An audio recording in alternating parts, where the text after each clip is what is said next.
Chapter 1. 001 Sorry, my family tree does not have you_1 don't touch me. The boy didn't look at her, he just carefully wiped his hand touched by her with a tissue and casually threw it in the trash can. His voice was indifferent. Bai Lian leaned against the tree, replaying the scene in her mind over and over. Her wet black hair clung to her pale neck. She wrapped herself in a black coat, yawned lazily, and then reported a number to the elderly man beside her. The elderly man adjusted his glasses on his nose bridge, happy to see that she finally remembered a number, and dialed it on his phone. The call connected quickly. Hello, is this Song Min speaking? Yes. The elderly man was very polite. Okay, Bai Lian fell into the water by accident at the lakeside of Mingtai Villa. Could you come to pick her up? There was silence on the other end for a moment before he recalled who this name belonged to, his tone restrained and annoyed. Don't call me again. The call was disconnected. The elderly man was stunned. He, Bai Lian, still seated on the rock, chimed in. He? My fiancé, I presume. Drenched, one might expect a desolate figure, but there she sat, with her hands crossed over her chest, leaning against a tree. Confusion shimmered in the depths of her dark eyes, like a white tiger that had nodded off in haste and woke up lazy, not knowing where it was. What about your other family members? She pondered for a moment. They are hosting a banquet to celebrate the birthday of a daughter from a concubine. The old man looked at the pretty, well-mannered girl, unsure how to comfort her. It's fine, Bai Lian cocked her head, chuckling lightly. Thank you for saving me, I'll sit here for a while longer. He was busy with other matters, having saved Bai Lian from drowning by chance. He had initially thought the girl was determined to die, yet to his surprise, after her heartbeat stopped for 2 minutes, she woke up. She didn't seem to have any intention of committing suicide again. Don't sit too long, you might catch a cold. He left her his phone number, took one more look at the black coat she wore, and then hurried away to catch his flight. Bai Lian put away the note, watching him disappear into the distance. She stood there for a long while before she tugged at her uniquely styled clothing and reseated herself on the rock, elbow propped on her knee, and the palm loosely supporting her chin. This body was also named Bai Lian. She had looked at her reflection in the water. She looked just like her. Her mother, 2 years ago, upon finding out that her husband not only had a mistress but also had fathered 2 illegitimate children, divorced him and didn't fight for Bai Lian's custody. She left nonchalantly. The original owner of the body was unruly and undisciplined, and this time was caught cheating during the preliminary exams. While being scolded in the office by her teacher, she saw Song Min delivering homework. On instinct, the original owner grabbed her fiancé's hand, and he responded coldly and disdainfully, pulling away from her, saying that sentence, "Don't touch me." Remembering this, Bai Lian propped her chin on her hand, her fingers with distinct joints lightly resting against her cheek. TCH. What was the original owner doing with her pretty face? She tightened the overcoat with a hint of silver grass scent around her. Not strong, a bit chilly. Bai Lian looked at the solar lights shimmering in the distance, her eyes sparkling with bright stars. She just sat there on the stone, quietly observing this amazing world. She didn't know how long had passed before a blinding car light approached. She shielded her eyes with her hand to block the light. Miss! The driver got out of the driver's seat and opened the door to the back seat of the business car. As the door to the business car opened, a graceful-looking girl in an exquisite dress, sitting on the outer side, came into view. After standing up, Bai Lian realized the back seat was not only occupied by Bai Xiaoqi, but also by a haughty young man sitting next to her, looking down at his phone. Oh, Song Min's sister. Bai Xiaoqi glanced lightly at Bai Lian. She moved to a seat in the front for her and took the last 3-seater row in the back. You sit in the front. The young man, originally looking at his phone, furrowed his eyebrows slightly. Upon seeing Bai Xiaoqi moving back, he too silently put away his phone and squeezed into the back seat without a word. The driver gave Bai Lian an awkward glance. Each time this scene unfolded, the miss would become as if she were mad. Miss Master Song He. Bai Lian flicked the hair from her forehead while sorting through her memories. She didn't sit in the back but gestured for the driver to open the passenger door instead. The car headed towards the Bai family home. Min, Bai Xiaoqi suddenly broke the silence in the back seat. Did you log into my account? You solved that problem using Fourier transformation? That approach won't work, I've tried it. Looking down on me. What if I managed to solve it? She reached for Songmin's phone. Songmin quickly guarded his phone. He would meticulously clean anywhere the original owner touched him. Yet he didn't have any aversion to Bai Xiaoqi. Then I'll help you with your duty roster. Bai Xiaoqi. A duty roster again? Are you complaining? Both of them were in the international class at Jingjiang Preparatory Camp, Key Talents of the Year, and often took various competitive courses together. Bai Xiaoqi was not at all inferior to any boy in the sciences. They spoke as if no one else were present, impossible for others to interject. The driver glanced at Bai Lian sitting quietly and obediently in the passenger seat, feeling a bit embarrassed. He explained to her, the software Miss and Master Song are discussing is from Jiangjing Preparatory Camp. This year there are 10 spots, and they... Halfway through his words, the driver remembered that Bai Lian had cheated for this spot and immediately closed his mouth. The Bai family mansion. Bai Qiming sat on the sofa in the living room, waiting for Bai Xiaoqi and Songmin to return.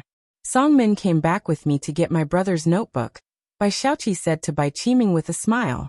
Bai Lian ignored their pleasantries and sat down directly on the sofa, tapping the coffee table absent-mindedly with her fingertips to signal the butler to pour her some tea.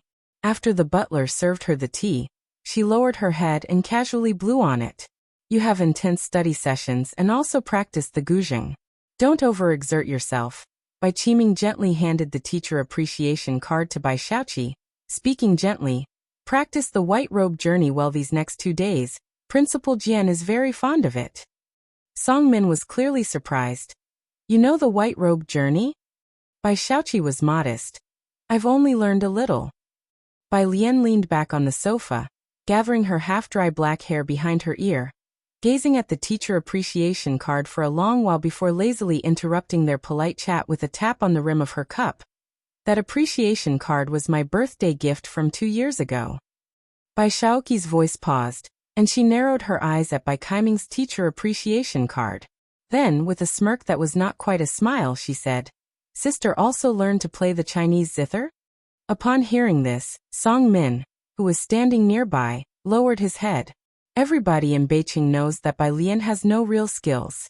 Bai Qiming cast a reassuring glance at Bai Xiaoqi and then turned his gaze to Bai Lian, his voice turning cold. Principal Jian is a professor at Jiangjing University. She's very strict with her students. You have no musical talent, so it's useless for you to have it. Xiaoqi is more suitable than you are. Bai Lian held the teacup, looking very harmless as she replied. No musical talent? She chuckled. Quite interesting. She had switched bodies. Did I say something wrong? Bai Qiming's eyes were heavy, but he thought she was being evasive. You drove away 3 teachers, even fell asleep in Teacher Li's music room. And after studying for a year, tell me, do you even know how many strings a guzheng has? So that was it. Bai Xiaoqi withdrew her gaze. Dad, if sister wants to learn, then let her have it. I'm going upstairs. Lowering her eyes with an openly mocking smile, she touched her sleeve, clearly disgusted by Bai Lian's behavior. It was nothing more than parroting. She went upstairs, not in the best of moods. Seeing her leave, Songmin followed her. He indifferently walked past Bai Lian without sparing her a glance. Songmin had known since childhood that Bai Lian was his fiancée.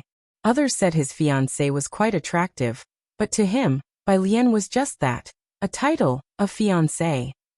In his eyes, she had no presence. She had left no impression on him in all these years. He had not the slightest interest in the very attractive Bai Lian spoken of by others.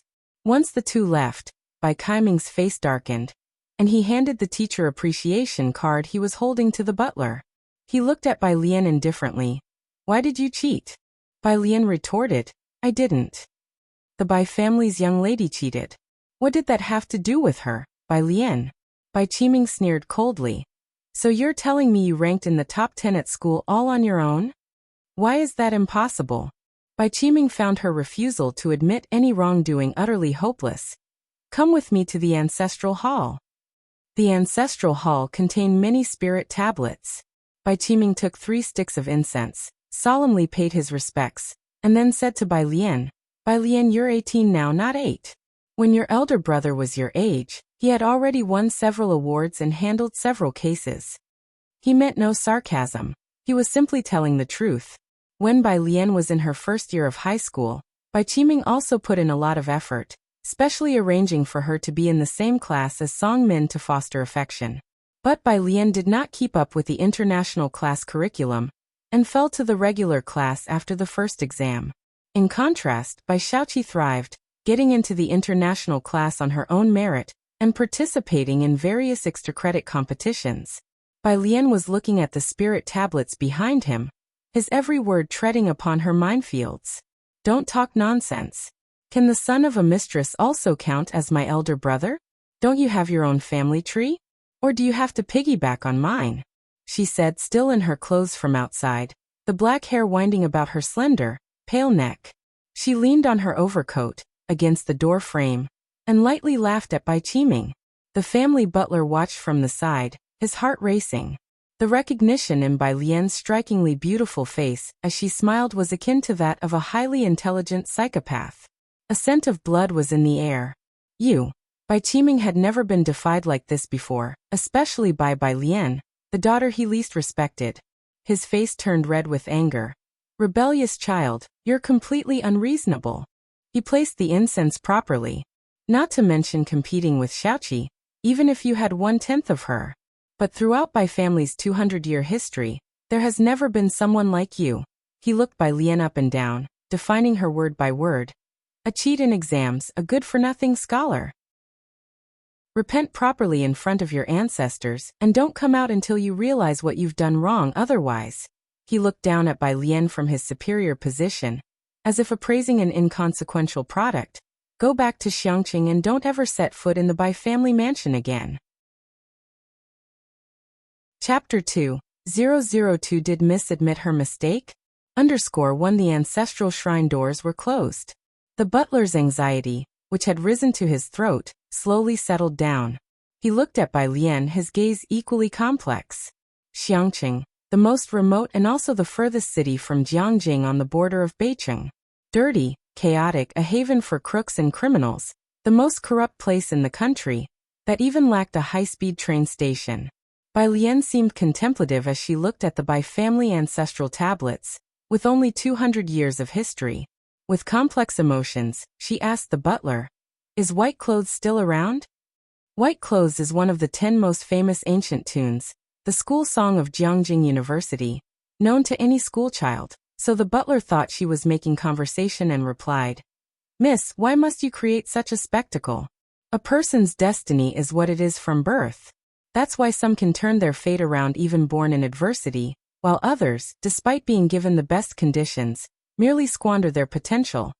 The eldest young master had grown up in harsh conditions, but had become the top student in the city and went to Jiangjing University, even had a PhD supervisor, backed by the Jiangjing family. The status of the Bai family in Beicheng was increasingly stable, and everyone knew the eldest young master was destined for greatness. Bai Qiming was waiting for Bai Xiaoka and his sister to bring glory to the family, to enroll in Jiangjing, and hopefully even get a mention in the provincial or city annals. In contrast to Bai Lian, what isn't yours will never be yours, and the second Miss accomplishments today are all due to her own abilities. The butler said for a while, and then felt it unnecessary to waste time with her, and turned around. He had to deliver the letter of introduction to the second Miss right away. No sooner had the butler turned around than Bai Lian spoke in a soft voice. "Where are you taking my things?" The butler was stunned. He hadn't finished his sentence when suddenly, Bai Lian reached out and seized the collar of his shirt, her slender, fair fingertips exerting just a bit of force. A clear sensation of being strangled surged through his neck, forcing the butler to bend down involuntarily. His heart felt as if it was being gripped, and he was compelled to look into her dark eyes. He vaguely remembered that Bai Lian's mother, Ji Mulan, had once been a beauty who disturbed the entire Beicheng. It seemed to everyone that Bai Lian hadn't inherited the fine qualities of Bai Qiming or Ji Mulan, and he had thought so too. But at that moment he was somewhat unsure. Bai Lian seemed to take pleasure in this for a while, then suddenly smiled again. She tightened her grip on him. asking slowly and deliberately, "Do you know what happened to the last person who provoked me?" The butler's face reddened quickly from the lack of oxygen. She let go of his throat, still unhurried, and she adjusted his collar for him, her voice soft and gentle. "You see, I was just making a little joke. What are you afraid of?" The move could be described as gentle. Yet inside, the butler felt his hair stand on end, and the alarm bells in his head were screaming wildly. He covered his neck with his hand, coughing continuously. Once again, his gaze towards Bai Lian was filled with fear. Bai Lian pushed him away and suddenly retracted her smile, like boiling water suddenly turning to ice. She picked up the letter of introduction from his hand lazily with 2 fingers, casually blew off the non-existent dust from the name card, and said with an unclear meaning, "Make arrangements. I'm going to Xiangcheng." 2 days later, Xiangcheng, the most remote border city in the country, untouched by 3 years of poverty alleviation efforts. There were no developed transportation systems here, not even many slightly taller buildings. Bai Lian stood beneath the city wall, flipping back the hood of her sweatshirt and looking up. The ancient walls, weathered through thousands of years, collapsed stones, moss thriving in the shaded areas, flanked by rows of languid banyan trees, through whose gaps light and shadow flickered and danced. She held a black backpack in one hand, and beneath her feet, 5 sticks of incense burned, their smoke spiraling into the clear sky. A little boy squatting on the ground, fixated on a large water wheel, glanced at her twice, and seeing that Bai Lian hadn't moved on, continued to stare at the water wheel. A cell phone ringtone roused Bai Lian from her reverie. "Alien, haven't you arrived yet?" It was the voice of her maternal aunt in Xiangcheng, tentative and cautious. Bai Lian scooped up her backpack and swung it onto her back. "I'll be right back." In the distance, a drop of water plummeted down, melting into the dust. She watched the incense burn down to stubs before she slapped the hood of her sweatshirt onto her head and walked toward the bus station. Outside of Xiangcheng ran a moat, split and diverted into the city. Inside the city gates, a large wooden windmill was perched over the water. As the water flowed, the windmill rotated at a leisurely pace. The little boy, Yu Guang, noticing her departure, finally decided to move, following her to the bus stop. Bai Lian stood in the shade of the trees, looking down at the little friend who barely reached her waist. Her slender fingertips rested against her phone, tapping away casually. This little friend had been following her since he got on the bus with her from the train station. Chapter 3. 002 Did Miss admit her mistake? _2 His eyes were dark and bright, with a buzz cut, dressed in a white shirt, with a small blue knitted vest over it and black leather shoes, clean and tidy. Exquisite and beautiful. Everywhere was a sense of dissonance with the rundown town. "Why are you following me?" The child lowered his head, repeatedly unbuttoning and then fastening the cuff button, focusing on it as he said, "This morning, my brother gave me half a banana, half.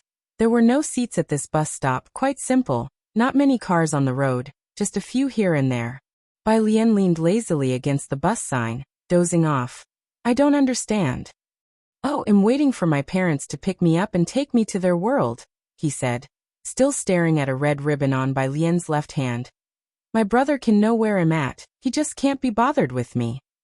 "Ah," Bai Lian tilted his head, suddenly opened his eyes to stare at him for a bit, then reached out to flick his forehead. "Then your brother is pretty cool." "Oh." The child's gaze shifted to a black car slowly approaching from across the street, silently rebelling against her last statement. Across the street, a black business Maybach. The buzz-cut driver rests one hand on the steering wheel, on high alert even in these harmless streets. He breathed a sigh of relief only when he saw the child across the street, pressing his Bluetooth earpiece.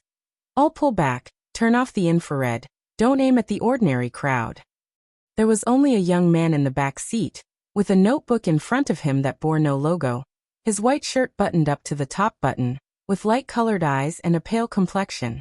He casually swiped the laptop screen, opening files.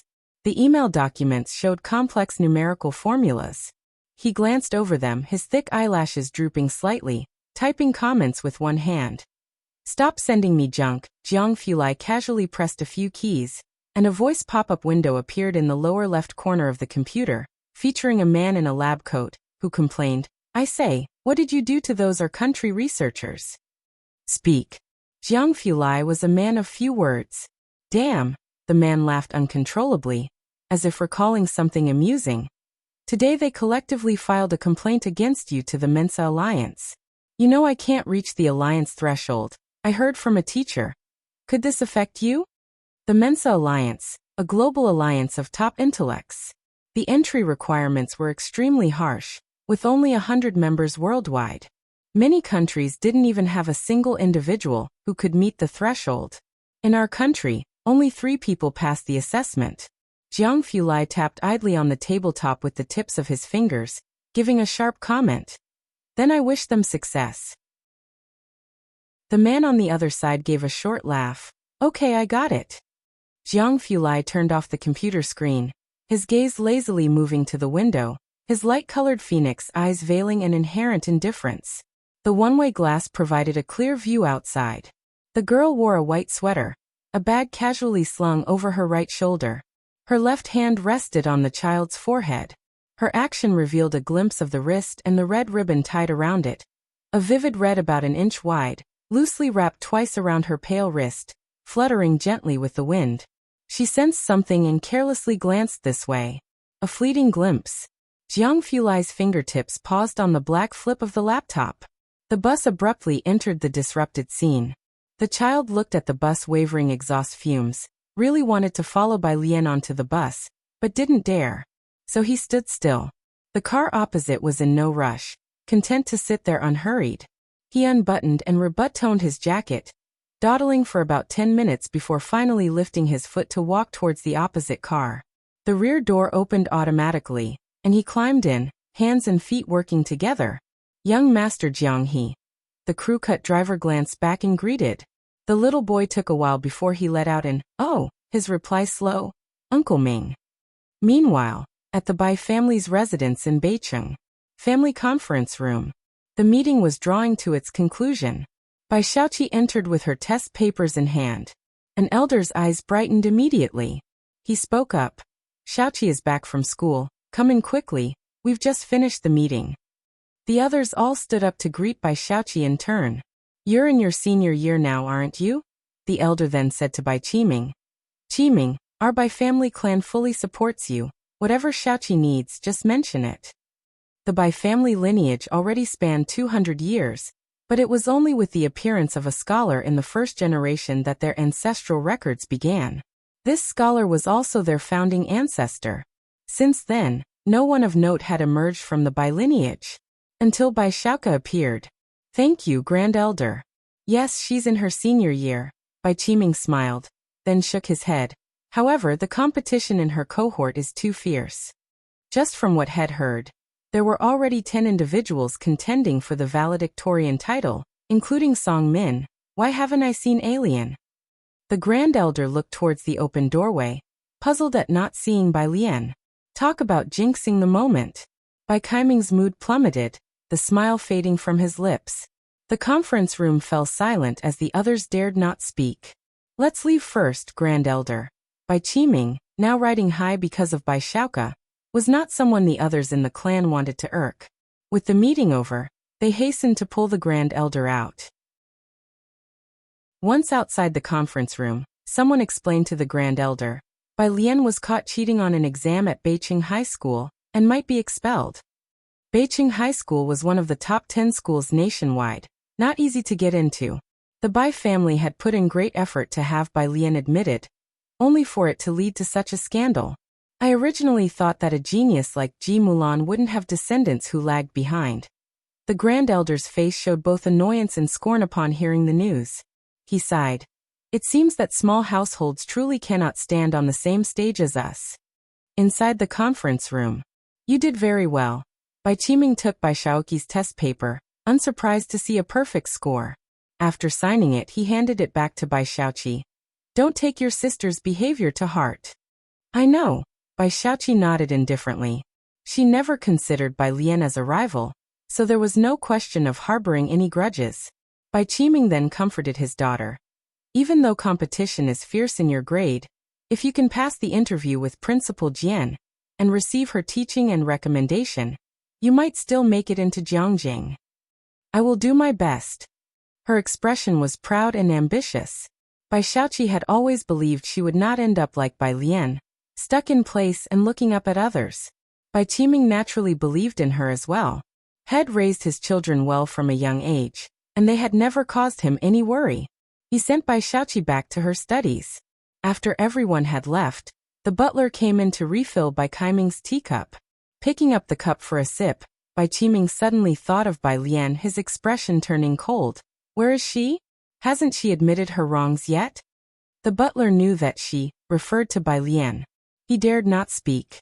Setting down the teacup, Bai Qiming picked up the phone on the desk and said coldly into the receiver, "Tell Bai Lian to come to the conference room to see me." Chapter 4:003 Grandpa heads to learn liberal arts _1 Bai Qiming finished speaking and hung up the phone. Since ancient times, Jiangjing has always been the capital, the economic center of Asia. Most of the country's inherited major families are located in Jiangjing. Centering on Jiangjing, for cities in the southeast, northwest form a clear-cut circle of power and nobility, which to this day remains a chasm that one cannot cross. Almost everyone strives from birth to attend Jiangjing University, that emblem of status and identity. And Xiangqing, a border town inhabited by all sorts of people, swarming with international fugitives, where countless people go missing each year, and most people earn a fixed salary, their lives set in stone once they enter the city.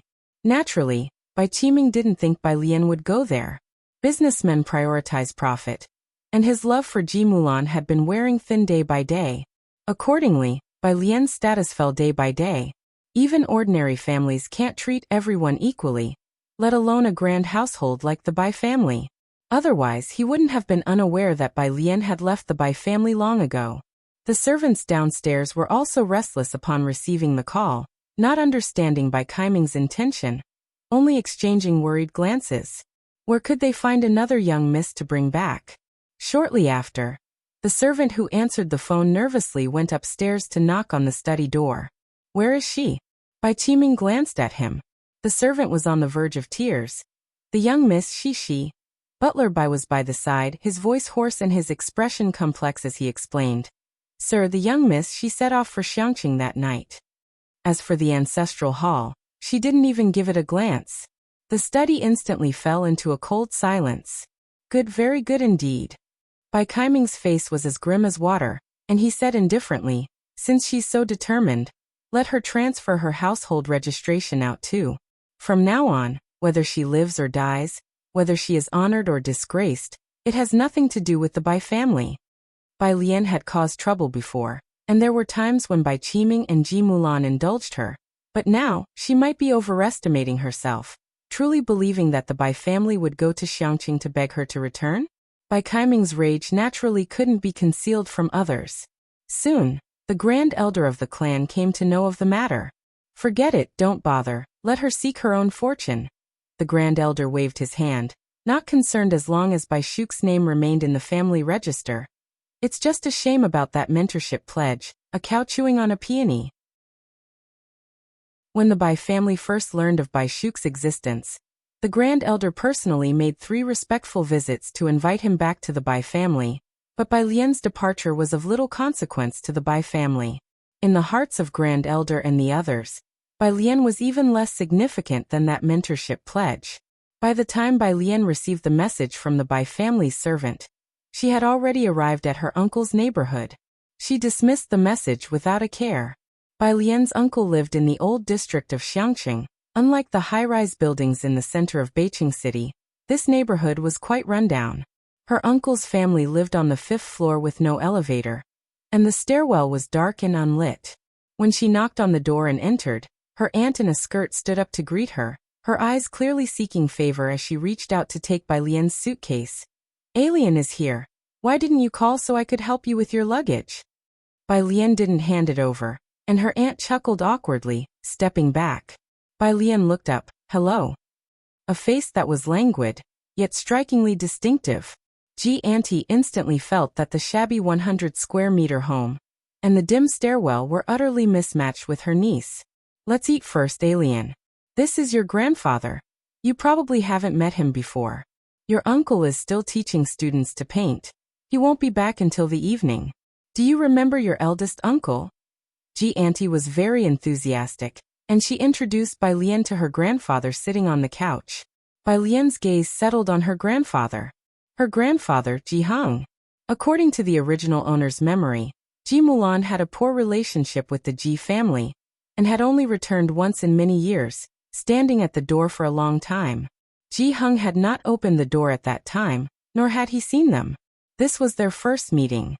Ji Hung sat on the fabric sofa, his eyes fixed on the TV playing news, with reading glasses on his nose.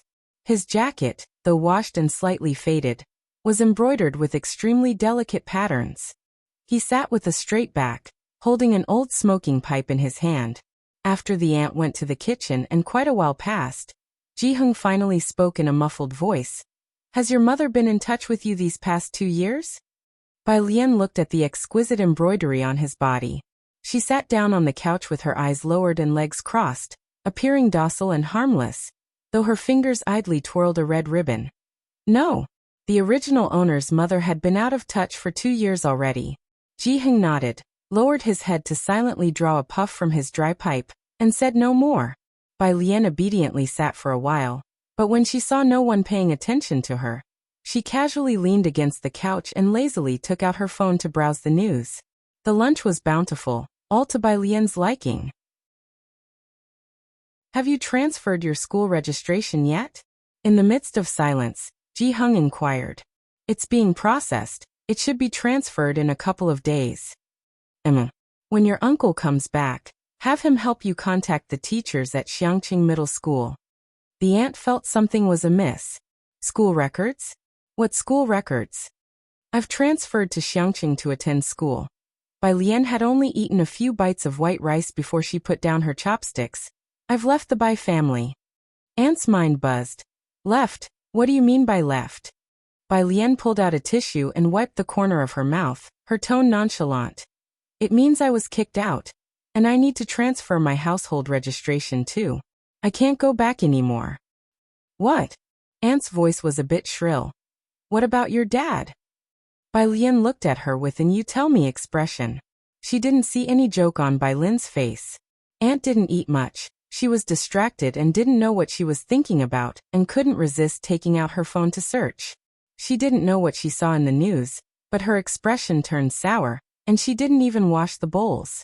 Uncle Bai Lian came back quite early, and before he had a chance to greet Ji Hung, he was pulled into the room by Aunt. The soundproofing wasn't very good, and from the room came the muffled voice of Aunt. Ji Xiaojun, did you already know she would be staying here and had me prepare a room for her? Keep your voice down. Uncle J's voice was low. Dad and Alien are outside. But did you see the size of our house? Before long, the two came out. All right. Ji Hung picked up the pipe that was set aside, knocked it on the table, making a loud noise. His wrinkled face showed no expression. He bowed his head to light it, and the smoke blurred his features. Alien, come to my place. Ji Xiaojun looked toward his father, opened his mouth, but knew once Ji Hung decided something, no one could change his mind. Aunt paused for a moment. Then, smiling, she touched her hair. Dad, why don't you stay for dinner? No. Ji Hung exhaled a ring of smoke, looking over at Bai Lian. Come back with me. Ji Xiaojun was a step behind Ji Hung, waiting for him to leave first. Then he turned to his wife. Xinqing, listen to yourself. What did you just say? Alien just got back today. Is it appropriate to say those things? After many years of marriage, his wife wasn't without emotional intelligence. He didn't understand why she intentionally made Ji Hung and Bai Lian hear those things. I made it a point to let your dad hear it. Everyone in your family acts the same.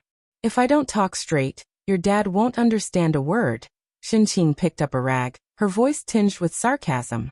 She was boiling with irritation.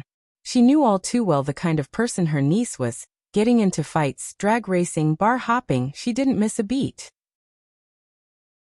Ji Mulan had a falling out with Ji Hung when she was 18, and nobody in the Ji family knew she had married into a wealthy family. Xinqing had secretly seen it on Ji Xian's phone before. The The Bai family had never acknowledged the Ji family as their poor relations. They hadn't visited Xiangqing once. She had hoped that with Bai Lian's return to Xiangqing, there might be a chance for her to socialize with the Bai family. Who could have known that Bai Lian was just like Ji Mulan, falling out with her wealthy father as well? I'm asking you, isn't she a senior like Wan Xian? Are we going to continue supporting her if she doesn't get into university next year? One Ji Mulan, one Ji Xiaorong, you won't let them lend a hand, yet you're cleaning up after her?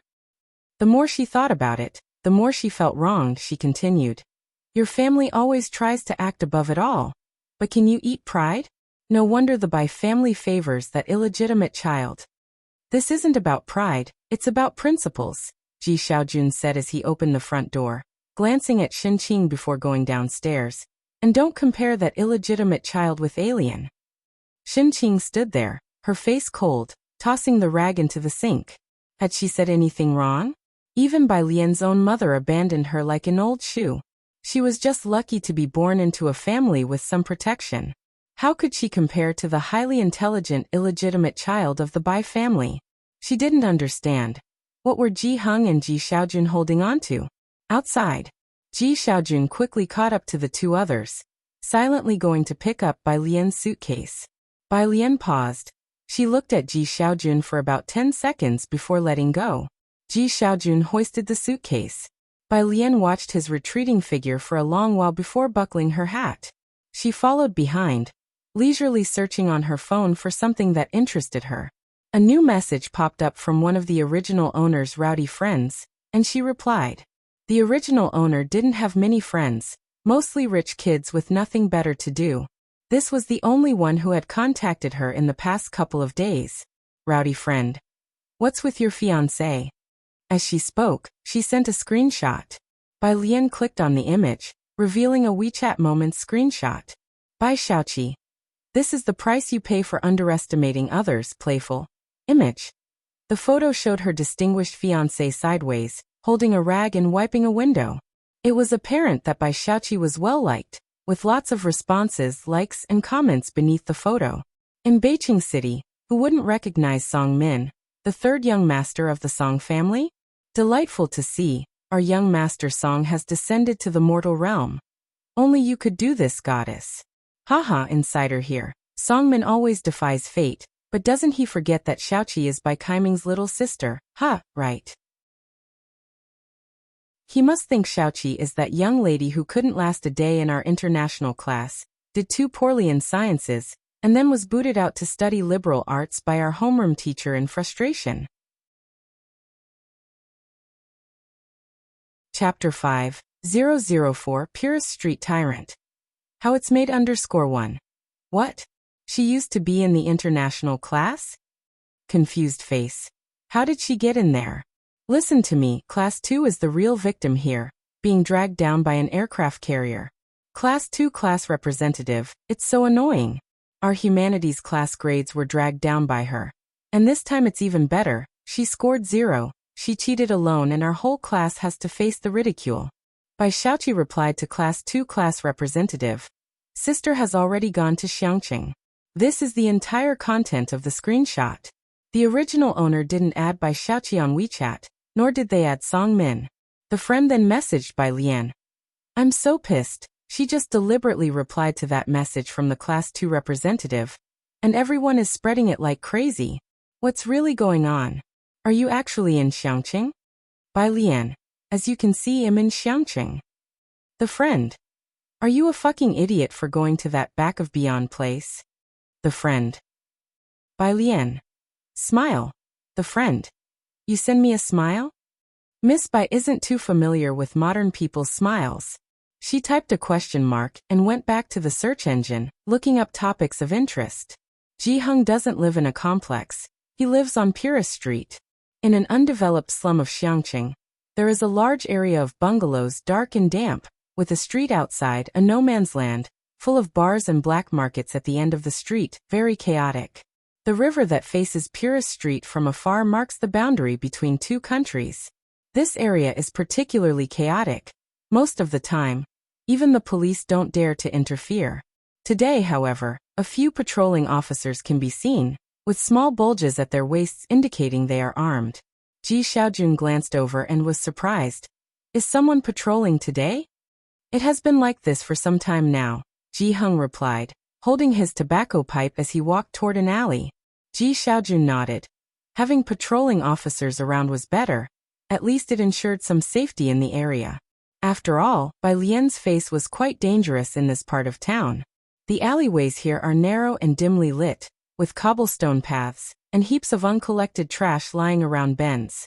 Stepping on the stones sometimes squeezed out black water, a stark contrast to the brightly lit Beicheng. Bai Lian remained quiet throughout, not commenting on the conditions here. After winding through several alleys, they finally arrived at Ji Heng's residence, with low houses all around. Ji Heng took out his keys to open the gate to a small courtyard. The courtyard wasn't big. In the middle was a Chinese parasol tree, with a stone table beneath it and a well. Ji Heng, with his pipe in hand, pointed to the room on the right. That's where your mother used to live. You'll sleep there. The conditions are what they are. If you're not comfortable, you can head back to the Bai family. Having said that, Ji Heng turned and entered his own room. Ji Xiaojun gave Bai Lian a comforting smile, relieved to see she hadn't objected, and then brought her suitcase inside. The room was old, but everything inside had been well preserved and was clean. Bai Lian opened her suitcase and took out a pile of books, placing them on the desk near the window. Alien you. Ji Xiaojun thought her suitcase would contain her clothes or women's cosmetics, but it was filled with books. He paused for a while before saying softly, "Don't worry about school. We'll figure something out." He went out to look for Ji Heng. Bai Lian sat with her legs crossed at the table, flipping through books, and pulled out a math book that interested her the most. From math to geography and politics, then to English, which was the language she least wanted to look at. She briefly skimmed it before turning to the last subject, history. The original owner studied liberal arts and took history. After about 5 minutes, she pulled out one of the history books. A test paper that was tucked inside fell to the floor. Bending down, she picked it up, but her eyes caught on a question from the paper. 20. Briefly describe Liang Zuan's corvée system and its impact on the long-term stability of the Great Yong dynasty. Why did his death push the coup of Emperor Jiang Wu to its peak? Snap! Bai Lian suddenly tucked the test paper back into the history book. Her breathing became rapid, her fingertips deforming the book with their grip, the rounded edges of her nails turning white as her long eyelashes lowered, covering her trembling eyes. Do you want me to accompany you? Ji Xiaojun, seeing Bai Lian about to leave from a distance, came out from inside and then explained, "It's quite confusing around here. Shenqing and the others can't remember the way." Bai Lian stretched her hand to pull on the hood of her sweatshirt and shook her head. All right. Ji Xiaojun noticed she seemed somewhat silent and guessed she might be upset because of the Bai family. He softened his voice. Don't go far, call me if you can't find the way and be careful. Okay. Bai Lian walked back the way she came. Her memory was excellent. Despite the complex routes, she wouldn't forget once she'd walked them. In the past, she had drawn many of the maps used by the military. 2 yuan. The middle-aged man at the small street-side shop handed her a bottle of mineral water and wiped the sweat from his forehead with the towel around his neck. Young lady, you're not from around here, are you? Her appearance was striking, and she had a distinctive aura. Her outstanding figure clearly set her apart from ordinary people, and the shop owner could tell she wasn't a local. Purist Street was part of the Old City District, a 3-meter-wide bluestone path. At the end of the street were gambling dens, black markets, and bars, a jumbled mess of the good and bad. A kilometer further on, it got even more complicated. The border between 2 countries. A lawless zone where it wasn't rare for someone to disappear. Bai Lian nodded. She used her Huawei smartphone to scan and pay, her gaze falling on the massive branches of the banyan tree next to the shop. The banyan tree was in the temple ahead, and its stout branches enveloped the neighboring low-rise houses beneath its canopy. A 3-meter-long street was lazily crossed by one of the tree's branches. Several strips of red silk hung from it. The tree god is over 1,300 years old. The shopkeeper continued moving the mountain of boxes piled up outside his shop, and explained when he saw Bai Lian looking at the banyan tree, It's our guardian deity. If you want to take a look, just walk 2 steps forward, and you'll see the main entrance to our tree god temple. Bai Lian's long hair fell gracefully to one side as she leaned against the wall to look at the tree trunk, a hint of laziness in her eyes. Over 1,000 years, huh? She felt several gazes upon her. The shopkeeper put down a box and turned around, involuntarily tightening his grip on the towel around his neck. A few people appeared on the street. It wasn't too hot, but the leader wore a white tank top. The man in the white tank top approached, initially not concerned, but after glancing at Bai Lian's exquisite face that many would find tempting to conquer, he casually took a box of cigarettes from the shopkeeper's store and asked as he pulled one out and bit it, "Who is she?" The shopkeeper was stunned for a moment, then nervously said, "She's my niece." "You don't have a damn niece," the man in the white tank top scoffed, kicking him aside and getting closer to Bai Lian. The shopkeeper was kicked away. "There are patrols these days, you." Several underlings gathered around him. They were obviously quite adept at dealing with such situations, not taking Bai Lian seriously and standing aside, relaxed, enjoying the drama unfold. Bai Lian glanced at the man in the white tank top. "You're looking for me?" The man felt a jolt in his chest as he took a big step forward. He sized up Bai Lian from head to toe, his gaze as slimy as a venomous snake, lighting his cigarette. "Do you know that you have to pay a protection fee to walk on Purist Street?" "Protection fee?" Bai Lian nonchalantly flicked a leaf off her shoulder. She turned her head and smiled sweetly, her eyes twinkling like stars. Sweet and adorable, yet stirring a strong desire to conquer. "Yeah." The man in the white tank top, unable to hold back, reached out to touch Bai Lian's face. At that moment, Bai Lian twisted the empty bottle and threw it into the trash can. As she turned, she grabbed the man's arm reaching toward her, exerting great force to fold it, then grabbed his hair from behind.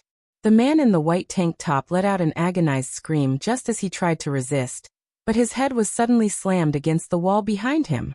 With a thud, his head was smashed hard against the wall. Blood immediately seeped from his forehead. The man in the white tank top contorted his face in pain, and to his horror, found himself unable to move. He could only widen his eyes in shock as he looked at her. "You?" Bai Lian held his hair in her hand, lazily smiling as she used massive force to slam his head against the wall again. Bang! Another sound, more blood flowed out, and the man's vision began to blur as he lost the ability to resist. He was like a rabbit, helpless in her grasp. Nobody doubted his fighting skills. He was the toughest in the area, which was why he was the boss.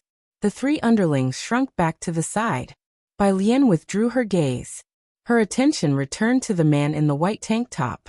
She was actually a bit curious about the taste of tobacco that so many in this world seem to enjoy.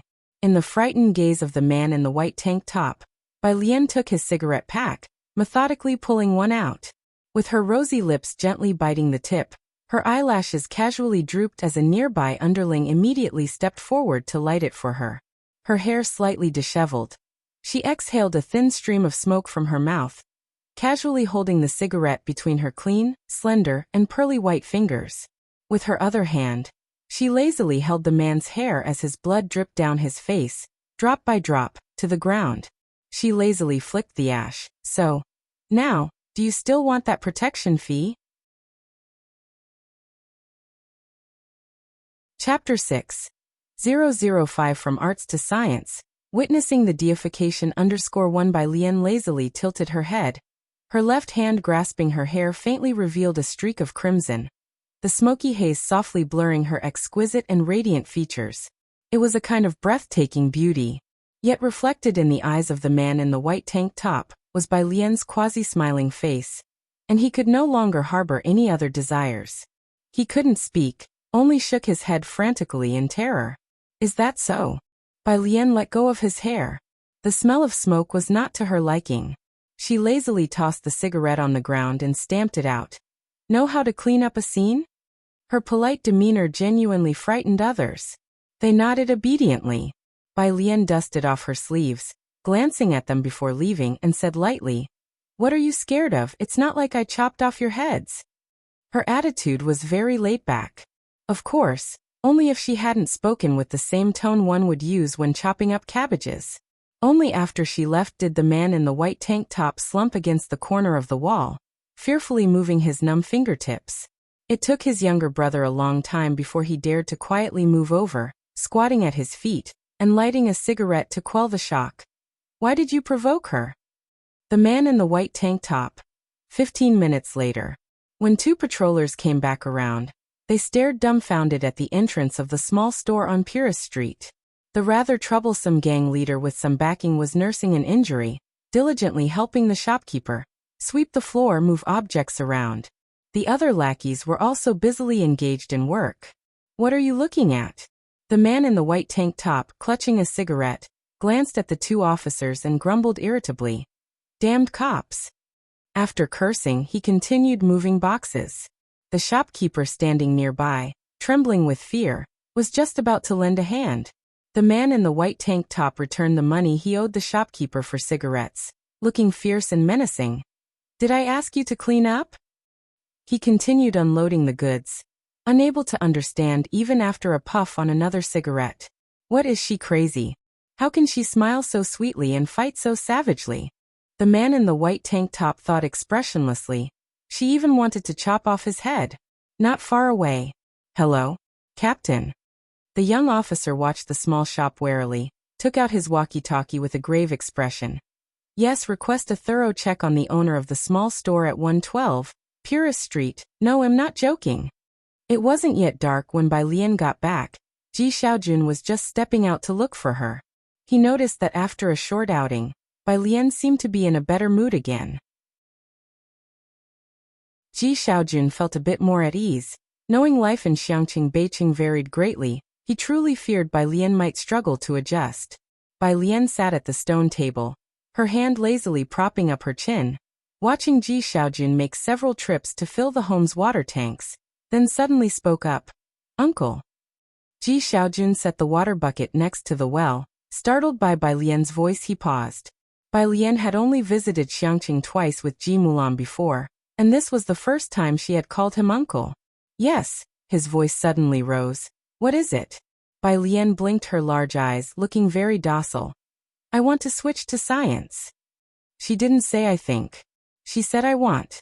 "Ah." Ji Xiaojun picked up the rope for drawing water, his thoughts turning over. "Can you tell your uncle why?" He knew Bai Lian was studying liberal arts.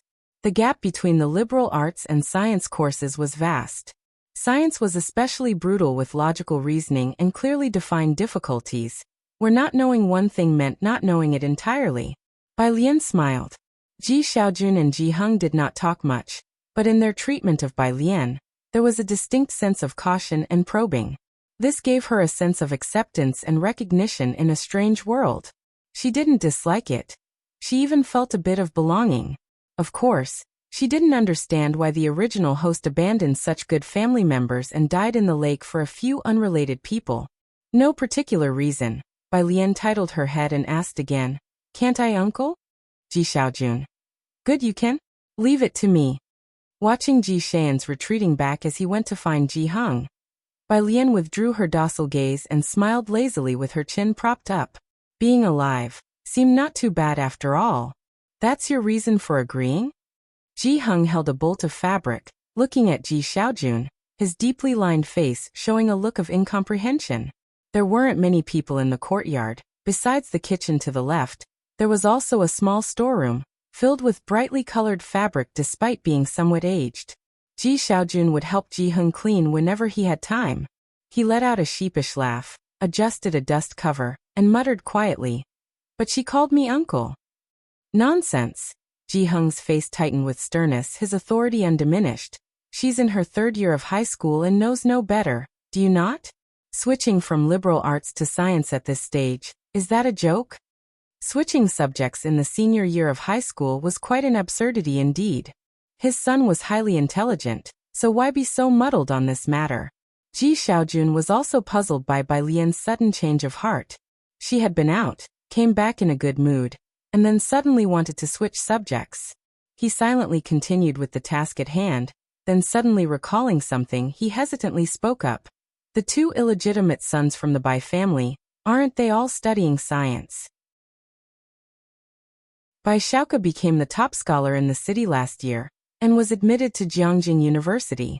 The Bai family had made quite a stir online.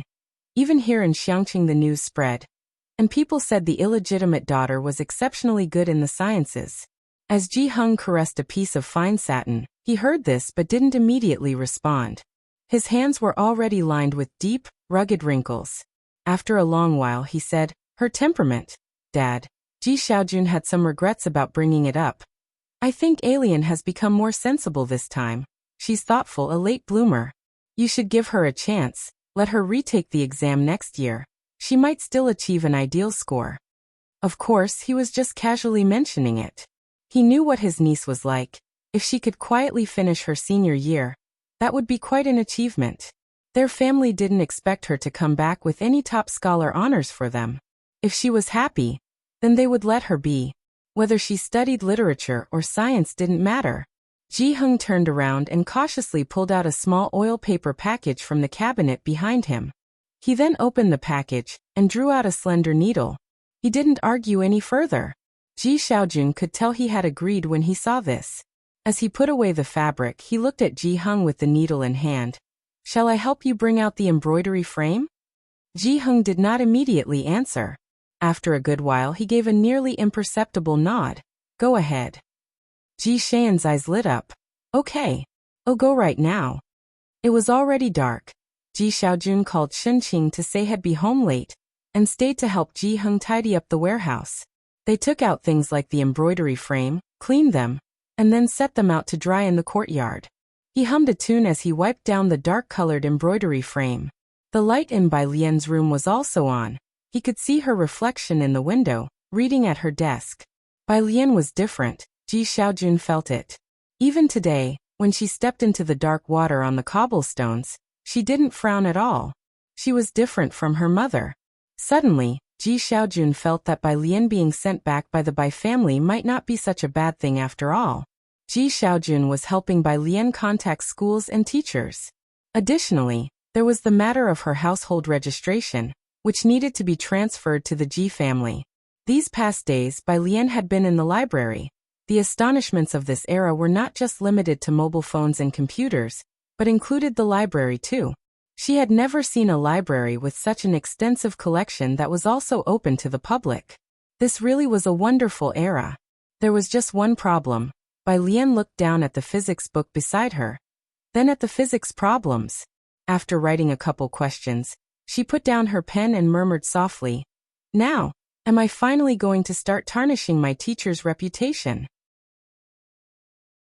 She wouldn't dare to claim a deep mastery over the refined arts and sciences expected of a scholar as in the past, but at least she had become proficient. As for the knowledge in the modern era of rapid technological advancement, the original owner of the body had a mind completely empty of information. She had been reading books in the library for a few days now, and could understand most of it. She felt the books she was reading were not necessarily difficult, but the problem was this: the knowledge and examples she studied. 1 + 1 smiley faced the questions she was doing. Prove pi plus 1 is equal to 0, Bai Lian idly pondered. Would the teachers forgive her for disgracing them in the modern world if she burnt a few more incense sticks for them when she returned? The library had a vast collection of books, but there were shortcomings. For instance, the depth of knowledge and the volume of problem sets were lacking. She hadn't come across them. Hearing her sigh, the child next to her with a paintbrush turned his head, looking at her with big, clear, sparkling eyes. "Choose C." He suddenly spoke. Bai Lian paused. She flipped to the answer key. C was correct. So she turned to him. Mental calculation?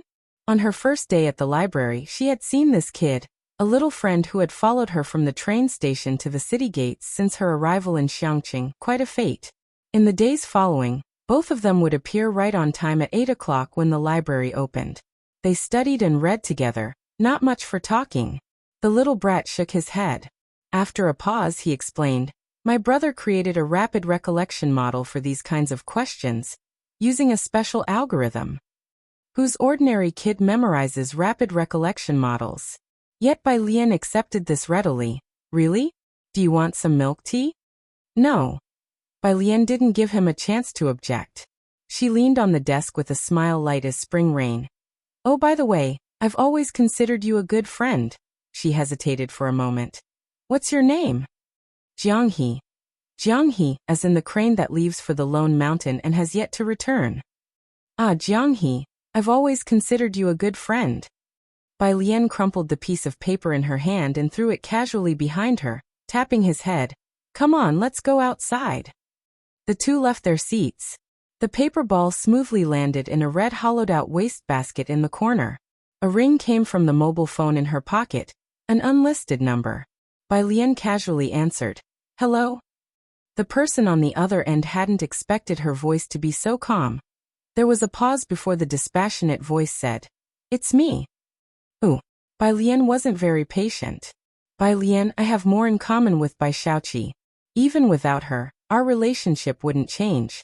On the other end of the phone, Song Min didn't believe that Bai Lian didn't have his number. He just thought she was pretending. Pressing the center of his forehead, his voice was cold and exasperated. You think it's very childish to take the master's token to Xiangqing because of this? Chapter 7. 006 treats everyone equally. Jiangfulai_1 Ha? Bai Lian was so angered she laughed. She had figured out who the person opposite her was. Clutching Jianghe's head. Did this Song person think she had become jealous of Bai Xiaoqi? And that's why she deliberately took away the apprenticeship token? First of all, you need to understand one thing. The apprenticeship token was left to me by my mother. Bai Lian stepped out of the library, glancing at the milk tea shop across the road with her slightly squinted eyes that were pitch black and deep. There was a shallow defiance hiding within her clean and cold beauty. And another thing, as for my belongings, it's not just about me taking them away. Even if I burned them, what could you do about it? There was a pause at the other end of the phone where Song Min was. Bai Lian indifferently lowered her head and with a click hung up the call. After a moment of thought, she blocked the caller. Song Min had reminded her, there was still a marriage arrangement between them. It was time to find an opportunity to break it off. How inauspicious. Jianghe tugged at the hem of her clothes. Bai Lian looked down, lazily pinching his cheek with her slender fingers, cool and clear as jade. You're the cutie here, now tell me, what do you want to drink? 2 minutes later, Bai Lian was queuing at the milk tea shop across the street. It was the only milk tea shop in the area, and it was rush hour for people getting off work and leaving classes, so there was a decent-sized queue. Jianghe didn't like crowded places, so he squatted by the side of the road waiting for her. It was his first time encountering a problem in life. A good friend of his offered to buy him milk tea. Of course, there was a condition. Jianghe poked his black wristwatch on his right hand, which immediately displayed a floating lightweight three-dimensional interface. He opened WeChat, hesitated for a long time, and finally sent a message. How to quickly learn physics, in the center of Xiangqing. A standalone Chinese-style manner. Several people were waiting across the road. Dr. Gao, I didn't expect you to visit Xiangqing. I just received the news yesterday, said a well-dressed elderly man, looking at the young man with exceptional politeness. If other residents of Xiangqing were there, they would have been greatly surprised, for this elderly man was Ren Qian, a frequent figure in Xiangqing news, and one of the city's administrators. Dr. Gao was quite young and not tall, with glasses perched on his nose. Upon hearing, as if waiting for something, he glanced at Ren Qian and grunted an acknowledgement without saying much more. He was accustomed to being the center of attention wherever he was. Ren Qian's admiring gaze was the norm for him. Ren Qian knew of Dr. Gao's schedule today and came specially to meet him. Dr. Gao, I've organized a dinner at Wanhe Building for tonight. Do you think you'll have time? We'll see.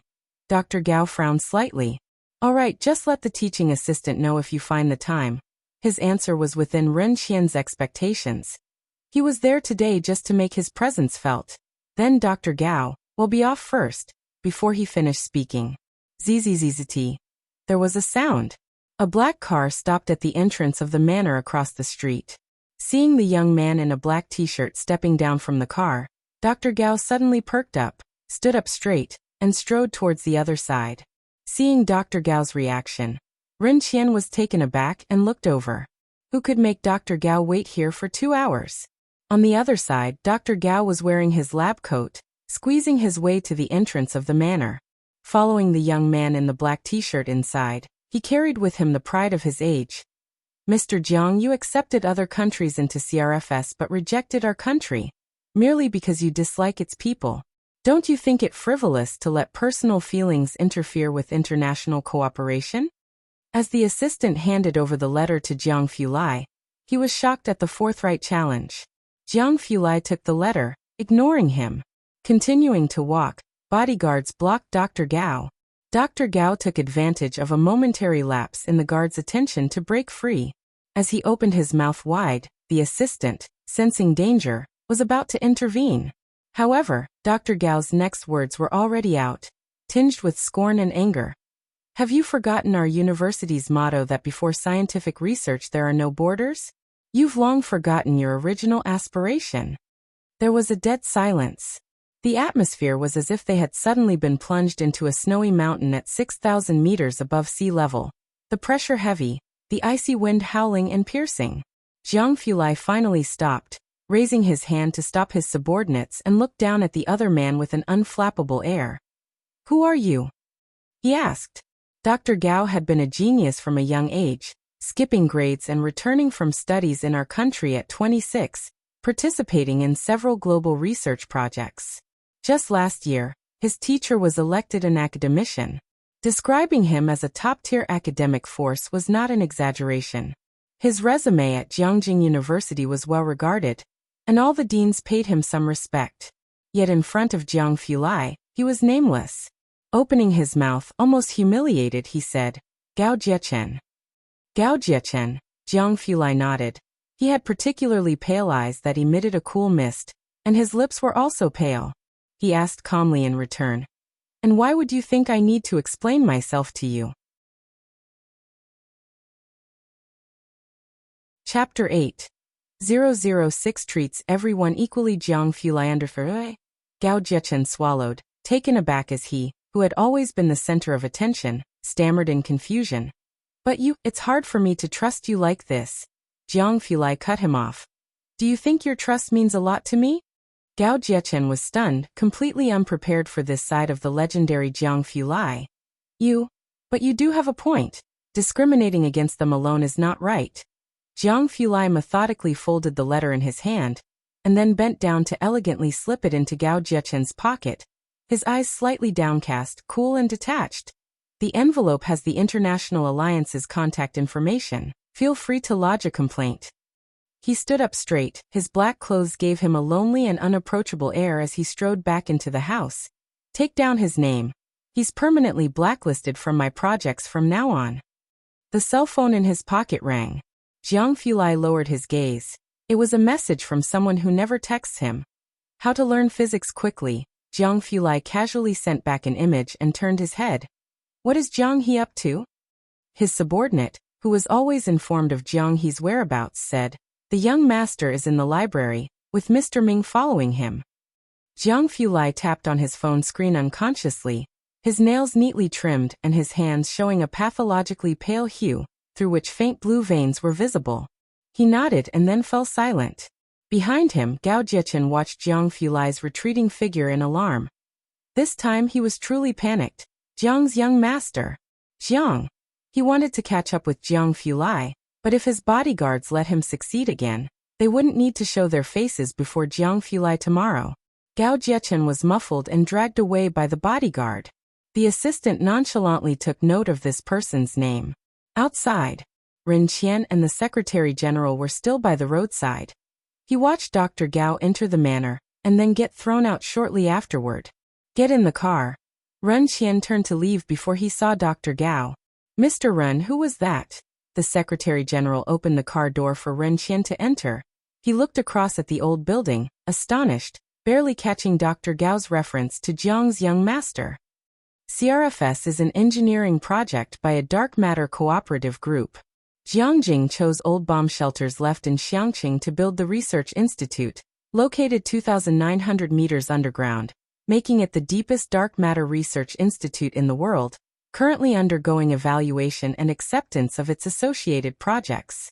Due to its high level of secrecy, Even Ren Qian, as the highest administrator in Xiangqing, didn't know the specific interior list. He had gotten in touch with Dr. Gao, a teaching assistant, through someone he knew. I don't know. The CRFS project is highly confidential, and that person inside. Ren Qian pondered for a moment. His surname. Dr. Gao called him Jiang's young master, so his surname is Jiang. The Secretary General began, but suddenly his eyes widened in realization. No wonder. Ren Qian looked out the car window, his voice distant. Contact Dr. Gao's teaching assistant again tomorrow, and hope he didn't see us. The Secretary General wasn't sure if Dr. Gao had seen them. If Dr. Gao knew they had seen him in such a disheveled state, befriending him would become an uncertain prospect. We'll see, Ren Qian sighed lightly, recalling another issue. Why did Xiaorong suddenly take leave? He didn't even meet with Dr. Gao with me today. He went home. The Secretary General looked down at the schedule in his notebook. Mr. Ji said he went to pick up Miss Wan Xian to visit her grandfather. Upon hearing this, Ren Qian expressed no opinion. He wasn't familiar with the Ji family affairs. The Ji family had only appeared once at his daughter's wedding, and he only cared about one thing. Why go back at this time? He usually only returned home for holidays and festivals. Xiaorong was also an intellectual, and Ren Qian had intended to take him along to converse with Dr. Gao. However, he had taken a leave today. Ren Qian was already dissatisfied with him, and now his expression grew even more indifferent. It seems he heard that a niece has returned. Ren Qian no longer inquired. He had little interest in the Ji family's affairs. To them, the Ji family was simply too ordinary. The Secretary General chuckled. When the Ren family's only daughter, Ren Jiawei, had taken a fancy to the poor young man Ji Xiaorong back then, not a single person in the Ren family had agreed given the vast difference in their social status. However, 20 years had passed, and the Ji family had been quietly compliant.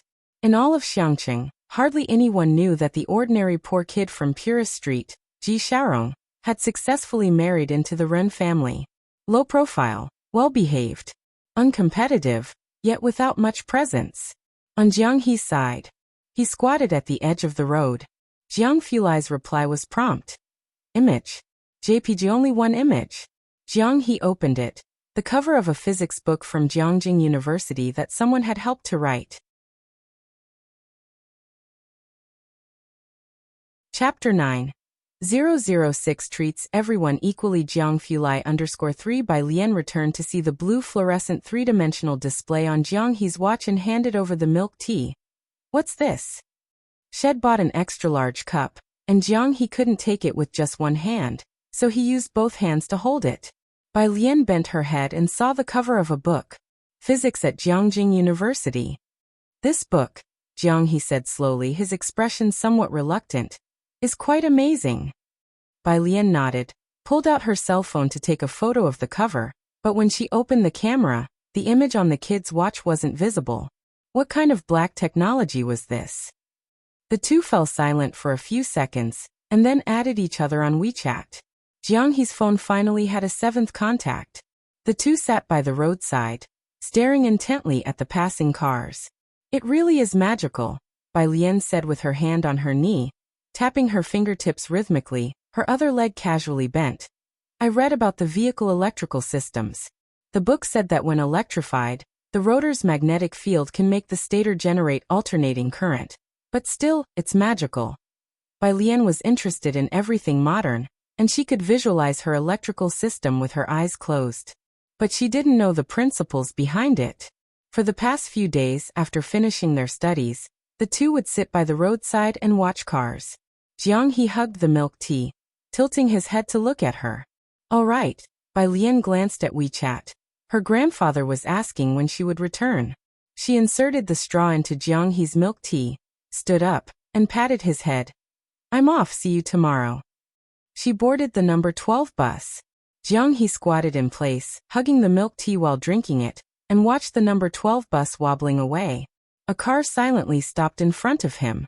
The car door opened, and a crew-cut man stepped out from the driver's seat. Jiang He climbed into the back while the man buckled him in. He spoke, Uncle Ming. Ming Dongheng didn't expect him to initiate conversation, and with a tough guy face, couldn't muster a gentle expression. "What is it?" "Jiang," he said slowly. "Can I go back with Sister Bai Lian?" "Ming Dongheng," he replied expressionlessly. "I'll ask the young master.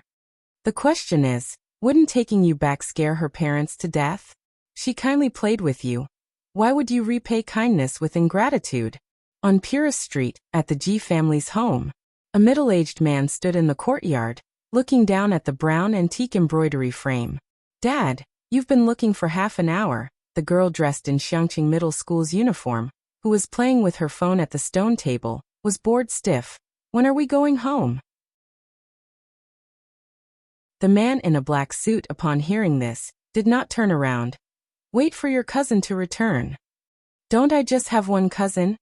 asked Ren Wanxian in surprise.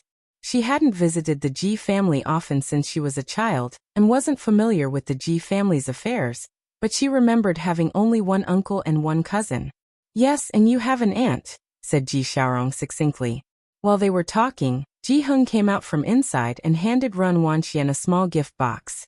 "Thank you, grandfather." Ren Wanxian smiled sweetly, took the gift box, and then casually placed it on the stone table. But she didn't really care. Her personal items were all custom-made by the Ren family. And as the Ren family's only daughter, every piece of clothing was custom-made by renowned brands. Yet every time she came here, Ji Heng would make clothes for her. Ren Wanxian naturally didn't like them, and the clothes were put into storage by her mother and never worn. Still no news about the young sister? Ji Xiaorong's gaze shifted away from the embroidery frame. He frowned, knowing little about Ji Mulan. She had been proud since childhood and didn't get along with him. Ji Heng picked up his smoking pipe. "None. I heard Big Brother say that her daughter is transferring here?" Ji Xiaorong shifted the subject away from Ji Mulan. Ren Wanxian half listened to their conversation, catching the gist. This relative was 2 years older than her, currently a senior in high school. She listened for a bit, lost interest, picked up her phone to chat with a friend, and then raised her eyebrows. "Senior brother, do you think she might want to transfer here because she heard my grandfather is Ren Qian?" She typed and asked. Chapter 10. 007 Ren Family. Enroll _1 Ren Wanxian never wanted to speculate about others with malice, but she knew what Xiangqing was like. The teaching intensity at Xiangqing Middle School was average, but the Ren family would hire the best private tutors for her. However, those with even a slight connection mostly transferred to places like Beijing to attend school. Who would want to come back? Just as Ren Wanxian finished typing, Ji Heng suddenly looked towards the door. "Alien is back." Ji Xiaorong paused, turning his body to look at the courtyard gate. A girl pushed the door open and entered. As the girl entered, it was as if a flash of lightning had suddenly streaked across the dark sky. She was wearing a light blue top with neat, orderly buttons, and the 3/4 sleeves were slightly wide with a white auspicious cloud pattern on the cuffs. Below, she wore beige casual pants that reached her ankles, embroidered with lifelike pink apricot blossoms that seemed to surge with her every step. In her hand, she casually toyed with a pair of white headphones, and a touch of red on her wrist was like a red plum in the snow. Ji Xiaorong's gaze fell on her clothes, and he instantly recognized that the meticulous stitches were the work of Ji Heng's hand. Ji Mulan really did give birth to a well-behaved daughter. "This is your second uncle," Ji Heng introduced, pointing at Ji Xiaorong with his tobacco pipe for Bai Lian. Ren Wanxian didn't look at the so-called cousin. She was still thinking about matters, so her expression was somewhat indifferent. When she noticed Ji Heng once again pointing at Ji Xiaorong with his tobacco pipe, she frowned slightly. She had been taught etiquette by instructors hired by the Ren family since she was young, learning the aristocratic etiquette of Jiangjing. Pointing at someone with a tobacco pipe was simply too vulgar. Even a servant in the Ren family wouldn't commit such a crude act. When she first saw Ji Heng take out a chipped blue and white porcelain bowl as a child, Ren Wanxian told Ji Heng that it was too dirty and unhygienic. She was severely scolded by Ji Xiaorong. After that, Ji Heng never used that bowl to entertain her again, and bought a clean white porcelain bowl instead. But Ren Wanxian also didn't dare to speak out of turn anymore. Today she could only suppress her feelings, then go home and complain to her mother, who rarely let her visit the Ji family. Bai Lian clasped her headphones, glanced at the second uncle Ji Hung had mentioned, and curved her lips into a smile, brimming with amiability. Hello. She didn't call him second uncle. Her voice was like the clear and spirited tone of a gently pressed piano key, and Ren Wanxian subconsciously turned her head. She saw a pair of extremely beautiful eyes, clear and sharply contrasted between the black and white. Looking further down at the vintage clothing, Ren Wanxian had not thought before seeing her that such outdated fashion could look so attractive on someone, even if Ren Wanxian didn't want to admit it. She clenched her phone. It's rare for you to come back, Ji Hung said, not one for many words. He broke the silence, telling Ji Xiaorong, dinner here tonight. Ren Wanxian took her gaze back. She stood up, her behavior very cultured. Dad, I still have a private tutor class and can't be home too late. She glanced at the well in the courtyard from the corner of her eye. The Ji family used water from here. Though the well looked clean, she really didn't want to touch the water from this place. So every visit was brief, and she never drank the water Ji Hung offered her. Though Xiangqing was off the beaten path, most of the area close to Xiangqing had been replanned long ago, and the community had been equipped with sterilized tap water. Meanwhile, Purist Street remained the same year after year, with no construction, and the residents still used well water. Ren Wanxian had never seen people using well water in this day and age. Ji Xiaorong glanced at her. Then you go back first. The driver is still waiting for you outside. Oh, by the way, Ji Xiaorong seemed to remember something. Xianxian, this is your cousin. She's also in her senior year, and is about to switch from arts to sciences. You two should exchange contact information. Saying this, he looked towards Bai Lian. Alien, Xianxian is also studying science, and her grades are excellent. You can ask her if you have any questions. Bai Lian lowered her head, studying the headphones. She decided she would take them apart to see how they worked as soon as she got back to her room. After being called out, she lifted her head to look at Ren Wanxian, and slowly attempted to take out her phone from her pocket. Ren Wanxian pinched her phone, holding the power button down to turn it off. Dad, I'm 2 years younger than her. I'm 17 this year. She paused, then said, I've been playing games just now and my phone is dead. Hello. Ren Wanxian faced Bai Lian squarely, very politely, and took out a certain fruit-branded phone, her manner graceful. Then let's add each other as friends next time. Bai Lian quirked her brow, and withdrew her hand from reaching for her phone. Sorry. Ji Xiaorong also fell silent for a moment, then spoke softly to Ren Wanxian. You're in your senior year, don't play games every day. Ren Wanxian didn't respond but nodded casually and then bid farewell to Ji Hung. Chapter 11. 007 Ren family. Enroll_2 As he turned around, his smile disappeared instantly, replaced by irritation and impatience. Could just anyone become a relative of the Ren family? Today, with Ji Xiaorong present, Bai Lian didn't have to wash the dishes after dinner, as Ji Xiaorong did it.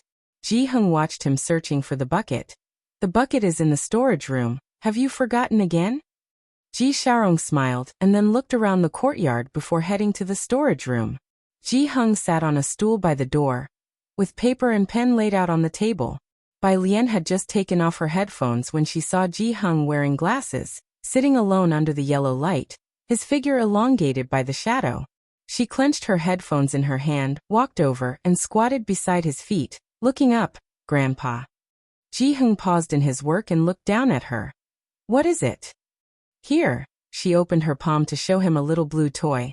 I got this with my bubble tea today. Ji Hung looked at the little blue rabbit in her hand, and reached out to take it. Look at this pattern, do you like it? He showed Bai Lian the painting on the table. Bai Lian glanced at it. It was a meticulous traditional Chinese painting of plum blossoms, the yellow stamens distinct and lifelike. It's beautiful. Well then, I will submit it for printing tomorrow. Ji Hung shifted his gaze away and gestured for Bai Lian to return to her own business. Go back to your reading. Remember to get up early tomorrow. Your uncle is taking you to school. He was talking about Ji Xiaojun, whose school registration had already been transferred. Oh, Bai Lian stood up, and as she went back to her room, she made a request. After that is mounted, Can you stitch me a peony? I like peonies too. Make one for me next time. You're picky now? Ji-hung glanced at her. After she went inside her room, Ji-hung stayed sitting where he was, motionless for a long while, mounted on a frame. It had been so long since Ji-hung had heard this term. He seemed to have gotten used to people nowadays liking fashion, preferring high-end dresses and haute couture clothing. No one liked the flowers he embroidered, and no one appreciated the clothes he made. Even the ones he made for Ji Mulan, she didn't take a single piece when she ran away from home. He looked at Bai Lian's retreating figure, then lowered his gaze to the little blue rabbit in his hand. Inside the room, Bai Lian was in a good mood since she didn't have to wash dishes. She returned to her room, placed her opened headphones on the table, and the first thing she did was look up the book Jiang he had sent her. She opened Baidu and searched Jiangjing University Physics. However, the results were bizarre. There was everything except for the book from Jiangjing University and Jiangjing University Physics. She glanced at her phone screen and there was even a result. Got 17 points in physics, Bai Lian. Good for you, classmate. She went back to WeChat, tapped on Jiang He's profile, and politely greeted. On the other side of the phone, Jiang He sat on the carpet, a life-size synthetic cabbage plushie in his lap, holding a 7-layered twisty puzzle in his hand, slowly working on it while the watch on his wrist chimed. He glanced at it and saw the message was from someone with a Xiangqing building profile picture, his eyes lighting up. He threw away the pillow, tapped his smartwatch, and a slim, floating 3D page appeared with Bai Lian's message. Bai Jian. Jiang He replied one character at a time. Bai sister. Bai Jian. I won't go to the library tomorrow, I have classes, Jiang He. Okay. Bai Jian. I can't find the book you sent, it's not on Jingbao either. Jiang He rested his chin on his knee, blinking. Jiang He. I'll ask brother. He got up from the carpet to go to the study. Jiang Fulai was in a video conference. He wore a white lounge suit, leaning back with a relaxed posture, his pale fingers resting on the table, his light and lofty eyes half-lidded, exuding a sense of nobility and indifference. Upon seeing Jiang he slowly straightened up, switched off the camera, and muted the microphone. What is it? Jiang He approached and showed him the watch screen. Are you asking for her? Jiang Fulai raised an eyebrow, his soft lounge suit making his coldness seem a bit diluted. Jiang He nodded. Jiang Fulai took from him the half-solved twisty puzzle. I hear you want to go back with them? Jiang He nodded again. Jiang Fulai methodically restored the puzzle to its original state, casting him a glance in between. You can't. Jiang He looked at his puzzle, this time not nodding. Go back to bed. Jiang Fulai handed the puzzle back to him. I'll have someone send the book over tomorrow. The delivery of his laboratory detector did not meet his standards this time. He needed a detector capable of sensitively sensing recoil nuclei. But the detecting medium in the laboratory was not large enough. So he was altering the design to ensure the detector was large, yet had a very low detection energy threshold. There was not much time. Conveniently, Jiang He had recently found a playmate, so he didn't need to be distracted by looking after him.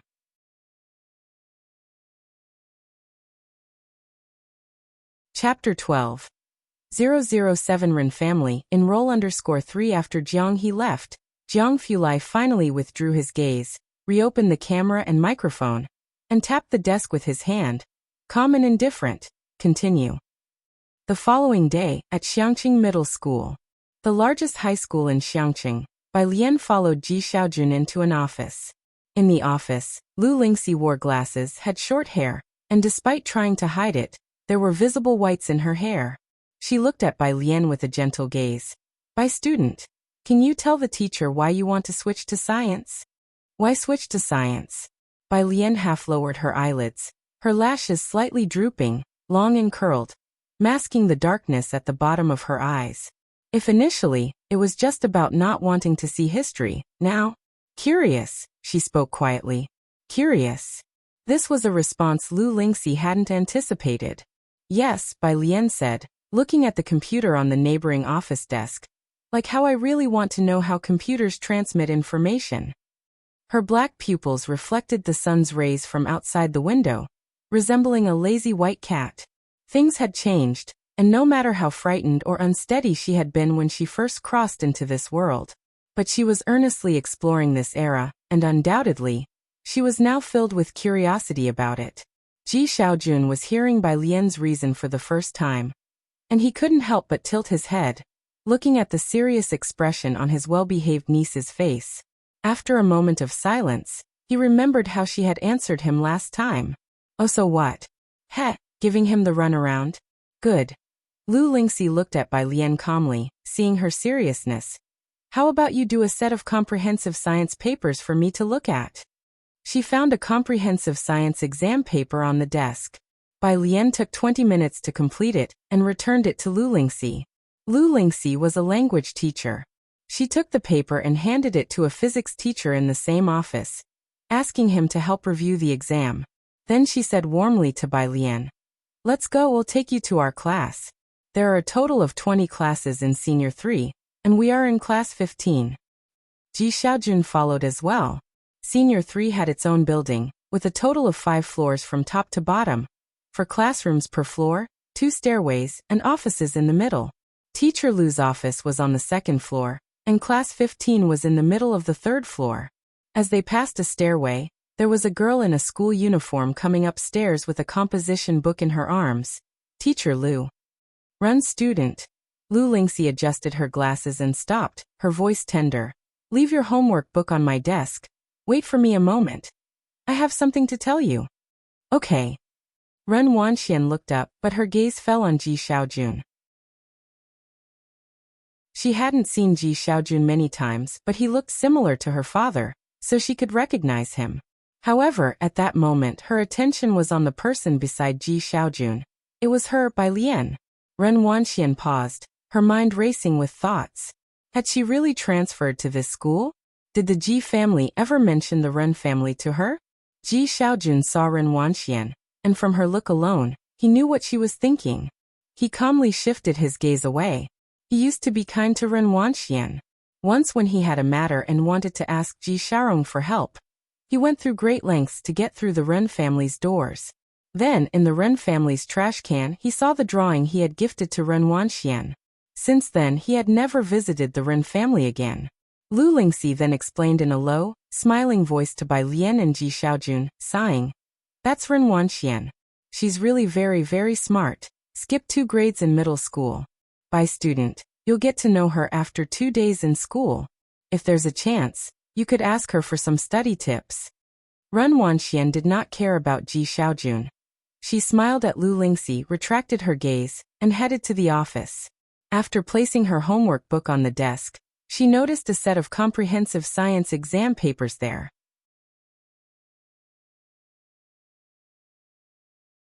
Chapter 13, 008 Vine Emperor _1 Class 15. At the front of the classroom stood a middle-aged man with a slightly rotund figure, his back curved as his hands rested on the lectern. Now looking at this problem, what should we do first? We set the coordinates for this moving point M, using trigonometric substitution and the trigonometric identity, right? And what's the next step? Write down the coordinates of the other points as well. Then it becomes pretty obvious, they're all collinear. Can we not determine the coordinates of point P? Isn't the slope of PQ now evident? Isn't it quite simple, right? The students in the class were dozing off, responding intermittently. Lu Lingxi knocked on the door. Mr. Xia, I've brought a new student. Some students in class 15 languidly looked up, and in the light, the newcomer was seen wearing a simple white cross-collared shirt, embroidered with a tiny white poppy at the neckline, paired with a black horsehair skirt below. In her white blouse and black skirt, her black hair was neatly coiled with a wooden hairpin, and she had no other accessories. Her features were pretty and she exuded a lazy elegance, giving her an irresistible aura. The math teacher momentarily felt as if he had time traveled, as if he were in the Imperial College, and approaching him was his most spirited female disciple. She entered the classroom and spoke in the midst of a profound silence. Hello, everyone. My name is Bai Lian. At the sound of bang, the atmosphere instantly exploded. May I ask, Lian from which Lian? A girl sitting in the back excitedly raised her hand to ask. Standing politely at the lectern, Bai Lian casually tilted her head upon hearing the question. The lian as in the vines of an emperor's home. Wow. Cool. Some boys even started banging on their desks and shouting. Some girls, seemingly composed, bowed their heads, but had already taken out their phones to frantically communicate in chat groups. All right, calm down you lot, Lu Lingxi said with a smile. Bai Lian, take the empty seat in the fourth group. She looked at the girl with her head down by the window, her voice softening, next to Yang Lin. Bai Lian walked towards the only empty seat in the classroom with her backpack. If you need anything, you can come to me. Yang Lin spoke in a delicate and gentle voice, and after she finished speaking to Bai Lian, she kept her head down, continuing to do her homework. Thank you. Lu Lingxi returned to the office. Wanxian, you'll have to write on the bulletin board at the intersection later. Ren Wanxian had studied under a famous teacher since she was little and had good handwriting. Lu Lingxi was also partial to her. Also, you're aware of the Jingjiang preparatory camp, aren't you? Ren Wanxian nodded. I know. She didn't just know. Her grandfather was also actively communicating with a doctor from Jiangjing. Some schools use software from the preparatory camp to drill their top students with questions. Lu Lingxi spoke slowly. Our school recently got a spot, but there's only one, so the school will decide who gets it after another month. The spot for Jingjiang preparatory camp was basically a guaranteed ticket to Jiangjing University. There were very few opportunities to get this software spot. Ren Wanxian remembered that even Beijing High School only had 10 such spots. She was surprised that Xiangcheng School actually had a spot. Ren Wanxian was quite taken aback. I understand, Ms. Lu. Stay a bit later after school. There's a training session targeted at those of you who can compete for the spot. That's it, you can go back, Lu Lingxi said with a smile, sending her off. Lu Lingxi was not only the homeroom teacher of class 15, but also taught Chinese to 3 classes, concurrently holding the position of grade director. She was in charge of all the significant issues of the senior year. Ms. Lu, I've placed the transfer student's test paper on your desk, the physics teacher reminded Lu Lingxi. Lu Lingxi quickly put on her glasses and picked up the exam paper. Let me take a look. The first thing she noticed was the handwriting on the paper. This handwriting. Upon hearing this, Ren Wanxian slowed her steps. So that test paper belonged to Bai Lian? The physics teacher, holding his teacup, said with a smile. 85 points, the paper is simple, the score is a bit on the low side, but the fundamental knowledge is well learned. Ren Wanxian paused at the door, a hint of mockery in her eyes. She closed the door, thinking nonchalantly, what a refined way the physics teacher phrased it. How is that a bit on the low side? In Xiangcheng's initial exams, the science comprehensive is very simple, consisting entirely of basic questions, with a total score of 300 points, and in their class, there's no one below 150. In the office, however, Lu Lingxi was quite surprised. 85, that's also enough, Lu Lingxi said, holding the exam paper and smiling. You don't know, but Bai Lian switched from liberal arts to science. I thought if she could score 50, I wouldn't persuade her to go back to arts. She didn't have high expectations for Bai Lian, especially since she had switched from literature to science. She hadn't expected Bai Lian to score as high as 200. Lu Lingxi wasn't pursuing graduation rates either.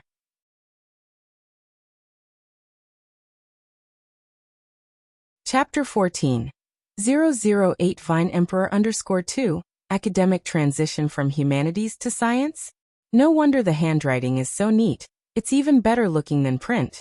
The physics teacher had just been preparing for class and hadn't heard the conversation between Lu Lingxi and Bai Lian. It looks even more pleasant than Ren Wangshuan's test papers. He also found it strange that the transfer student had switched from humanities to science. Although the test itself was simple, covering mostly basic knowledge, and she didn't do many of the major questions. In fact, whenever she did answer, everything was correct, especially in physics. She used authentic Guanga style. As a language arts teacher, Lu Lingxi did consider her to be a good student, with handwriting so well behaved. In the past, scholars who took the imperial examinations would use this type of font. Previous top scholars knew several styles of calligraphy, but would all use Guanga style during the palace examination. Lu Lingxi had never considered that Bai Lian knew several styles of handwriting. Nowadays, it was remarkable for young kids to learn even one style properly. But now very few people learn Guanga style anymore, as they prefer Liang style. Lu teacher, don't worry too much. The physics teacher unscrewed the teacup. Since she wants to study science, she'll definitely be diligent. Don't look at her score of just 85 now. I see that she's not completely lacking in insight. Just you watch, by next year's college entrance exam, she should be able to raise her score to 170, and with some effort, reaching the second tier of universities is quite possible. He decided to pay more attention to this transfer student. Of course they did not know. Making the transition from humanities to science, scoring 85 on a test of moderate difficulty, indeed also indicated some talent. In their minds, the biggest challenge for Bai Lian would just be the transition from humanities to science, as it was already difficult enough to score well legitimately, let alone considering that these 85 points were entirely the result of 5 days of study by Bai Lian. And as for the many questions she hadn't answered, it was simply because she hadn't started learning that material yet. Bai Lian, relying on her own efforts, had carved out a territory for herself on the Xiangqing Middle School forum. Today, of 10 posts on the number 1 middle school's board, 8 are about Bai Lian, the Empress. Bai Lian herself was not aware of these discussions. Although she was good-looking, she emanated an aura that made her difficult to approach. Like her deskmate Yang Lin, she was either reading or solving problems, appearing very much like a top student. Carrying the aura of a top student naturally, other students didn't dare to strike up a conversation. After school in the afternoon, Bai Lian had just been measured for size. Her school uniform would not be issued for another 2 days. Among the sea of uniforms, she was the only one in her own clothes. A bit taller than the average girl, clean and strikingly beautiful, standing out like a crane amongst chickens. Jiang He was squatting on the street corner opposite, and he spotted Bai Lian, shining brightly amidst the crowd, in a glance. "Why are you alone?" Bai Lian didn't see the others who had been following Jiang He around, so she took him to the milk tea shop around the corner. "My brother is picking me up later." The milk tea shop was crowded just after school let out, but they waited a few minutes for people to leave. Bai Lian found a quiet table and sat down with Jiang He. "Bai student." The clerk served Bai Lian 2 cups of cherry fruit tea. "Your milk tea is ready, straws are on the left, help yourself." Bai Lian recognized that this was her deskmate, Yang Lin. Bai Lian looked at the milk tea, which clearly had more fruit pieces than others, and smiled with her eyes, the expression shining and vibrant. "Thank you."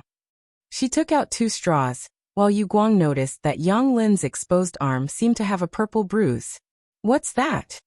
Bai Lian took her eyes off it, and went back to handing Jiang He his milk tea. The other person took out a colorful spherical object. Jiang He took a sip lightly. A 7-layered, 5-colored magic cube. He had already managed to restore the center colors, but was not familiar with the rest. Last night, after watching Jiang Fulai's speed cubing restoration formulas, he was trying hard to replicate them. Bai Lian opened her backpack and took out a large lump, having never seen a Rubik's Cube before. "Are you restoring the colors of this sphere?" Jiang He nodded, discontent with his own speed. "My brother can solve it very quickly, but I need 2 hours. Puffed. A guy who had just come in with a basketball spat out his lemon tea. "No way, little bro." The guy spun on his foot and turned sideways, wearing the school uniform, his features handsome and sunny, and kindly suggested to him in a heartfelt tone, "Don't talk about it so calmly, have some sympathy for the average high school student." Jiang He glanced at him and said nothing. "Boy, what's with that look?" "What look?" "Hey." The boy got choked up for a moment, but then greeted Bai Lian, introducing himself. "By classmate, I am your Zhang Xiai's." Bai Lian recognized him. He was the guy who sat behind her.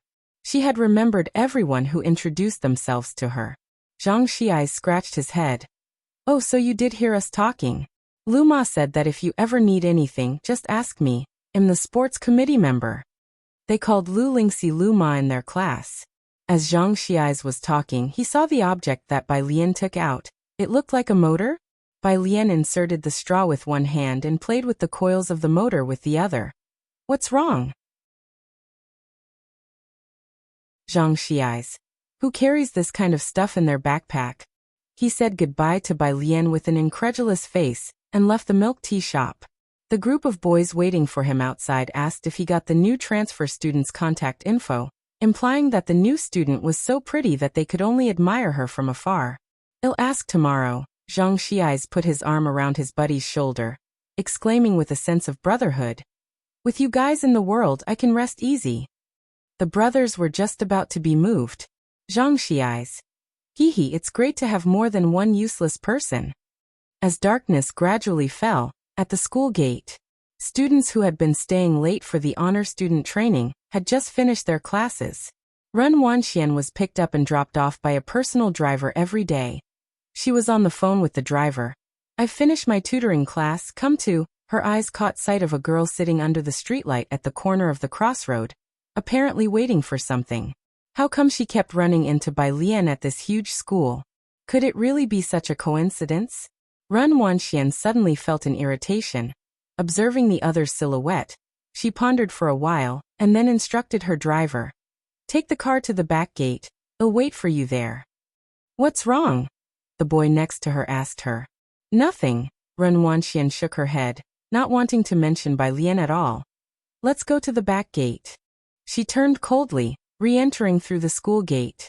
The boy, after a thoughtful nod, glanced faintly at the corner of the crossroad and said, "Then I'll have my driver wait for me at the back gate as well." Meanwhile, at the crossroad, "When is your brother coming?" Bai Lian sat beside Jiang He by the roadside, watching the passing traffic. The streetlights lit up one by one. Jiang He reluctantly lit up his watch. "Another 10 minutes. Okay." Bai Lian leaned lazily against the lamp post, taking out the coils again to play with. When Jiang Fulai came to pick up Jiang He, what he saw was this scene. The girl sat casually by the roadside. Her ink-black hair was casually held up by a brown wooden hairpin. She elegantly manipulated the motor in her hands, making the rough motor seem more like a piece of art. Her facial features were strikingly attractive, and her droopy eyes conveyed a lazy demeanor. For a moment, it was as if the moonlight too favored her, casting a hazy glow as if moisturized by the moon's radiance. Suddenly he thought of a phrase, tender yet lethal.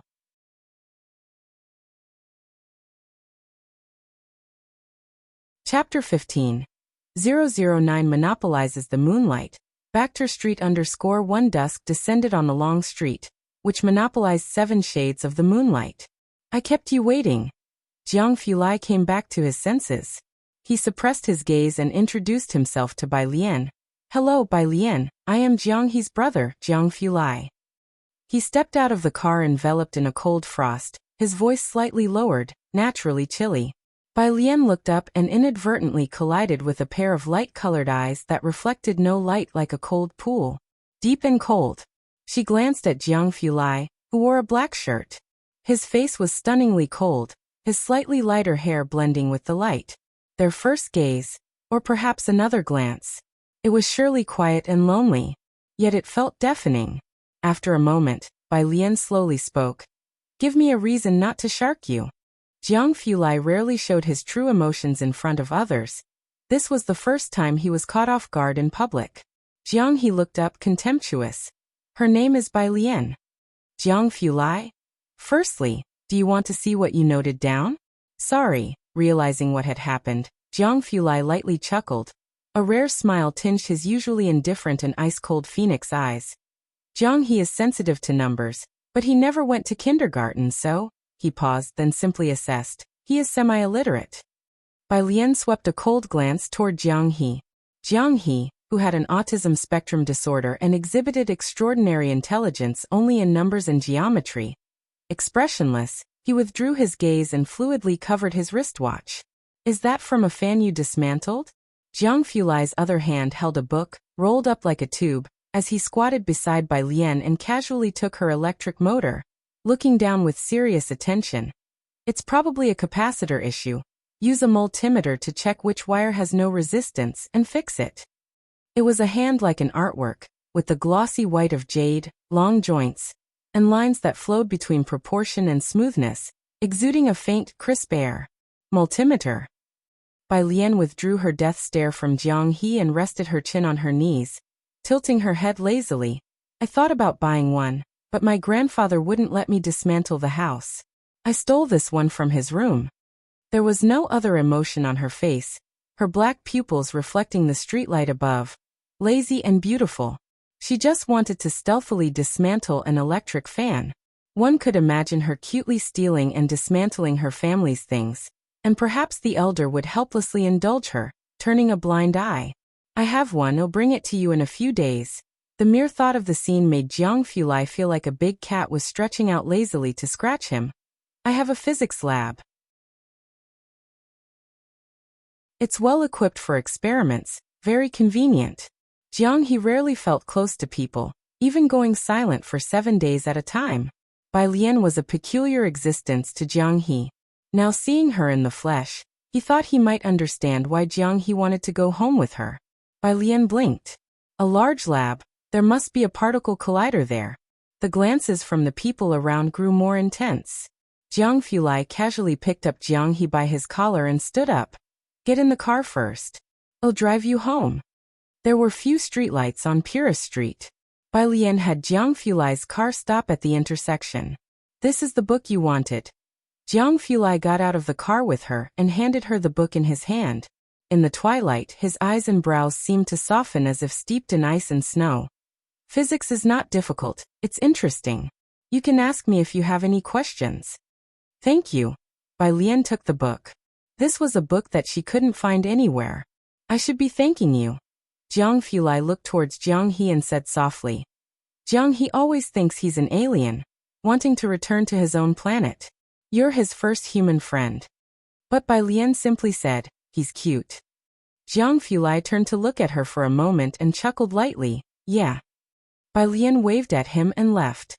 Jiang Fulai watched her enter a small store, with a police patrol not far away.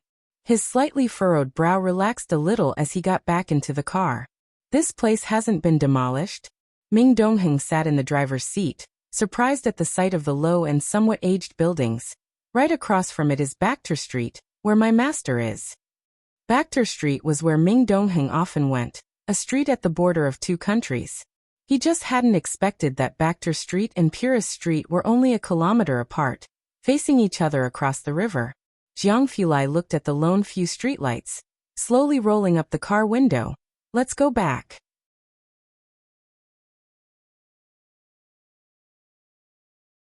Chapter 16.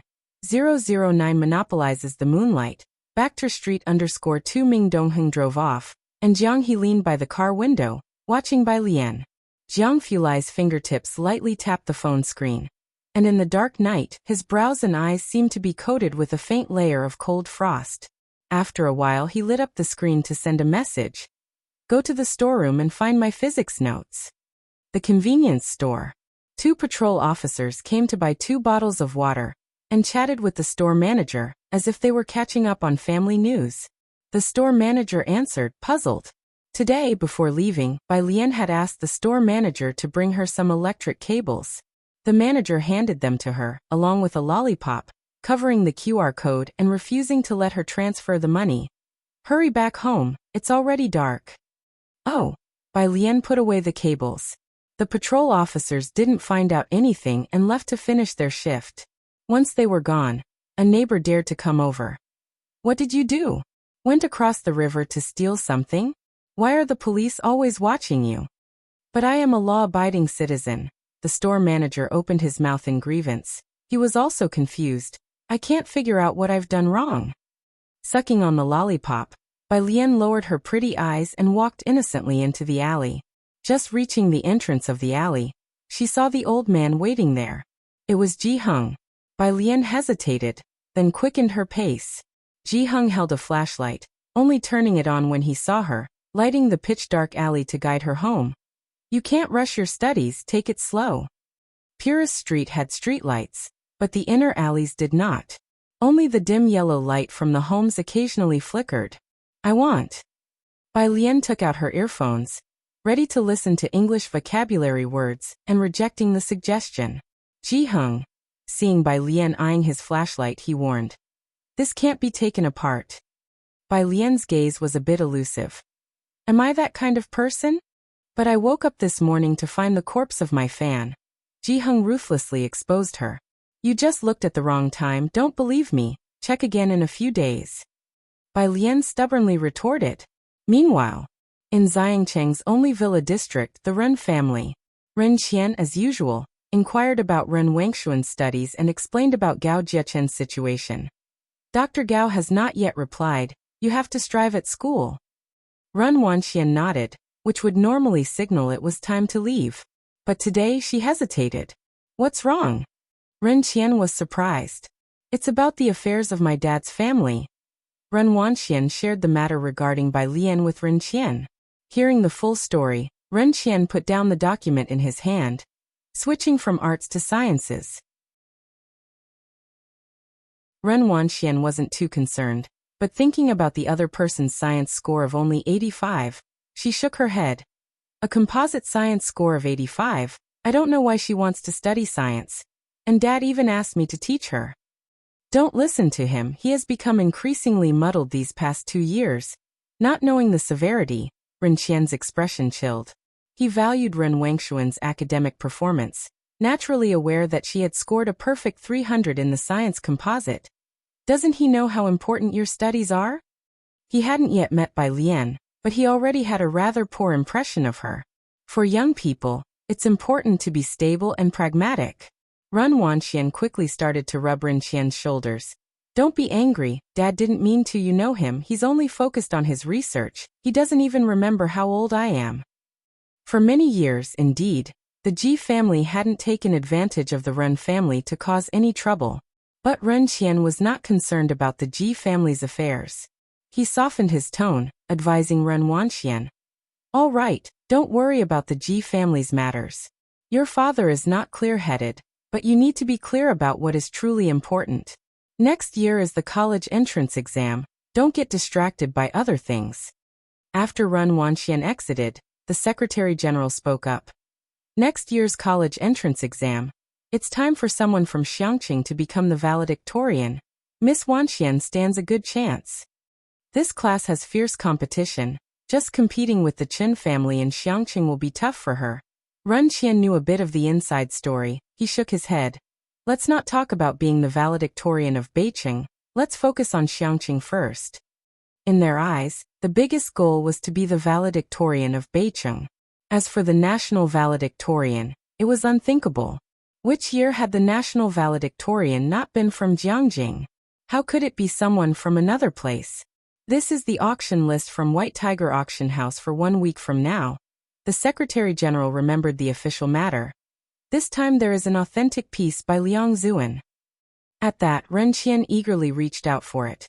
An authentic piece by Liang Zuan? Liang's style was one of the most popular scripts, not just favored by the common people, but also highly esteemed by the major families and great literati. Therefore, from a young age, Ren Qian made Ren Wanxian learn Liang's style. Clearly, Ren Wanxian had made the right move. Ever since she was young, she had won many people's favor with her Liang-style handwriting. Authentic pieces by Liang Zuan were rare, with a known authentic piece residing in the private museum of the Chen family in Jiangjing.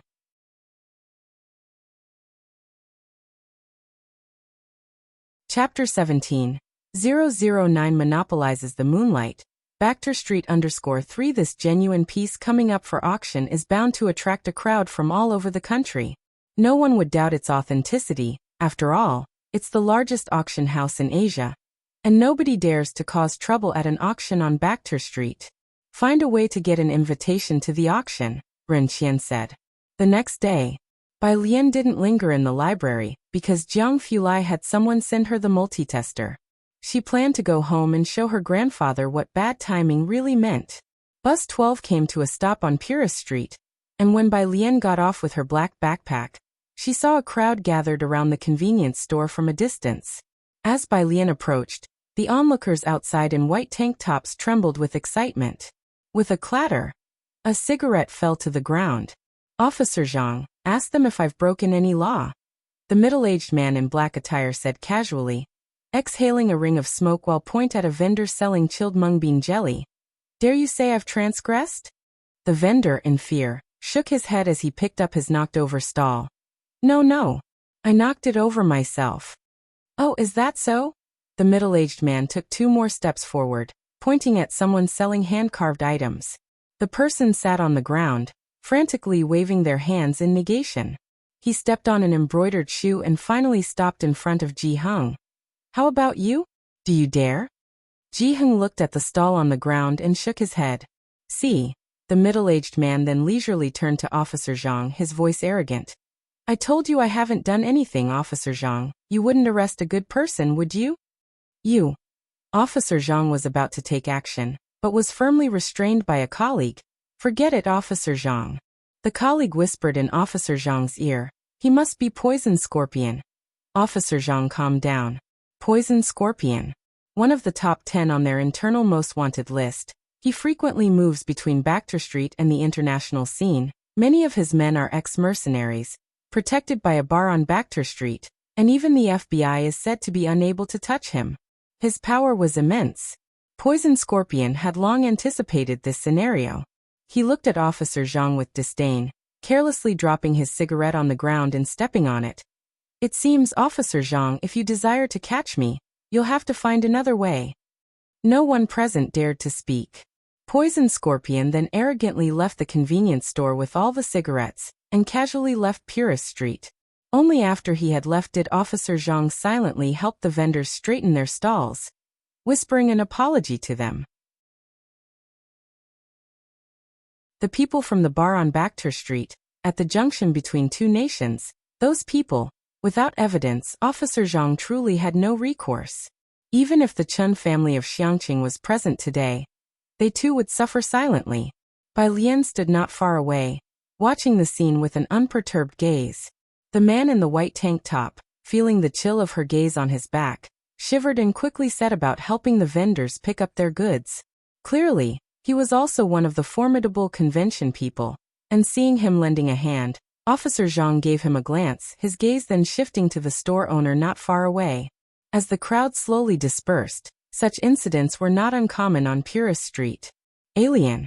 Ji-hung, having tidied up his belongings, saw Bai Lian standing at the street corner. The neighbors liked the trinkets made by Ji-hung, who would set up his stall every few days. Bai Lian usually studied late in the library, so this was the first time she saw him vending. Bai Lian answered calmly, taking Ji-hung's items from his hand. It's all right, grandfather's used to it. Ji-hung spoke more today than usual, holding a tobacco pipe.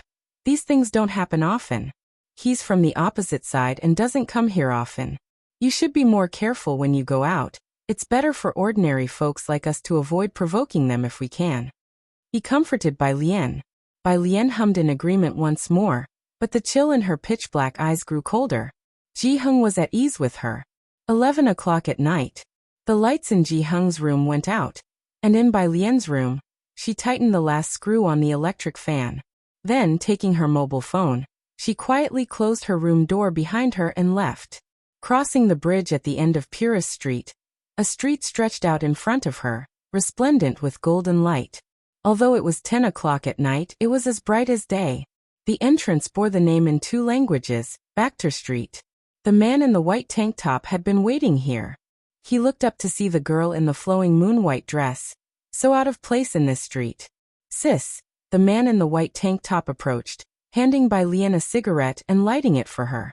With a slender cigarette grasped between her fingers, Bai Lian appeared utterly nonchalant.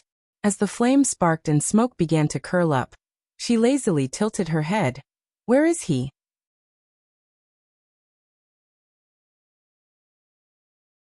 Chapter 18. 010 Save the People, Crown Prince Class 1 Qinglong Bar. Near the bridge on Purist Street, it spread out over a wide area. Poison Scorpion was the toughest enforcer at Qinglong Bar. His recklessness had earned him a big name on this street, and most were afraid of him, which meant few dared to cause trouble in the bar. He was just sitting in the lounge inside the bar, biting on a freshly lit cigarette. Bang! The door was flung open. Poison Scorpion glanced up nonchalantly, only to see a white tank top. He stood behind a young woman. Yo Mao Kuan. He obviously recognized the man in the white tank top. He called him Mao Kuan, but his tone lacked respect. Poison Scorpion stared straight at the girl behind him. Are you here to pay tribute to me? Haha, don't worry, Mao Kuan, I'll be sure to speak highly of you to your godfather. The man in the white tank top looked at him, as if seeing a former version of himself. Bai Lian slowly approached. Poison Scorpion hesitated, then with a smile, extended his hand toward Bai Lian. Mao Kuan, the person you've brought is pretty. Bang. He, along with the stool, was kicked to the ground, and a bone in his chest broke. Poison Scorpion's eyes turned fierce as he endured the pain and scrambled up, throwing a fierce punch at Bai Lian's face. Bai Lian didn't even move her feet, simply raising her hand leisurely to catch his punch under his astonished gaze. The hem of her moon-white dress fluttered gently. Crack! The sound of finger joints breaking echoed. You want to die? With a bang, he was once again brutally smashed to the ground by Bai Lian. Poison Scorpion had never seen such a twisted scene before, and looked at Bai Lian in terror. The borderlands between two countries were complex, and no one without some abilities could survive there. His skills were quite impressive. In fact, few people knew that even the FBI had been unable to handle him when he was notorious internationally, which was why the bar owner had taken notice of him. As Qinglong Bar's top enforcer, even the #1 fighter in the ring would have a hard time laying a hand on him. Poison Scorpion was breathing more out than in. He lay on the ground, unable to get up. Have I offended you? He was clever, indeed. To be this arrogant and still alive for so long was because he had only offended nobodies. The girl in front of him, who could crush him as easily as pinching a steamed bun, was certainly no nobody. He had no idea how he had managed to provoke her. Bai Lian still had a slender cigarette pinched between her fingers, and the smoky haze swirled around her face. She walked unhurriedly to Poison Scorpion's side, wearing gray embroidered shoes with a faint footprint on them. The embroidery was of pink peonies, layered and sumptuous. With the shoe bearing the footprint, she stepped on Poison Scorpion's right hand and asked softly, Is the embroidery nice? So prim and proper. Poison Scorpion, who had been so arrogant before, now lay at Bai Lian's feet. Even as every breath caused pain in his chest, he still struggled to wipe the dust from her embroidered shoe. Smiling ingratiatingly, he looked up at her. Good, very good. The embroidery is excellent. Bai Lian looked down, the shadows cast by her eyelashes hiding the tumult within her eyes. She lifted her foot. Indeed, it's good. Bang, another kick. She kicked Poison Scorpion hard in the chest. Poison Scorpion was slammed against the wall. Bai Lian leisurely straightened her sleeves. Withdrawing her gaze, she said coldly, But it's gotten dirty. The man in the white tank top knelt beside Poison Scorpion, kindly reminding him, You had to mess with her grandfather's business of all things. And you even asked if the old man dared to. Do you think he dares? Remember to respect your elders and love the young. The bar was deafening with noise. A group of men in black waited at the doorway. The leader, seeing Poison Scorpion paralyzed and gasping against the wall, twitched his mouth. God, you're asking a vicious man to respect the elderly and love the young. They looked at Bai Lian warily, then told the man in the white tank top. Mao Kuan, the boss wants you in the conference room. I'll talk to my godfather. The man in the white tank top nodded casually. Bai Lian leaned against the bar, lazily tapping her fingers on the countertop. Xiao Bai. The man in the white tank top immediately stepped forward, pouring her a drink. Sister, my surname is Mao. Oh, Xiao Mao. Bai Lian nodded sluggishly. Thanks for today, but I don't drink. I'm heading back. Sister, won't you stay a little longer? Bai Lian took out a wooden hairpin, slowly gathered her hair, and her low, soft eyes were languorous. No, I have class at 8 in the morning tomorrow. Niao Kuan no, Xiao Mao. At his side, a younger brother seeing Bai Lian for the first time blushed. Xiao Mao upon seeing this snapped at him, smacking his head hard. What are you looking at? Ha! What are you staring at? Any ideas you're getting stuff them back into your mother's womb.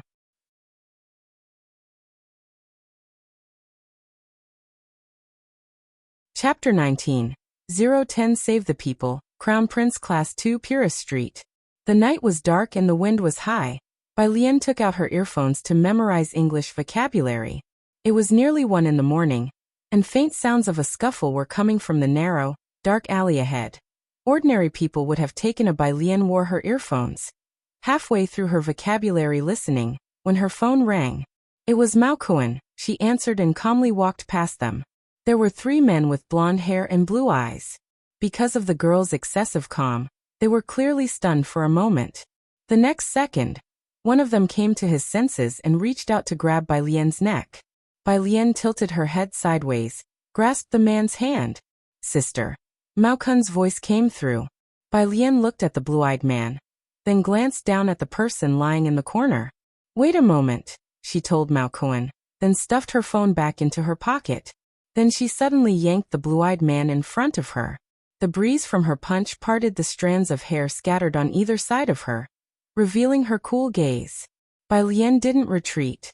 With her other hand balled into a fist, she powerfully slammed into another who tried to make a move on her. In less than 3 minutes, 3 men were lying at her feet. Only then did Bai Lian take her phone out of her pocket, leaning lazily against the wall. Speak. Ah. Oh. Mao Kun, on the other end of the phone, wiped his face. There's an auction here in a couple of days. Do you want to come play? No thanks. Bai Lian hung up, her eyelashes drooping down. She put her earphones back on and dug out her English vocabulary list. Hey, the bloodied person lying in the corner spoke to her, shaking as he fetched a pack of cigarettes from his pocket and tried to find a cigarette to bite on. Thank you, can I have your contact information? Bai Lian glanced down at him. His leg was still bleeding non-stop. Her gaze settled on the gold-framed calligraphy next to him. When the man saw her looking, he moved his right hand but inadvertently triggered a wound, causing him to hiss in pain. Do you want this? It's an original by Liang Zuan. It's valuable but not as precious as I am. Take it if you want. As for other requests, I can manage anything as long as you don't ask to live on the moon. Bai Lian, unsure which word moved her, squatted down, flipped on her phone's flashlight, and shone it on the calligraphy beside the man. After a while, Bai Lian's gaze lazily fell on the man's continuously bleeding leg. She slightly lowered her head and reached out to fumble with the man's injured leg. What are you doing? The man was taken aback and quickly said, It's a gunshot wound. My private doctor will be here any moment. Don't touch it randomly. I don't want to be crippled just yet. While he spoke, his leg suddenly stopped bleeding. Even the pain was greatly reduced. Only then did Bai Lian stand up, reopened her English vocabulary page, and started walking back. Hey! The man snapped out of it and saw that she hadn't taken the calligraphy. He couldn't help but call out to her. Don't you want Liang Zuan's original work? The girl who didn't pay him much attention stopped. The gentle moonlight bathed her as she finished memorizing a word before tilting her head. Who told you this is an original? The man was taken aback. This has been authenticated by experts. The girl took her gaze back, disappearing around the corner. Her voice faded into the night, lonely and vague. Have it authenticated again. That's his student's handwriting. 6 o'clock in the morning. Ji Heng's room. The moment he opened his eyes, he found himself face to face with a figure holding an electric fan. Ji Heng. Bai Lian. After 10 seconds of staring, someone was looking at him with a very righteous expression, as if asking, Why did you wake up so early? Very well. Ji Heng expressionlessly closed his eyes again. Only then did Bai Lian set the electric fan down. She made sure to plug it in. The fan that was previously broken now seemed eager to let everyone know it had been fixed by someone, whirring loudly as it began to spin. She considerately closed the door behind her as she left. Ji Heng opened his eyes again, looking at the window to the early morning sky, cool with an estimated temperature of about 22 degrees. Calmly, he reached out and pulled the half-draped blanket up to his neck. Xiangqing Middle School starts class at 8 in the morning. Most boarders arrive by 7. Bai Lian wasn't particularly late, arriving at 7:30. Her deskmate must have also arrived early, now clutching an English book and sitting in the front seat, memorizing. And her seat. Bai Lian yawned lazily as she walked up to her spot, tapped the desk and looked down. Classmate, excuse me. The girl sitting in her seat instantly pulled a long face. Shush. The originally noisy classroom quieted down in an instant. Zhang Xiai's, who had been napping on his desk, also lifted his head, bleary-eyed, and came to alertness at the situation. The curly-haired girl didn't even glance at Bai Lian. Noticing Zhang Xiai's awake, her eyes lit up as she handed him a bag. Zhang Xiais, I brought you breakfast.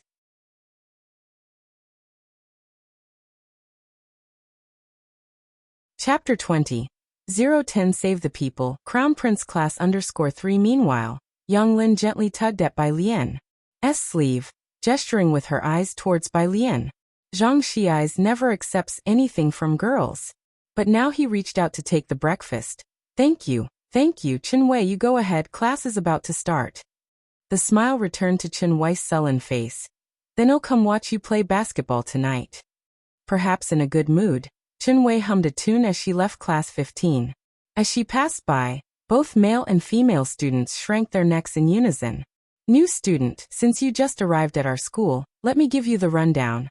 The girl in front turned around and heaved a sigh of relief before speaking to Bai Lian. That was Chen Wei from the second year. Of course, mentioning that might not mean much to you. You know about the school heartthrobs, right? Besides that idiot Zhang Xiais, there's another guy called Chen Zhu. Chen Wei is Chen Zhu's little sister. Chen Zhu is in the elite class 8 of the third year. Got it.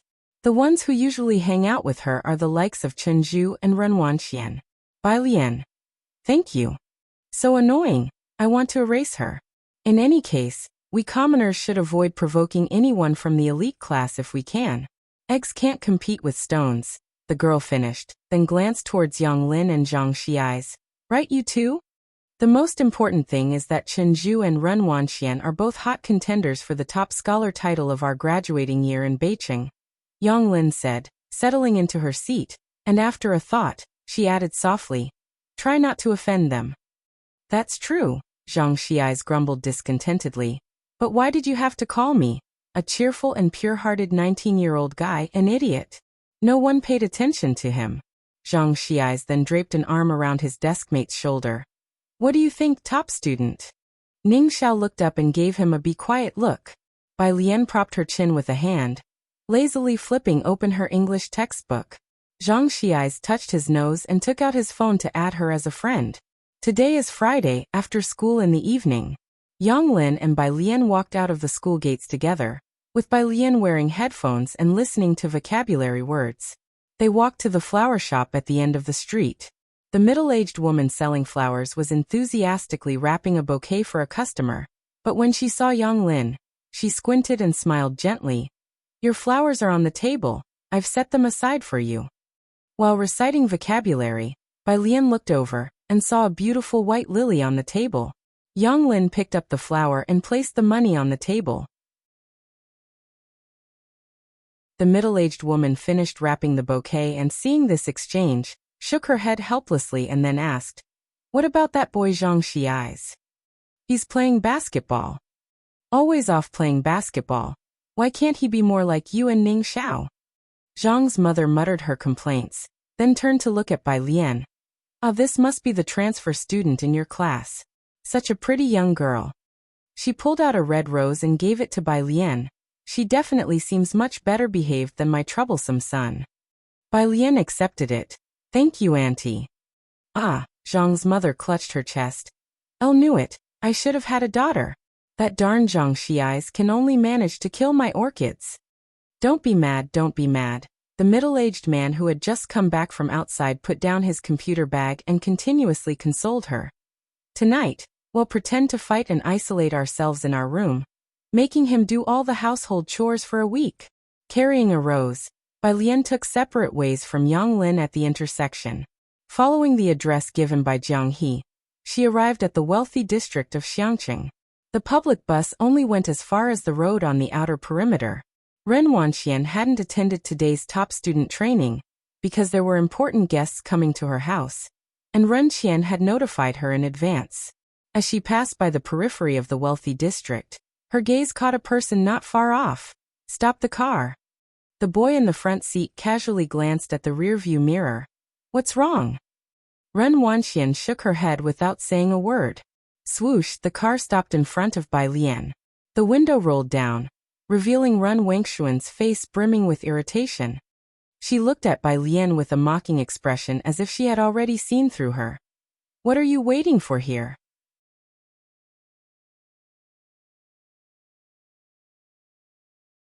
Chapter 21. 011 Director Chin. That day Liang Zuan's extraordinarily talented disciple L by Lian held her cell phone and sent a message telling Jiang he not to hurry. She was still in a moon-white long dress, her eyes clear and tranquil, reciting vocabulary in a calm and unruffled manner. Upon hearing a voice, she looked up. Waiting for your ancestor. No matter whether it was at school, at the Run family home, or anywhere else, Ren Wanxian was always the center of attention, always pampered and worshipped by everyone. Even Chen Wei had to make some superficial effort in front of her. As for the Ji family, even though she was very polite to Ji Heng, deep down she still looked down on the Ji family members. Ren Wanxian looked at the long dress on by Lian, plain and unadorned, without any logo, clearly something made casually by Ji Heng. In her eyes, Bai Lian was indeed the least noticeable among them. When encountering her, one should at least be cautious and respectful, not so arrogant. But she didn't expect that someone she least cared about would speak to her so rudely. The driver in the car couldn't help but take another look at Bai Lian, and Ren Wanxian noticed that the boys nearby were also looking their way. She was shocked that Bai Lian dared to speak to her like that. What are you talking about? Can't hear clearly? Bai Lian, looking at the next word, said indifferently, then I can carve it on your tombstone. The driver wished he could cover his ears, trying hard to pretend he didn't hear anything. But Ren Wanxian, with her sense of entitlement, didn't get out of the car, only haughtily rolled down the window, so everyone in the car could hear Bai Lian's words. Even if the driver showed no reaction, Ren Wanxian still felt that everything about her was being challenged by Bai Lian at this moment. She was rendered speechless by the retort, and only managed to pull at her lips before angrily rolling up the window and demanding, "Aren't we leaving yet?" The car started. The boy in the front seat glanced at Bai Lian by the roadside through the rearview mirror. The look was as if he were observing a leaf, only for a moment before he withdrew his gaze. You know her? Ren Wangshuan's voice was cold with disdain. Who knows which relative from the Ji family that is? She didn't understand how Bai Lian could be so entitled when she was merely living in a slum that hadn't been developed yet, one that still used well water. Chen Zhu nodded, uninterested, and didn't ask any further. The car drove on for a while when another black car slowly approached. Chen Zhu, who had been sitting relaxed, straightened up, his gaze fixed on the rearview mirror, watching the black car grow more distant, until it disappeared. As dusk approached, the black car that vanished in the rearview mirror seemed to grow more mysterious. In the back seat, Ren Wanxian had temporarily forgotten about Bai Lian, watching the direction the black car had disappeared in, and asked softly, "Was that the people my grandfather mentioned?" Although in her final year of high school and focused on her studies, it didn't mean she wasn't aware of other matters. She knew about the recent changes in Xiangqing. They had always thought that the manor behind them, which had been vacant, belonged to the government. Now that it had been occupied, the major families of Xiangqing had all received a clear message not to disturb it. Chen Zhu only casually said, "I've never seen that make of car." The one who came to pick up Bai Lian was Ming Dongheng. Bai Lian had been memorizing words all the way, and when she arrived at the entrance of the manor, she saw Jiang He squatting at the door, eagerly waiting.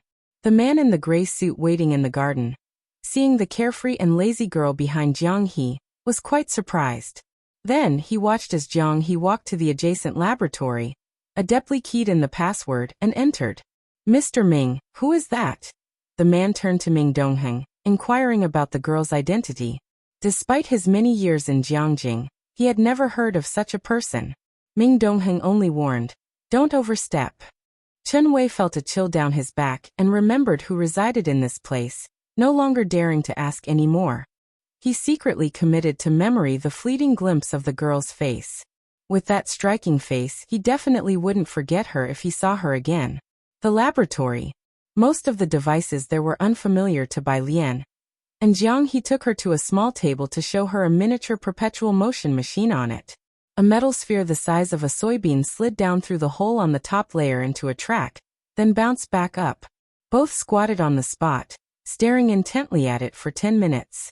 According to the law of conservation of energy, Bai Lian concluded, this is a fake perpetual motion machine. As she spoke, she flipped over the base and indeed, saw magnets underneath. Jiang He nodded, and then secretly told Bai Lian, Uncle Ming has always thought it was a perpetual motion machine. There were many instruments in the laboratory, but Bai Lian and Jiang He only looked at the toroidal collider. Jiang He squatted on one side and tried several times with Bai Lian, continuously adding fluid.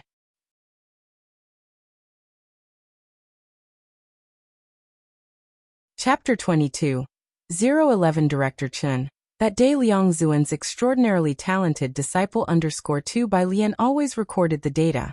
She and Jiang He finally succeeded once, and after glancing at the numbers on both sides, she recorded more data on paper. After she finished, Jiang He leaned on the table and looked at the vortex machine. How come it still isn't broken? Bai Lian set the paper aside, tilted her head to look, and found it hard to disagree. Outside, when Jiang Fulai returned, it was already dark. Young Master Jiang. Chief Chen followed him into the house respectfully. Jiang Fulai took off his coat and with a quick glance, noticed a black backpack, a mobile phone, and a rose on the rosewood table. Ming Dongheng.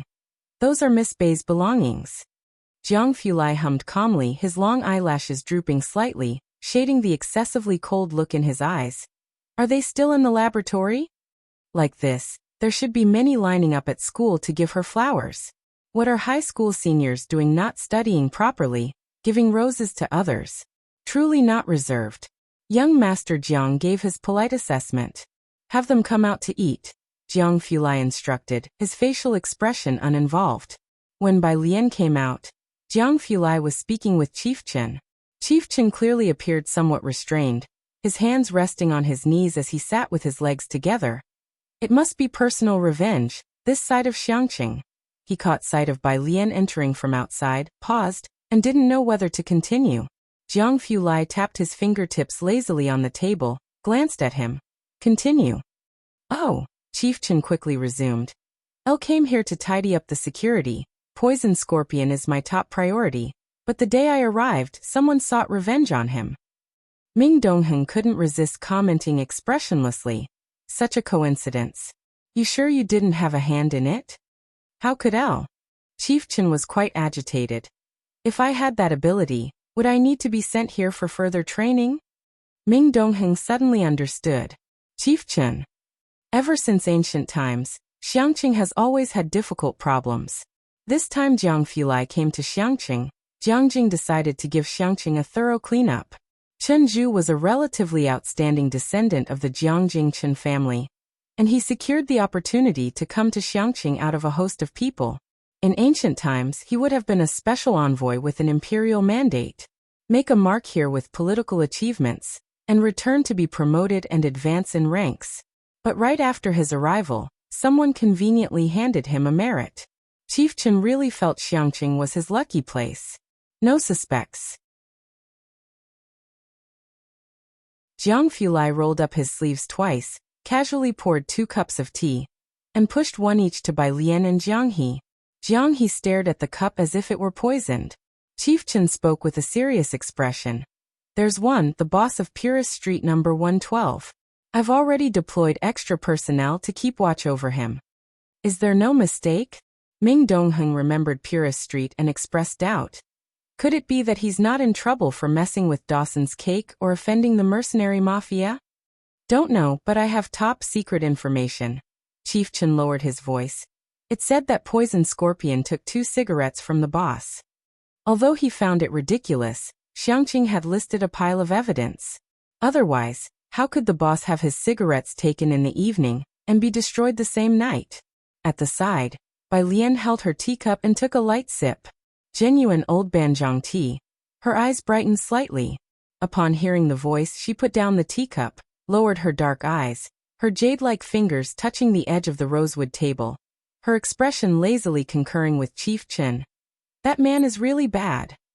Only then did Chief Chen dare to look at her. The young lady didn't seem to be much of a presence, and Chief Chen softened his tone, comforting her with a kind voice. Don't worry, the bad guy has already received some punishment. Don't be afraid.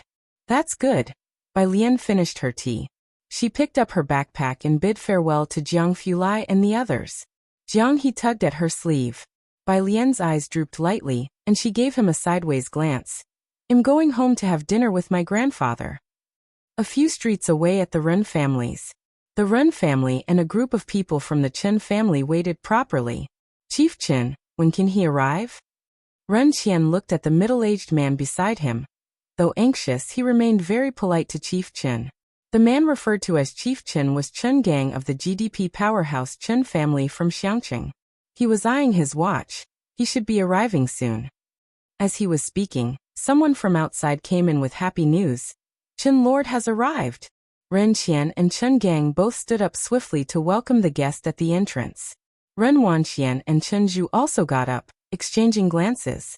Chen Lord, Chen Gang, accompanied by Ren Qian, respectfully ushered the person in, and then introduced Ren Qian. This is Xiangcheng's current highest administrator, the elderly Mr. Ren Qian. If Bai Lian were here, she would recognize this man as the Chief Chen she had just met.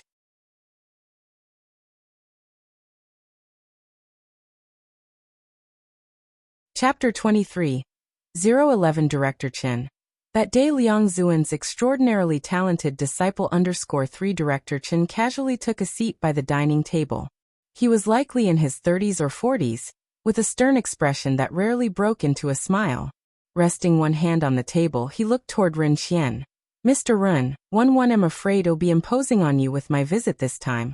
Please do take good care of me. How could I dare? Ren Qian, also a sly fox, responded with a smile, his demeanor perfectly pitched. It's our Ren family that's honored by your presence. Although he smiled, Ren Qian's heart was truly shocked. There had long been rumors in Xiangqing that Chen family was a side branch of that Chen family in Jiangjing, but Ren Qian had his doubts. Not until recently, when a secret order suddenly descended on Xiangqing. A certain Director Chen would be sent from Jiangjing to oversee Xiangqing. The sudden deployment left Ren Qian at a loss until Chen Gang arrived with the news of Director Chen's arrival. Elle heard that there's an authentic piece by Liang Zuan at the auction house. Director Chen took the wine Ren Qian poured for him, and said indifferently. This was another task given to Director Chen by the Chen family in Jiangjing. Indeed, but the auction house issued a notice in the past few days, Ren Qian explained. Rumors suggest the handwriting may not be his own. Director Chen frowned. Ren Qian felt a flutter of anxiety. However, it is indeed authentic.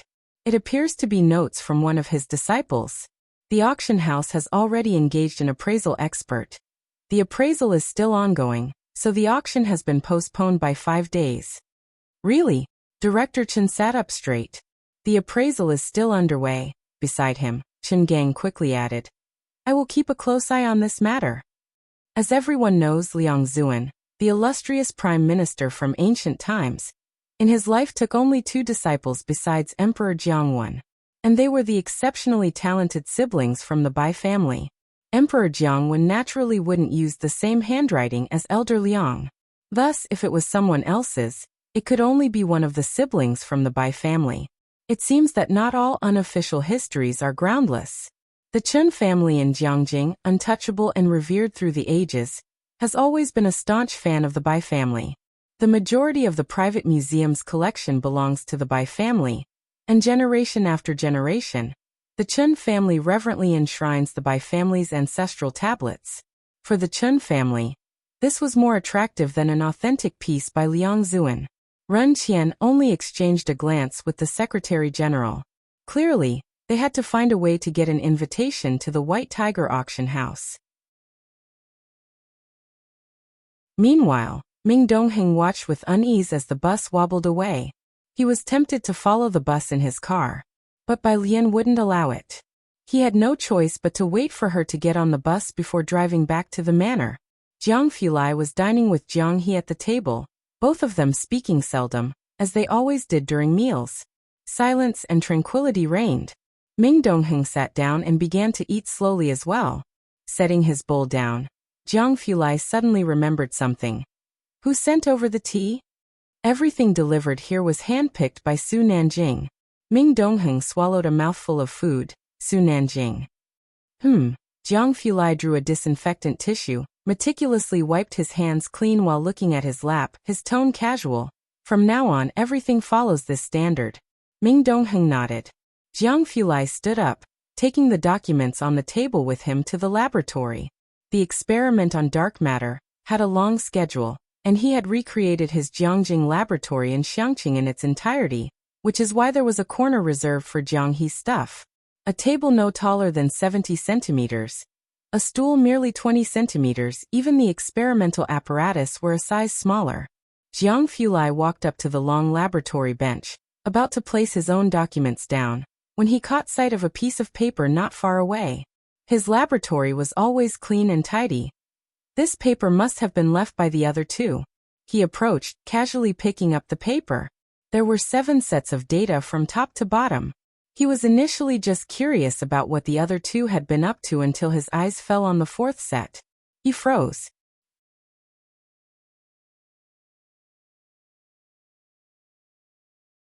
Chapter 24. 012 High Efficiency Study Method. Relocation of residents completed _L. A few digits were written casually. They flowed from the hand as if in one breath, the strokes revealing a hidden sharpness. Jiang Fulai stared at the characters for a moment before continuing to look at the data. If the first 3 sets of data were chaotic, a pattern could be discerned starting from the 4th set. Jiang Fulai immediately recognized it as data from vortex ring collisions. He wasn't very interested in fluid dynamics, so he scanned the data quickly and then took out his phone to take a picture. He sent it to someone. Member of the Ma Institute. I'll need to calculate 5,000 Gaussian Bose samples. I don't have time. Member of the Ma Institute. Of course, if you're willing to switch to quantum mechanics, I think I might find some time. Clearly, the other party didn't look at the content carefully. The reply was quite heartless. Jiang Fulai was not in a hurry. 10 minutes later, the phone rang. Jiang Fulai's eyes were faint. He wore half-frame glasses on the bridge of his nose, and there were no chairs for resting in the lab, nor was the experimental table suitable for sitting operations. He leaned on the desk with one hand, while the other held a mouse, bending over to carefully plot the mass and interaction graph of WIMPs. He didn't answer. The phone stopped for a while, then ringed again quickly. Jiang Fulai reached out, picked up the phone and pressed the answer button.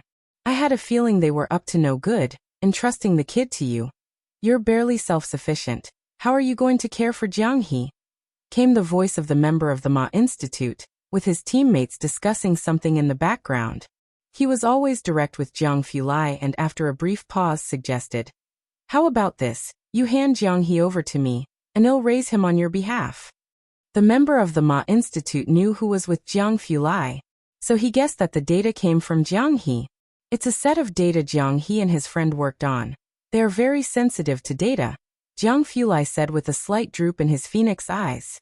His depth in fluid dynamics wasn't profound, but a person's talent and spirit can't be hidden. Therefore, he did not think Jiang He and Bai Lian had a superficial understanding of physics. After all, even the mathematical genius Maxwell faced indifference when he shifted to physics, trying to study electricity and magnetism. And the physical giants of that era did not care about Maxwell either. On the phone, Jiangjing University. The member of the Ma Institute hung up, holding on to the data and thinking about it as he left the office. While going downstairs, he instructed his assistant, "We're aiming to match the school in Xiangqing this year, right? Help me look someone up." The assistant noted it down in the schedule. Almost everyone in the school knew the member of the Ma Institute. Upon seeing him leave the office, a boy passing by the lab building couldn't help his excitement and took a photo. Then grabbing his friend's arm, unable to contain himself. "Xiao Ke, that's the member of the Ma Institute. Did you see? My teacher once had the privilege of being in his team." Bai Lian had just gotten off the bus, when she saw Mao Kuan squatting at the bus stop waiting for her. Upon seeing her, Mao Kuan immediately stomped out his cigarette. Then he picked up the cigarette butt and threw it into the trash can. "Sis," Mao Kuan offered her an invitation with eager courtesy. "Sis, this is an invitation from the White Tiger Auction House. I'm not going. Godfather said it's yours once he gives it to you. You can sell it if you don't want it." Mao Kuan scratched his head. It's going for a good price on the black market right now. Then you help me put it up on the black market. Bai Lian reached out, took the red invitation with a white tiger printed on its cover, and casually put it into her backpack. Okay, sis. The two of them went to a convenience store one after another. Bai Lian grabbed a bottle of water, scanned the QR code to pay, and then went back. Whereas Mao Koren, seeing that Bai Lian called the store owner uncle, caught on quickly, bought a pack of cigarettes, and also helped the owner move the piled goods back into the store. Someone watching from the shadows took note with a solemn expression, marking the store owner's name with a star. Bai Lian had a pleasant time reading and studying in the library with Jiang He on Saturday. Sunday, Jiang He sat listlessly alone on the carpet. He fiddled with a Rubik's Cube in his hands slowly.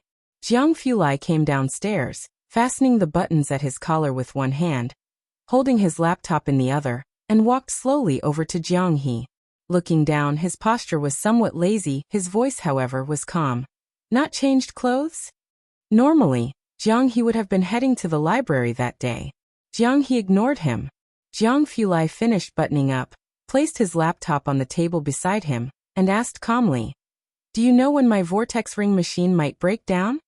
"Sister Bai has gone to Beijing to transfer her huku." Jiang He looked up and spoke slowly. "Beijing?" Jiang Fulai nodded. He then reached out, took the Rubik's Cube from Jiang He's hands, which was twisted halfway through difficulty, quickly solved it, and handed it back to Jiang He. "So clumsy," he said politely, then put on his mask, picked up his laptop, and left.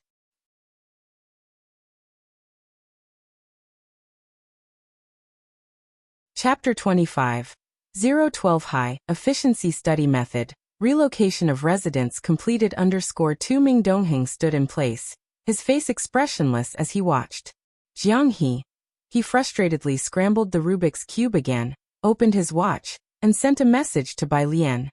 Text: Bai Lian had already boarded the train, and her household registration transfer certificate for Xiangqing had been processed. The certificate for moving out still needed to be arranged in Beijing. Beijing was far away, and Xiangqing only had a train service, so a round trip took a whole day. As household registration had to be done on a workday, she went a day early and planned to return directly after getting the certificate the next morning. Ji Xiaojun went with her, and the two of them sat together. The train ride was nearly 12 hours long, and Bai Lian had brought a physics question bank in advance. She buried herself in the questions as soon as she got on the train. A middle-aged couple and an elderly person sat opposite them, who upon seeing Bai Lian working on her problems, spoke in hushed tones and deliberately lowered their voice when occasionally conversing with Ji Xiaojun. Ji Xiaojun watched as the three passengers opposite handed Bai Lian a bunch of fruit and some biscuits. Then he looked at the focused Bai Lian solving problems. During the 12-hour train ride, even Ji Xiaojun couldn't help feeling a sore back and stiff waist. He had thought that being pampered from an early age, Bai Lian would find it more difficult to endure, but to his surprise, she remained upright and attentive, maintaining her studying posture throughout the journey.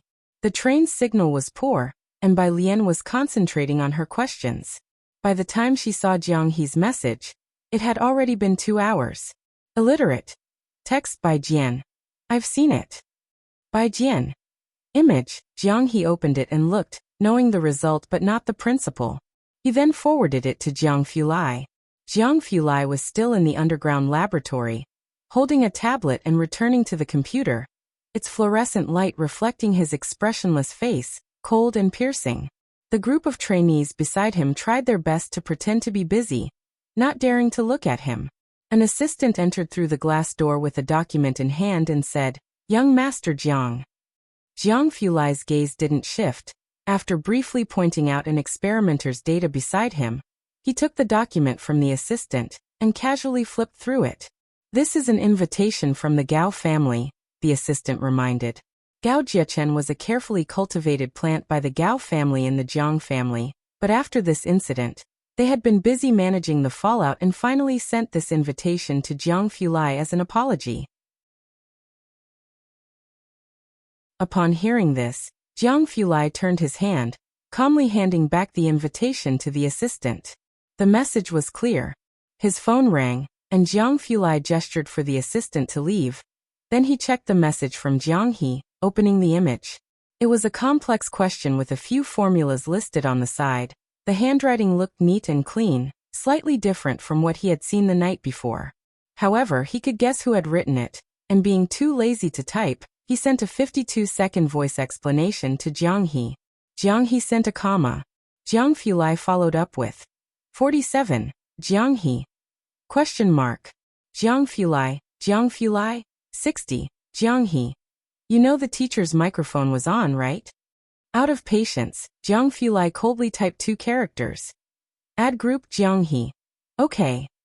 On the other side of the phone, Ming Dongheng watched with an expressionless face as the well-known genius Jiang He got scolded by young Master Jiang for 2 minutes, thinking to himself, luckily, he doesn't study physics. Bai Lian and Ji Xiaojun arrived in Beijing after 10 o'clock at night. The two stayed at a hotel not far from the Public Security Bureau. It was only after washing up for the night that Bai Lian discovered that Jiang He had added them to a 3-person group. Jiang Fulai sent a detailed process diagram, and Bai Lian sat at the small square table to study it carefully. She politely sent a thank you and then asked another question. Jiang Fulai, 37. Jiang Fulai, 29. Bai Lian opened each one to listen. Physics definitely requires understanding the theorems and repeatedly deriving all formulas. To learn physics, don't look up to it. You should stand on the mountaintop and look down upon it. Every seemingly unrelated phenomenon in nature, when slowly deduced, you'll find that they all share a common cause. After you understand all the theorems and formula derivations in that university physics book, explain them to someone else in your own words until they can understand. Try this tomorrow by explaining absolute zero to your grandfather until he understands.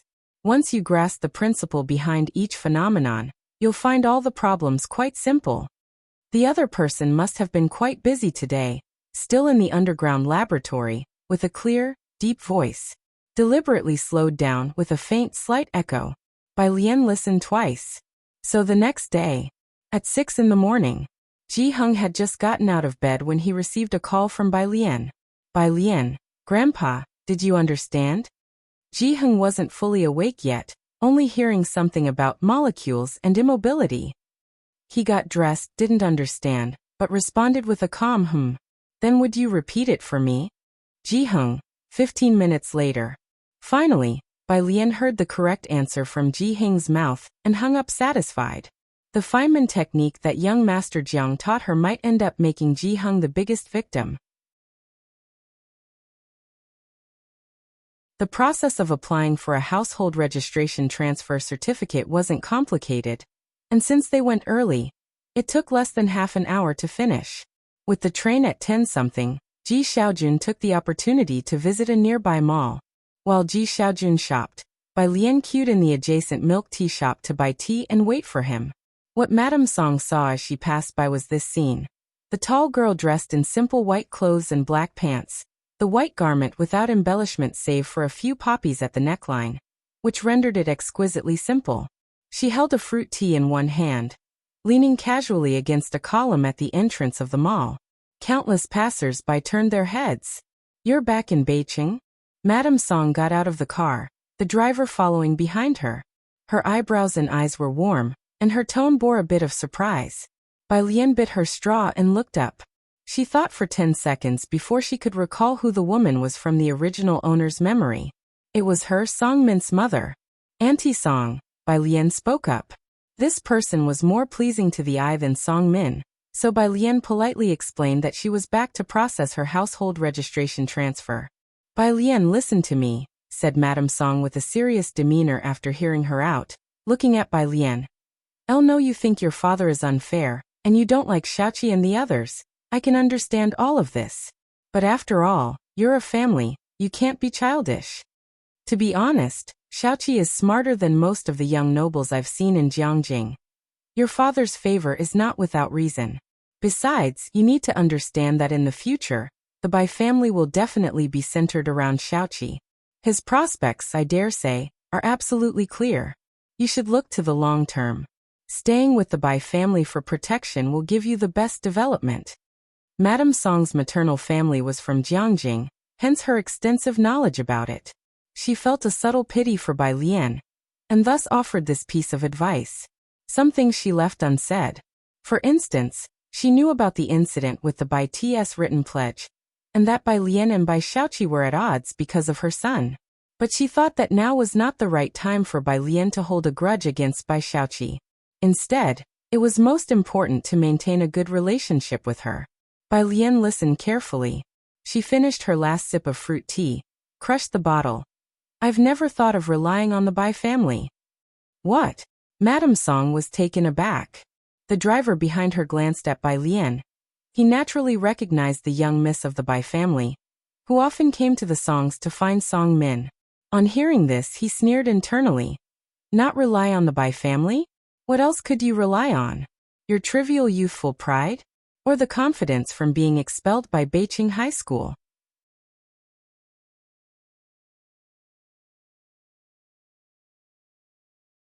Chapter 26. Is the grade of the transferred student 013 good? L anti-Song goodbye. Bai Lian saw Ji Xiaojun come out and politely bid farewell to Mrs. Song. Mrs. Song stood at the door, watching Bai Lian and the other person leave. She returned to her car, took out her mobile phone, and after a long while, finally dialed a number. The call was answered quickly. Mrs. Song? It was Bai Qiming. Mrs. Song instructed the driver to start the car. Mr. Bai, I just saw Alien. She came to Beijing to register her residence, on the 10:35 train. Once she returns, she will no longer be part of the Bai family. She's just a child in temperament. Would you want the butler to pick her up first? On the other end of the phone, Bai Qiming put down his pen. He looked out of the window. It had been nearly 10 days since the butler reported Bai Lian's departure, and he had not heard from Bai Lian since then. In the end, Bai Lian had taken the apprenticeship token with her, a trait quite like her mother's. She would rather ruin it than give anyone else an advantage. In fact, over the 10 days, half of Bai Qiming's anger had dissipated. But, thank you Mrs. Song for informing me of this matter. Bai Qiming retracted his gaze. But Bai Lian is already 18. She can decide for herself whether to stay or leave.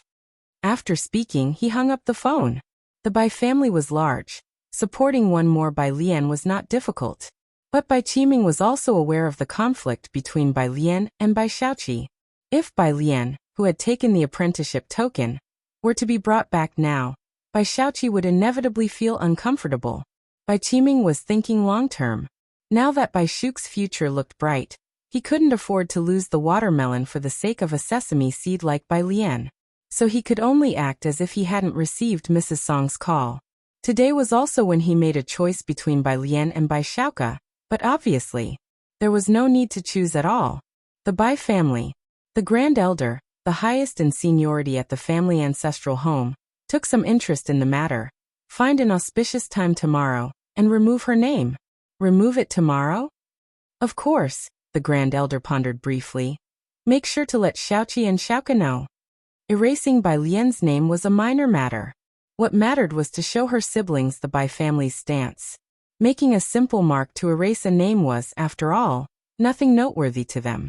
Elsewhere, although Mrs. Song had anticipated it, she still sighed softly upon hearing Bai Qiming's words. She had phoned Bai Qiming not only to inform him of Bai Lian's whereabouts, but also to see what Bai Qiming would decide. Mrs. Song took out her mobile phone, thinking that Song Min should be in class by now, and just sent a WeChat message. Come home early tonight, I have something to tell you. Song Min usually stayed with Bai Xiaoqi at the library to discuss the challenging problems of the Jiangjing preparatory camp. But when Mrs. Song wanted to see him, he would come straight home after school. When he returned, Mrs. Song, pruning her flowers, slowly began. Elle wanted to talk to you about Bai Lian.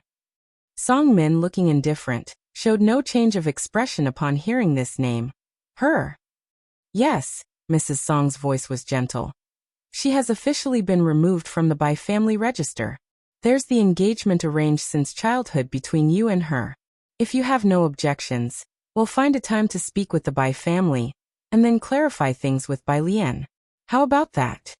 Song Min didn't even think about it. Whatever. Mrs. Song didn't have much of an opinion about Bai Lian, Bai Lian was good-looking. She had watched Bai Lian grow up since she was a child, and had some fondness for her. But that was all. Compared to Bai Xiaoqi and Bai Xiaoka, this fondness seemed insignificant. Mrs. Song snipped off an excess branch. Shaking her head, she thought that Bai Lian was still too young and impetuous, not understanding what was truly important. On the train, Bai Lian was also in a very good mood. Not only did she transfer her residence, but she also resolved the matter with Song Min. She was well aware that Mrs. Song had specifically stepped off the train to inquire about something. Ji Xiaojun, however, was extremely silent throughout the journey. He had thought that accompanying Bai Lian would mean encountering the Bai family, and hoped that if the Bai family wanted Bai Lian to return, he could help negotiate terms with them. But unexpectedly, the Bai family never made an appearance from beginning to end. It was nearing 11 at night. The train finally arrived at Xiangqing Station. At this time, the buses had already stopped running, and even taxis were scarce near the station. The two of them exited the station, and were about to look for a taxi on the roadside when upon exiting, Bai Lian saw Jiang He squatting by the road, staring at a tree. "Why are you here?" Bai Lian approached him and then introduced him to Ji Xiaojun. "This is the first friend I met when I came to Xiangqing. Waiting for you. My brother hasn't come back yet." Jiang He looked up somewhat blankly. "Hello, uncle."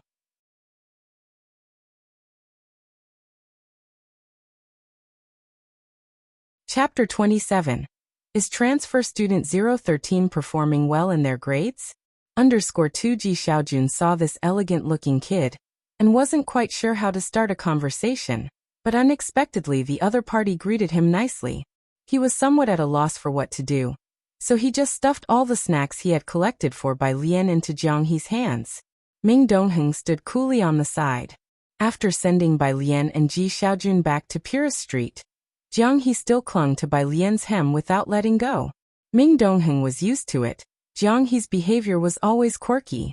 He reported to Jiang Fulai. Jiang He received a message on his watch and finally let go of Bai Lian's hem. By the time Jiang Fulai arrived, Bai Lian had already left. He had just come out of the lab and hadn't changed his clothes, lethargically reaching out to knock on Jiang He's car window. Jiang He held grudges and ignored him. Still lying on the car window, Jiang Fulai was calm. One saw an MTS report last time. It said that kids who stay up late don't grow tall. Jiang He, not even as tall as Jiang Fulai's waist, suddenly looked up. "Are you tired?" "I'm not tired." Jiang Fulai glanced at him casually and sincerely asked. "You shouldn't be tired either, right?" "Oh, of course not." Jiang He started talking to himself. "One mean Uncle Ming must be tired, so if he's tired then we can go back now and let him sleep first." Ming Dongheng said expressionlessly. "Yes, young master, I'm very tired right now." Xiangqing Middle School. Bai Lian rushed to catch the train on Monday, and after explaining the kinetic energy theorem once again to Ji Hung on Tuesday morning, she came to school. "Desk mate." Bai Lian twirled her pen as she turned her head to look at Yang Lin. "Can you lend me your biology notebook?" The black pen spun agilely around her fair and slender fingertips. Yang Lin was the class study representative. Her hair was black and long and her skin extremely pale, covering most of her face and neck. She wore the school uniform, long sleeves and pants, every day and seldom spoke to others. She just reached into the desk and pulled out 2 biology notebooks to give to Bai Lian. Bai Lian took them, flipped through them, and saw that the notes were very clear and clean. Inside one of them, she saw a realistic drawing of an alley lined with fresh flowers on both sides. The style of this realistic drawing was very similar to that of Ji Hung and Ji Xiaojun. It seemed to be a few years old but was well preserved. Bai Lian took it out and gave it back to Yang Lin. Her dark eyes reflecting Yang Lin's face, she sincerely praised. "It's very pretty."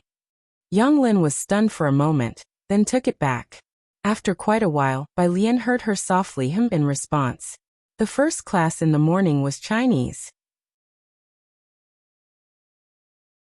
When Bai Lian's classmate behind her, Zhang Xiai's, arrived, Lu Lingxi had already finished analyzing an ancient poem.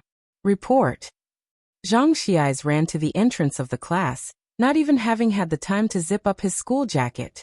Lu Lingxi stood by the lectern, one hand resting on it, looking at Zhang Xiai's. and with the other hand pointing at the clock on the wall. Zhang Xiais, it's already our senior year, and yet you're still so lax. Class starts at 8. Look, open your eyes wide and see what time it is now. Zhang Xiais looked at the clock hanging on the wall behind him, his expression serious. 7 hours 70 minutes. Lu Lingxi. Ift. The classmates suddenly burst into laughter energetically. Lu Lingxi was also beside herself with a mixture of laughter and exasperation, scolding with a smile. Get in here. Zhang Xiais touched his nose dejectedly and returned to his seat. Last night, he stayed up late squatting to snatch Yanlu's photo book, so he got up late this morning. Seeing that his mother was still angry with his father, he helped his mother cut some flower branches until he realized he was going to be late. The class finished quickly. Lu Lingxi called Bai Lian to the office separately. Elle saw you getting along well with Yang Lin this morning. Lu Lingxi handed a box of band-aids to Bai Lian and said softly, "Could you give this to her? She has a wound on the left side of her forehead." Bai Lian reached out to take it, tossing it in her hand with a cheeky smile in her eye. "Got it, but I can't promise anything." She was wearing the brand new school jacket she had just received today. Her hair still tied up at the back of her head with a hairpin, and her prepossessing brows and eyes drooped as she looked quite well behaved. The blue and white school uniform didn't look bulky on her at all. Slack and casual. "It's all right, you try it," Lu Lingxi sighed, remembering something important. "Also, there's a training program for top students. It's every day after school until 8 in the evening, featuring exercises from Jiangjing University's affiliated schools." Lu Lingxi wasn't too clear on the specifics. The principal had called her on Sunday to ask if there was a transfer student named Bai Lian in her class, and just like that, it was settled. In any case, attending the training wasn't a bad thing. Okay, Bai Lian put the band-aid back into the pocket of her school uniform. Returning to her seat, Bai Lian looked at Yang Lin, who was hunched over doing homework, and initiated conversation. "Desk mate." Yang Lin lifted her head slightly. Bai Lian quickly tore open a band-aid, lifted Yang Lin's hair, and accurately stuck it on before letting her hair fall back over it. The whole movement was smooth and fluid. It took a while for Yang Lin to realize what had happened. Bai Lian thought lazily, proving that sometimes it's not good to be too polite. Lu Lingxi was so polite she couldn't even give things away. The training class for top students was held in the auditorium of the comprehensive building. With only about a dozen participants, there was less than one person per class. By the time Bai Lian arrived, most of the students were already there. To the front left, a circle of people sat around Chen Zhu as their center. On the right there were a few scattered boys, with Ning Xiao, Zhang Shi's desk mate, also sitting there. Bai Lian walked to the right, and found an empty spot to sit down. Although she had only transferred a few days ago, she was already quite famous at the school, and her presence was all over the forums. Someone noticed her as soon as she arrived. "It's Bai Lian," Ren Wanxian, sitting to the left of Chen Zhu with a boy behind her, was surprised. "That transfer student, huh? Damn, is her academic performance actually that good?" The school was rife with rumors about Bai Lian being a top student, because she was always seen reading books or solving problems. But no one had expected her to show up for this training class. As Ren Wanxian was working through the test papers distributed in the training class, she caught Bai Lian's name from the surrounding discussion, and momentarily wondered if she had heard wrong. "Who did you say?" she asked. "There." The girl in front of Ren Wanxian, Shi Yutong, her chief lackey, gestured with her chin toward the right. "Her Bai Lian, the pretty transfer student." Ren Wanxian glanced over reflexively and saw Bai Lian settling into her seat not far away, her school jacket casually slung aside, with eyes as lazy as a beautiful cat's. Murmurs about Bai Lian buzzed around her. It seemed she was the center of attention. The discussions invariably revolved around Bai Lian. Daring to transfer in senior year like that, and joining our training class within a few days of arriving at school. She can't possibly be as freakish in her studies as Chen Zhu and Ning Xiao, can she? The people here had known each other since first year when they started taking competition classes together in Xiangqing. They were all very familiar with each other. Hearing his name linked with Ning Xiao's, Chen Zhu looked up. Chen Zhu was the pride of the Chen family's generation. Unlike Chen Wei, he always kept away from trouble at school, focusing solely on his studies and regularly competing with Ning Xiao for the top spot in their grade. So despite Ning Xiao's gloomy and reserved demeanor, avoiding interaction and rather reclusive, Chen Zhu recognized his name. There were whispers that someone had scores close to Ning Xiao in the combined sciences. For the first time he spoke up. What transfer student? Seeing Chen Zhu asking, Shi Yutong hurriedly glanced his way, half in admiration as she began. That's Bai Lian. To be in this program, her grades. With people all around discussing Bai Lian, and even Chen Zhu asking about her, Ren Wanxian cut in. She scoffed, almost mockingly looking away. The others immediately sensed something unusual as the boy behind pressed. Run, do you know her? Most people turned to look her way. On the first term exam, her combined sciences score was 85. Ren Wanxian picked up her pen again, the tone almost scornful. As for why she's here, she almost didn't even have to think about why. The school must have learned Bai Lian was a relative of the Ren family.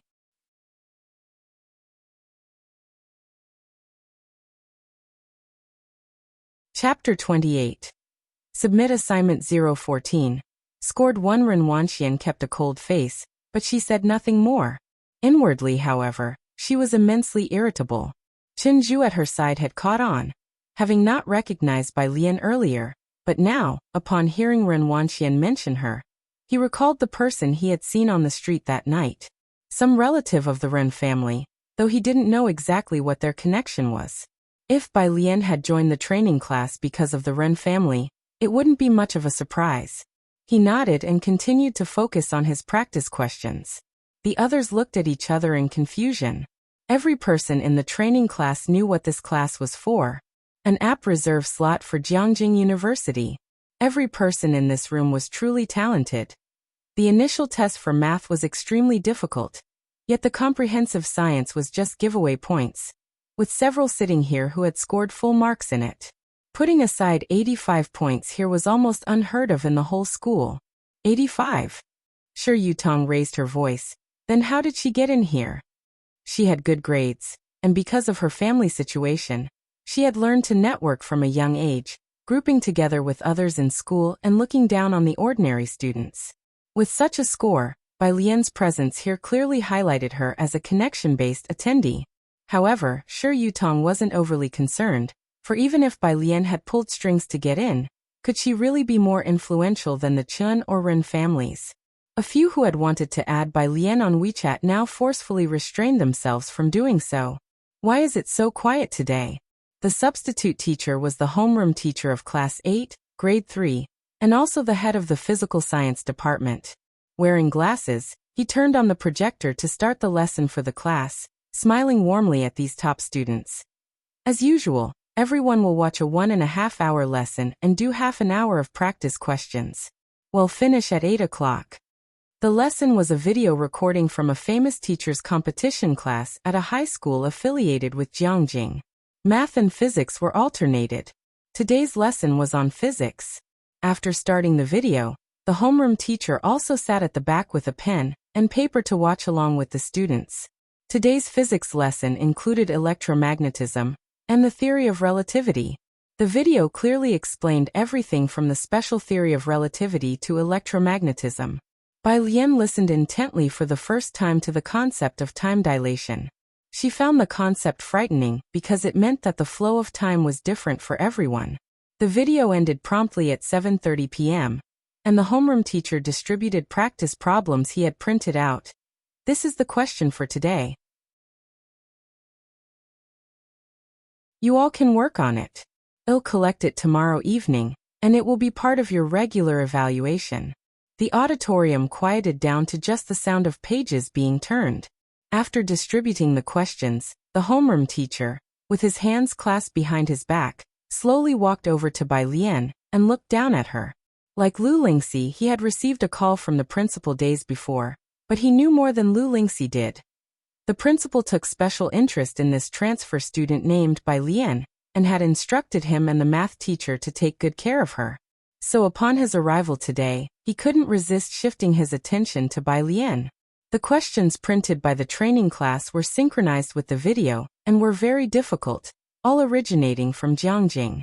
In the past, he had always focused on Chenju and Ningxiao, but today, he made an exception to watch Bai Lian. He was curious whether she could solve it.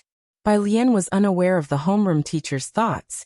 She glanced at the question, then casually set the paper aside. She took out a book and slowly flipped through it. The homeroom teacher, who was waiting to see her solve the question, was puzzled. "I write, will you? Why aren't you writing? Student, do you have a problem with me?" He waited undeterred for 10 minutes. Realizing that the student had no intention of writing, he stood up, emotionless, ready to go home. It was clear that this student was quite rebellious. Normally, the last half hour was optional for students to stay, with substitute teachers typically leaving early. Suddenly, something occurred to him. Wait, the book Bai Lian had taken out was Physics at Jiangjing University? Physics at Jiangjing University wasn't for sale to the public. Only students from Jiangjing University's physics department had access to it. Getting into Jiangjing University was hard enough, let alone its top-ranked physics department. The homeroom teacher didn't even know anyone from the physics department at Jiangjing University. He walked out, contemplating in silence. He had to find a chance to deceive, no, to borrow the book from this student to take a look. Meanwhile, Bai Lian read her book while taking notes. She turned the pages gently. So annoying. In front of Ren Wanxian, Shi Yutong coldly glanced towards Bai Lian and, seeing that Bai Lian had put her assigned problems aside and was just flipping through a book, couldn't help snapping. "If you're not interested in studying seriously, can you at least not disturb others? Your constant page flipping, don't you find it bothersome?" Surnamed Bai. Shi Yutong had searched all over Xiangqing and couldn't find a family with the surname Bai.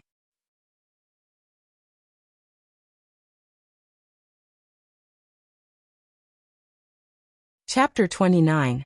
Submit Assignment 014, scored _2. Her father is in the Department of Education and knows the students' files. While others at school don't know, she is crystal clear about it. Chenju's Chen Wei's family is the richest in Xiangqing, and Ren Wangshuan's family is even more incredible. Bai Lian still kept her head down slightly. The lights in the lecture hall were quite bright. She leaned casually against the back of her chair, one hand flipping through a book and the other holding a pen, occasionally making notes on the page. She paid no attention to Shi Yutong. Although Shi Yutong couldn't compare with Chen Wei or Ren Wanxian, she wasn't invisible at school either, with good grades and a respectable family background. She couldn't let go of her dignity being snubbed like this. "Bai Lian, are you deaf?" "Ah." Bai Lian finally looked up, glancing at Shi Yutong as if she had just realized someone was calling her, a strand of black hair falling onto her cheek. "Are you hollering at me?" Her use of the word hollering made it seem like she was referring to the barking of a dog. Shi Yutong's face darkened. "You better stop flipping. I'll insist on flipping." Bai Lian interrupted Shi Yutong, appearing like any other ordinary student. But her posture was upright, her arm casually resting on the table. Yet when she turned to the side, her gaze was overwhelmingly haughty. She lazily flipped another page of her book and smiled at Shi Yutong. "Why don't you call the police?" Shi Yutong could swear she heard a few suppressed chuckles. Ren Wanxian had experienced Bai Lian's sharp-wittedness before. She could not comprehend how someone who got into the tutoring class through the Ren family connections could be so confident. However, Ren Wanxian didn't want more people at school to know about her relationship with Bai Lian, so she didn't clarify. She hoped that Bai Lian would have the self-awareness not to stick to her. Ren Wanxian looked at Shi Yutong. "Take a seat." Shi Yutong sat down. She glared at Bai Lian with a dark expression. She had never faced embarrassment in front of others, let alone by a transfer student whose background was a mystery. Half an hour quickly passed. One by one, those who couldn't solve the problem in the lecture hall stopped trying, packed up their things and went home. Ren Wanxian looked at Chenju beside her. "Did you figure it out?" Chenju shook his head and then glanced at Ningxiao's seat. Ningxiao was preparing to leave, but it was unclear if he had solved it. "Shall we go back?" Ren Wanxian hadn't found the correct answer either.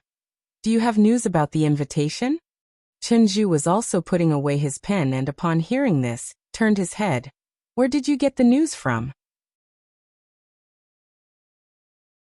My GRA. As Ren Wanxian started to speak, she noticed Bai Lian was still there and dropped the subject, giving Chenju and the others a look. Let's talk outside. She didn't want to discuss her grandfather and her family history in front of Bai Liana. The group packed up and left together.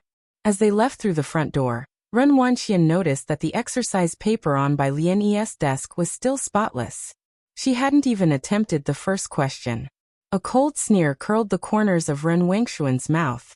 Do you have news of the White Tiger auction house invitation from your grandfather? With hardly anyone in the stairwell, Chenju took the initiative to ask, There's no news from my dad's side. That's quite normal. Ren Wanxian was not surprised. Not just anyone can get into the White Tiger auction house. The White Tiger auction house catered to an international audience. Xiangqing was insignificant to them, and if they wanted to get an invitation, they would have to resort to the black market. The two of them continued talking to themselves, while Shi Yutong and the rest were in the fog listening in. With only ordinary family backgrounds, they were somewhat informed about domestic affairs, but had never even heard of the White Tiger auction house. It wasn't until they parted ways at the door and watched the two drive off that they discussed quietly among themselves.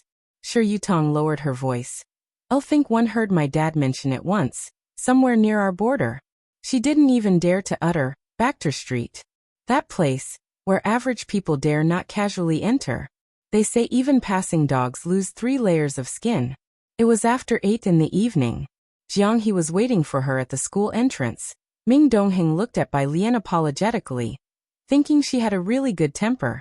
Jiang Fulai was busy coming and going every day, with Jiang He mostly playing alone before waiting for Jiang Fulai to return. He was odd and had no other friends his age. Bai Lian was Jiang He's first friend, and she was even willing to take him out to play. Jiang He was very attached to Bai Lian. Bai Lian had already received Jiang He's message. She had told Ji Heng she wouldn't be coming home for dinner, and took Jiang He to a milk tea shop nearby. What time is your brother coming back? The milk tea shop is closing at 9. Her desk mate had already left work and gone home. No need to close, Jiang He drawled. My brother bought the milk tea shop. As if he had just bought a big head of cabbage. The incorruptibly honest Bai family. Jiang Fulai came back early today. He also had dinner sent to the school.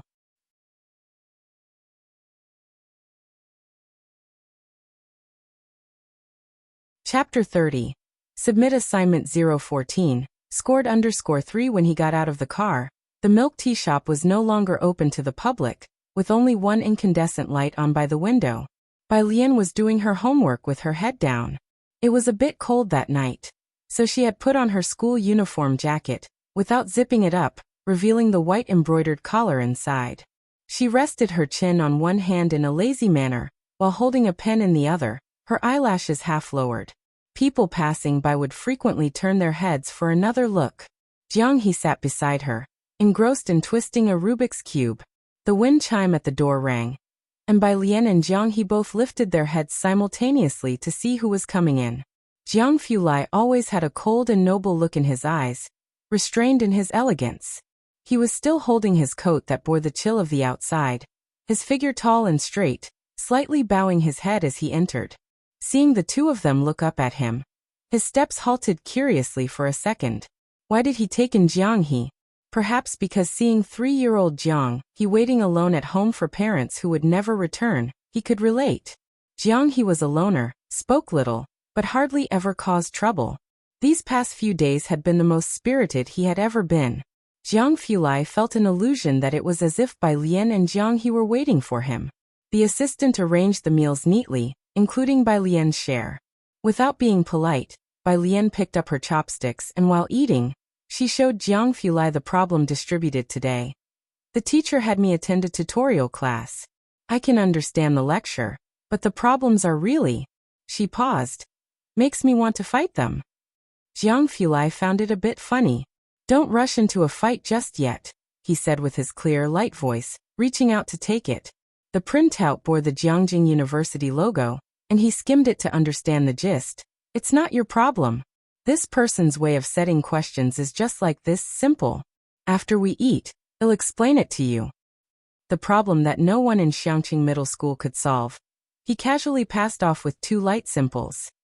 During the meal, Jiang Fulai earnestly sent a message to Maxwell, suggesting, "The PhDSU mentor can't set problems properly. I could teach them."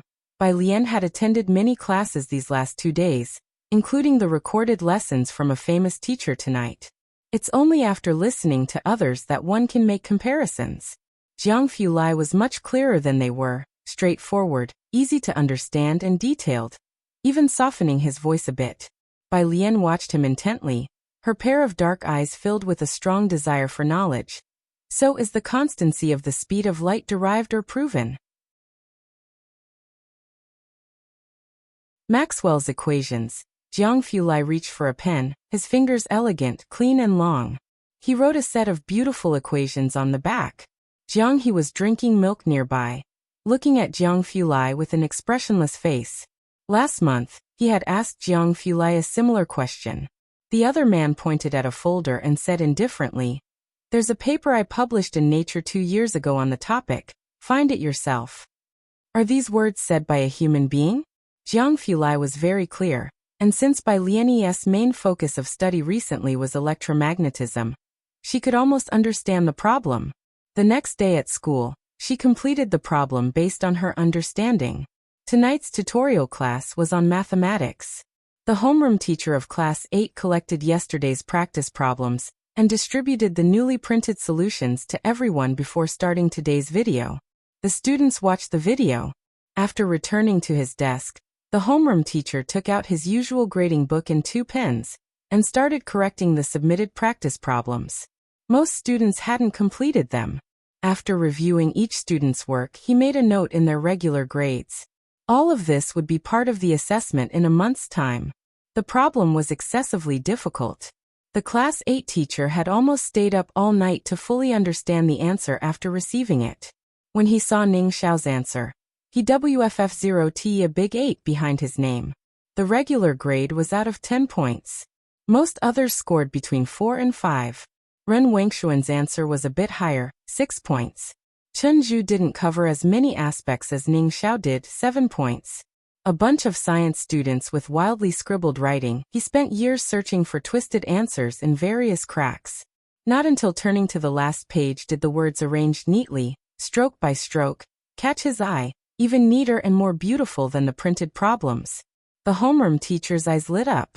He focused on the content, becoming serious at the first question, but when he reached the second one, his pupils contracted.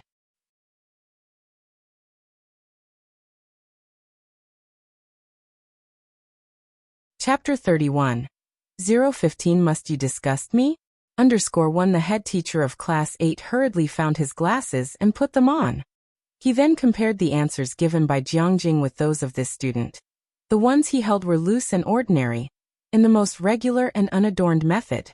Students from the training class all followed these steps. He himself was no exception. However, the answer sheet in his hand was different. He looked at it without blinking, not missing a single punctuation mark, and upon finishing, he even had an epiphany. So this is what the question meant. The head teacher's gaze moved to the name section. Unsurprisingly, 2 neatly written characters by Lian. He gave a big wave of his hand and marked an unprecedented 10 on her usual score. 9 o'clock in the evening. The underground laboratory. The energy threshold is low. Jiang Fulai looked up, took off his glasses, one hand propped on the table, the other hand pointing to an energy diagram he had just drawn. But the kinetic energy before and after the quark collision does not match. WPMPs have taken some of the energy away. He stood upright, methodically analyzing the results he had just detected. The pencil lightly drew a graph that could be compared to computer-generated ones. The slightly dim lab lights shone upon his smooth profile. His careful strokes seemed deliberately sketched, long and dense lashes slightly lowered, casting a soft shadow. The team members beside him hurriedly took down notes with their pens and paper, capturing his words. Let's stop here for today. Jiang Fulai put away his pen and casually clipped it to his collar, slender fingers pulling a black mask out of his pocket, concealing his tall nose bridge. He was tall, and the black jacket made him look somewhat thin. Everyone watched his retreating back. A male student calmly put away his recording pen, confidently opening his mouth. Something's off. The others nodded in agreement. It was well known that Jiang Fulai's team was the most competitive in the country.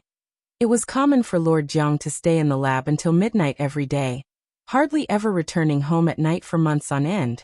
Once a team member heard the Jiang family on the phone over a trivial matter. He was scolded in the office for 5 minutes. Latterly, the Jiang family dared not come to him casually. However, for the last 2 days, he had been returning home punctually at 9 o'clock every evening. Ha! The female student next to the male sneered as she fished his recording pen out of his pocket. So you've been secretly recording us behind our backs, huh? No wonder you're always so quick to answer young Master Jiang's questions. He went, you're really asking for it. Male student. In the car. Jiang Fulai was sitting in the back seat. The laptop was put away on the table, and when his phone rang, he glanced at the screen and answered. On the other end came a male voice. Why reject the Gao family? Just sneaking someone in. Not making them join the Jiang family. I knew it. As soon as your mother died, you stopped considering me your uncle. But Jiang Fulai stopped listening to the rest. The car slowed to a stop, and the assistant got out to fetch Jiang He's dinner from the trunk. Jiang Fulai looked out the window, through the glass. He could see that Jiang He and Bai Lian were still sitting in the same spot at the milk tea shop, a small white lamp lighting up above their heads. Jiang Fulai detached himself from his emotions, methodically and with cool detachment, because it's pointless. What I'm saying, Jiang Fulai said with a light gaze, calm as a deep pool, his voice holding back a chill as he took a black notebook and stepped out of the car, is I don't accept trash. He hung up and walked closer. Bai Lian was tackling a physics paper, leaning over the table filling out the sheet just handed out by her physics teacher that day. Seeing Jiang Fulai, she lifted her eyes and continued resting her chin on her arm, greeting him languidly. Teacher Jiang. Haven't finished your homework yet? Jiang Fulai pulled out the chair opposite her.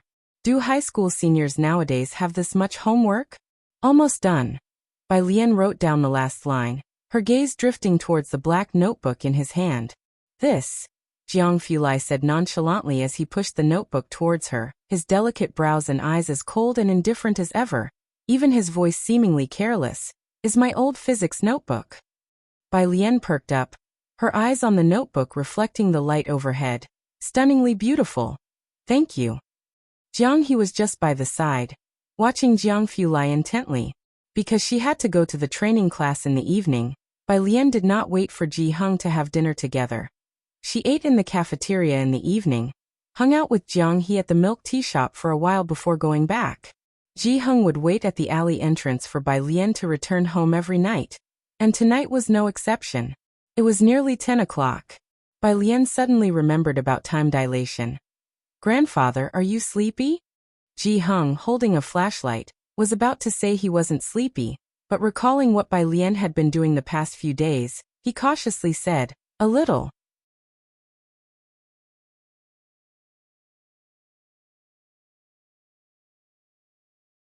Chapter 32. 015 Must you disgust me? _2 Bai Lian said with some regret. Then I'll call you again tomorrow morning to wake you up. Ji Hung. Must you really call? The next day, Thursday. As soon as Ji Hung opened his eyes, he saw the person squatting by his bed. Grandpa. Bai Lian had been listening to English vocabulary, but upon seeing him open his eyes, she turned off the sound. Are you awake? Ji Hung. Afterward, wherever he went, Bai Lian followed. As soon as Ji Xiaojun stepped into the courtyard, he heard Bai Lian's lazy voice. So time will change according to everyone's pace. Grandpa, do you understand? Grandpa, why aren't you talking? Bai Lian turned her head back. Ji Hung silently spit out the mouthwash. Maybe it's because your grandpa is brushing his teeth. Why?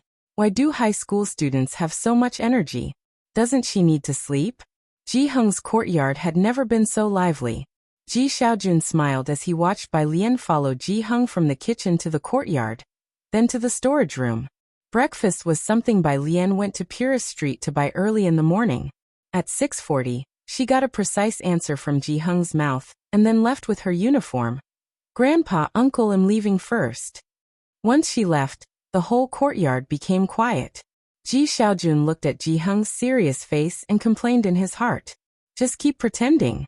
The word grandpa must have made you feel like you're floating in the air.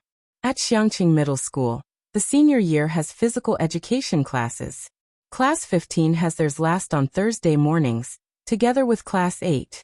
With only so many classes in a week and over 80 classes in the school, some classes have PE at the same time. It wasn't like this before. Pu Xiaohan, who sat in front of Bai Lian and was also too lazy to move, informed her. Later, someone anonymously reported it, and the school had to schedule physical education classes. Bai Lian, holding a black notebook, sat under a tree as soon as the PE teacher announced free activity time, slowly flipping through it. Even without doing anything, there were plenty of people who pretended to glance her way casually. Another basketball came flying in her direction. Only this time it was a bit off, spinning towards Bai Lian's forehead, heading straight for her. A boy anxiously shouted. Hey! Bai Lian lazily turned a page without lifting her head, and only when the ball was about to hit her face did she raise her other hand, catching the fast-flying ball cleanly in her palm. The breeze brought by the ball lightly lifted the loose hair on her forehead. At noon, the sunlight was just right. She weighed the ball in her hand, then lazily looked up at the boy with a languid gaze. Sunlight filtered through the tree branches, sprinkling bits of light over her head as she tossed the ball back to him carelessly. She smiled at him with eyes as charming as jade. Be careful. The boy caught the ball. His face flushed red, and it took him a while to recover and return to his team, while his teammates whispered excitedly, Damn, that was cool. 10 minutes. Pu Xiaohan came back to reality, closed her mouth, and began to count for Bai Lian. Only 10 minutes, and already 2 shuttlecocks and 3 basketballs have accidentally landed near you. Bai Lian is so extreme. Bai Lian smiled lazily. She looked down, took out her phone to snap a photo of a black cat on the notebook, and sent it to Jiang Fulai. Your drawing isn't as good as my grandpa's, Jiang teacher. Not far away. She's actually reading a book? Sure. Yutong stared intently in Bai Lian's direction, her expression heavily sullen. Scoring 85 in comprehensive science and still pretending? Ren Wanxian leaned against the horizontal bar with a bag in her hand. Wanxian, Brother Chen said you have an invitation to the International White Tiger Auction House. A few students from Class 8 came over with a basketball, whispering mysteriously, We've never seen one before. Ren Wanxian looked towards Chunju. Chunju nodded at her. Ren Wanxian laughed and weighed her bag in her hand. She originally intended to open it right then and there, but, seeing Bai Lian not far away, paused. Let's find another spot to show you guys. Pu Xiaohan did not dare offend Class 8's people and could only resentfully mutter to herself about Bai Lian. I wouldn't fancy it even if you showed me. But she also knew that something treasured by the people from the crown class had to be extraordinary. After gym class, Bai Lian went with Pu Xiaohan and Yang Lin to the cafeteria for lunch. All the way there, Pu Xiaohan tried hard not to stare at Yang Lin. Zhang Xiais and others, after getting their food, gathered around Bai Lian's table. Yang Lin sat next to Bai Lian with just a green vegetable in her bowl. Without much thought, Bai Lian put a chicken leg in her bowl, and with an indifferent air she received from her $1 million child support said, This is the child support that my mom and my crappy dad each gave me after their divorce. It's not much, but remember to pay it back later. Yang Lin's chopsticks halted. Pu Xiaohan's mind was racing with Bai Lian's loaded words. She opened her mouth about to tell Bai Lian, Yang Lin won't take it. But then she saw Yang Lin gently make an sound. Yang Lin ate quickly, finishing in a few bites before heading back. Pu Xiaohan and Zhang Shi's group were still seated, completely astounded. So the reason they couldn't give their things away was that their parents hadn't divorced. Bai Lian, after finishing lunch, as Bai Lian and company had just reached the second floor, they saw the Class 8 homeroom teacher coming out of the second floor office, wearing glasses. As the homeroom teacher of the crown class, Zhang Xiais and others naturally recognized him. Several students, scared at the sight of a teacher, went clambering up to the third floor, leaving Bai Lian by herself. Your work on last time's questions was very good. The Class 8 homeroom teacher stood in the hallway, expressing his admiration before his tone turned discontent. Why did you go off to study literature before? That's just nonsense. Bai Lian hid her feelings behind her eyes, quite honestly admitting, Teacher, yesterday's questions were taught to me by someone else. That has nothing to do with teaching, he laughed. From your steps, I can understand your whole problem-solving thought process. If you can understand that question, the answer, even if I were to use it in a tutoring class, only a few people would comprehend it. Bai Lian really wanted to explain to the teacher. If Jiang Fulai explained it to them once, they could write it out too. It's just a matter of whether the teacher would believe it or not. She touched her nose and collected the compliment before heading back to the 3rd floor. Of course, she didn't know. Jiang Fulai would find it decent enough if he didn't curse them out. Explain a question? Class 8. Chen Zhu and company never ate at the school cafeteria, preferring to eat at a small private restaurant outside before returning. Ren Wanxian returned to her seat.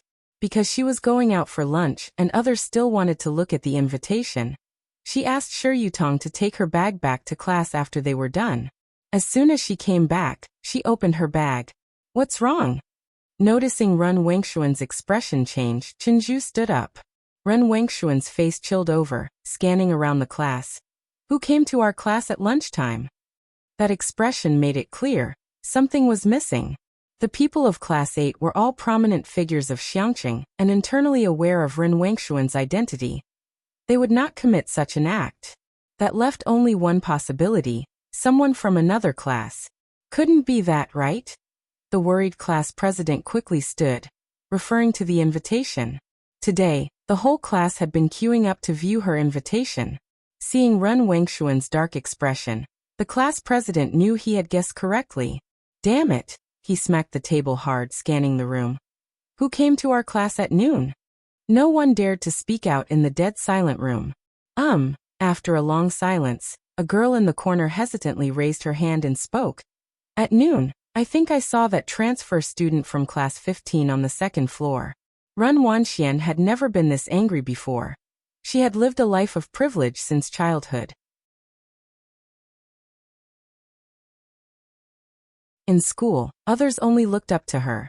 No one would dare touch not just what she kept in her bag, even her discarded items. Hearing the girl's words, Ren Wanxian grit her teeth. Bai Lian, isn't it? She threw her bag onto the floor and headed directly towards class 15. As she walked, she took out her phone and sent a message to her dad. Do you have to bring your relative to our school to disgust me?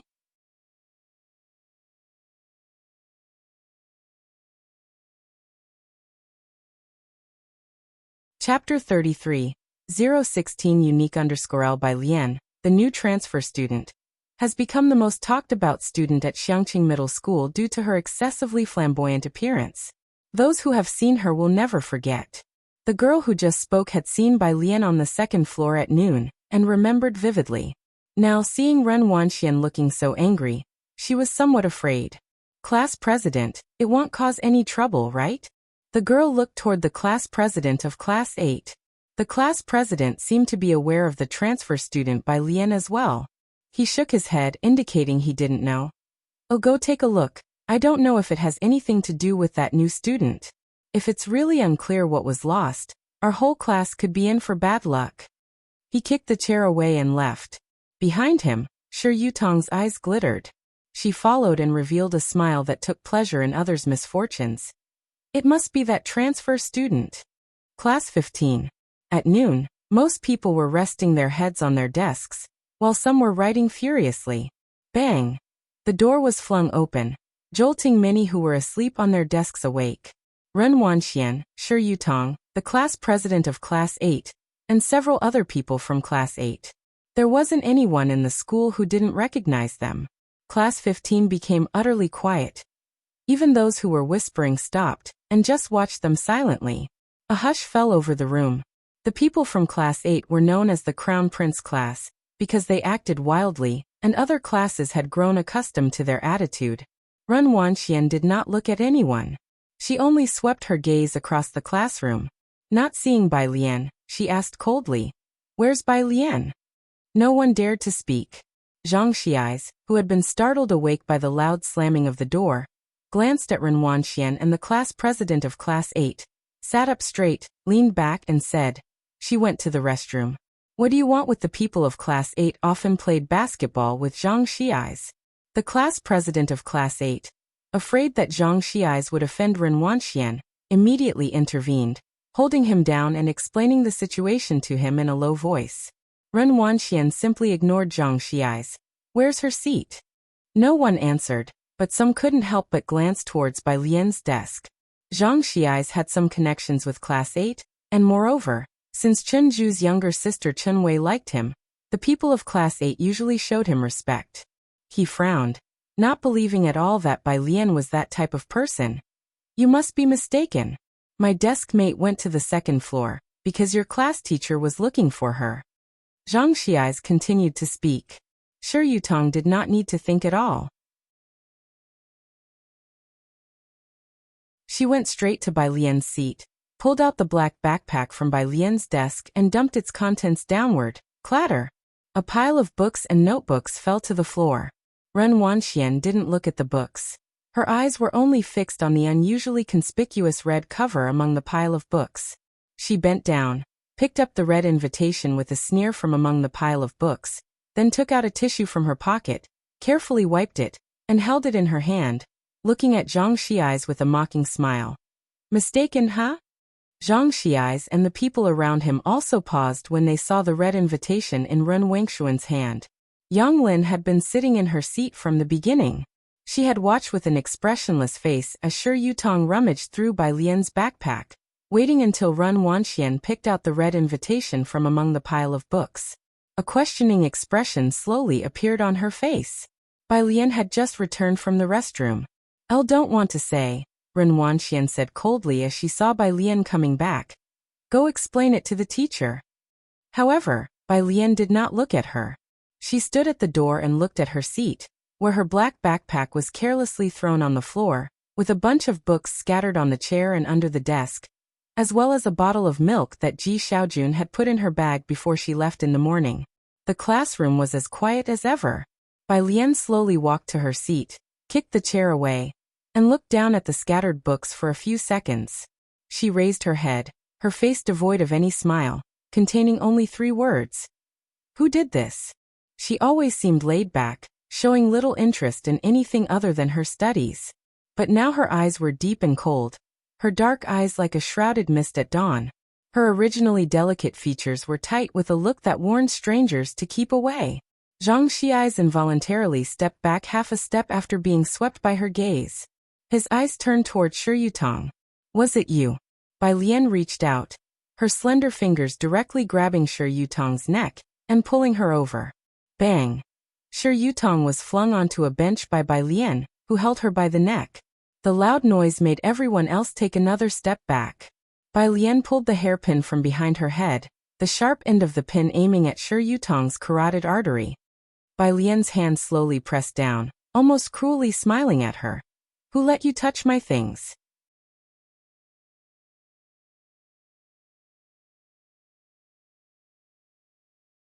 Chapter 34. 016 unique_2 Shi Yutong's neck was so red it was almost bleeding. What happened? At the classroom doorway, Lu Lingxi hurried over. Lu Lingxi's voice was gentle yet powerful. People from Class 15 had gone to find Lu Lingxi as soon as the students from Class 8 arrived. Bai Lian.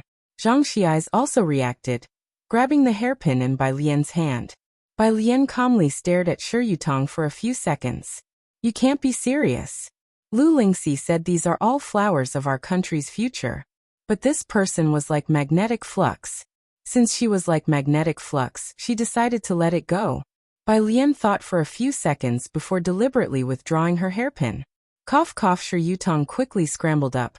Her eyes filled with terror as she looked at Bai Lian. Before moving Bai Lian's desk, she never expected the person in front of her to be insane. Ren Wangshuan's belongings were stolen, and eventually found in Class 15. This was no trivial matter. As soon as the vice principal heard it was Ren Wangshuan's issue, he put aside his work and came to the senior high building. There's no need to call the parents. Holding the invitation, Ren Wanxian cut off Ji Sheirong's call and addressed Lu Lingxi and the school leaders. Just call the police directly. Calling the parents would be exactly what Bai Lian wanted, wouldn't it? In the end, not only would it become an internal matter for the Ren family, but the whole school would also learn that this freshman was from the Ren family. Ren Wanxian had no doubt that this was done by Bai Lian. Apart from her, Ren Wanxian couldn't imagine who else would be so foolish as to commit such an act that harmed the enemy 1,000 and themselves 800, considering calling the parents and blowing things up, only to be forced by public opinion in the end for the Ren family to drop the matter.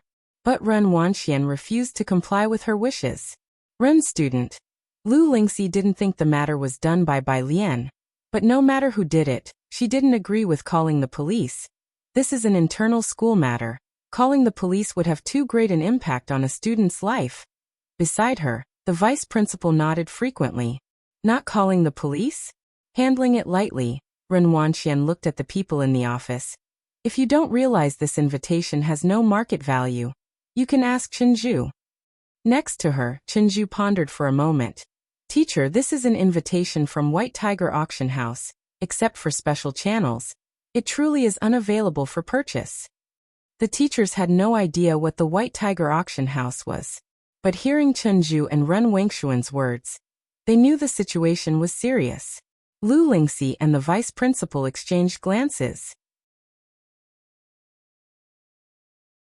Cough cough, Shi Yutong, who didn't dare to look at Bai Lian, said hoarsely. If you don't call the police, they'll help you. Lu Lingxi frowned. But it's okay. Bai Lian was taller than Lu Lingxi and comforted her with an indifferent look.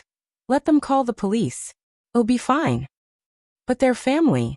Lu Lingxi knew these powerful families were not to be trifled with. She turned to Chenju, who was from the people of Class 8. Unlike others, Chenju wouldn't cause trouble due to his family background. If there was anyone in the school who could stop Ren Wanxian, it might only be Chenju. Chenju averted his gaze, his refusal clear. This was a matter of principle, and he couldn't help Lu Lingxi.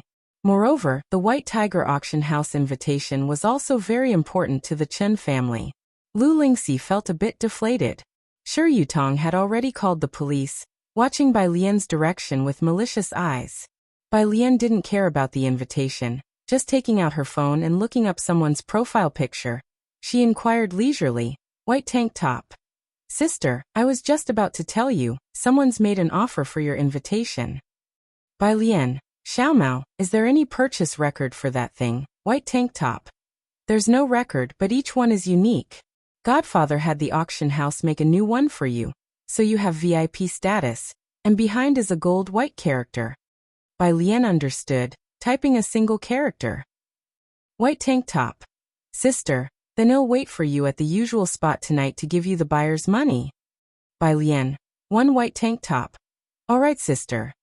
Considering the Ren family was involved, the police station didn't dare to be careless, and they responded quickly. Since it was at a school, they were careful not to disturb the students, coming in plain clothes without using a siren. Leading the detectives was an officer who took Bai Lian aside for questioning, and then reviewed the surveillance footage in the hallway. Lu Lingxi felt uneasy, looking at the vice principal, wanting to say something. The vice principal sighed, lowering his voice, troubled by these special students from Class 8. Teacher Lu, is anyone from Class 8 easy to deal with? If your student doesn't want to leave a record, just let her transfer to another school.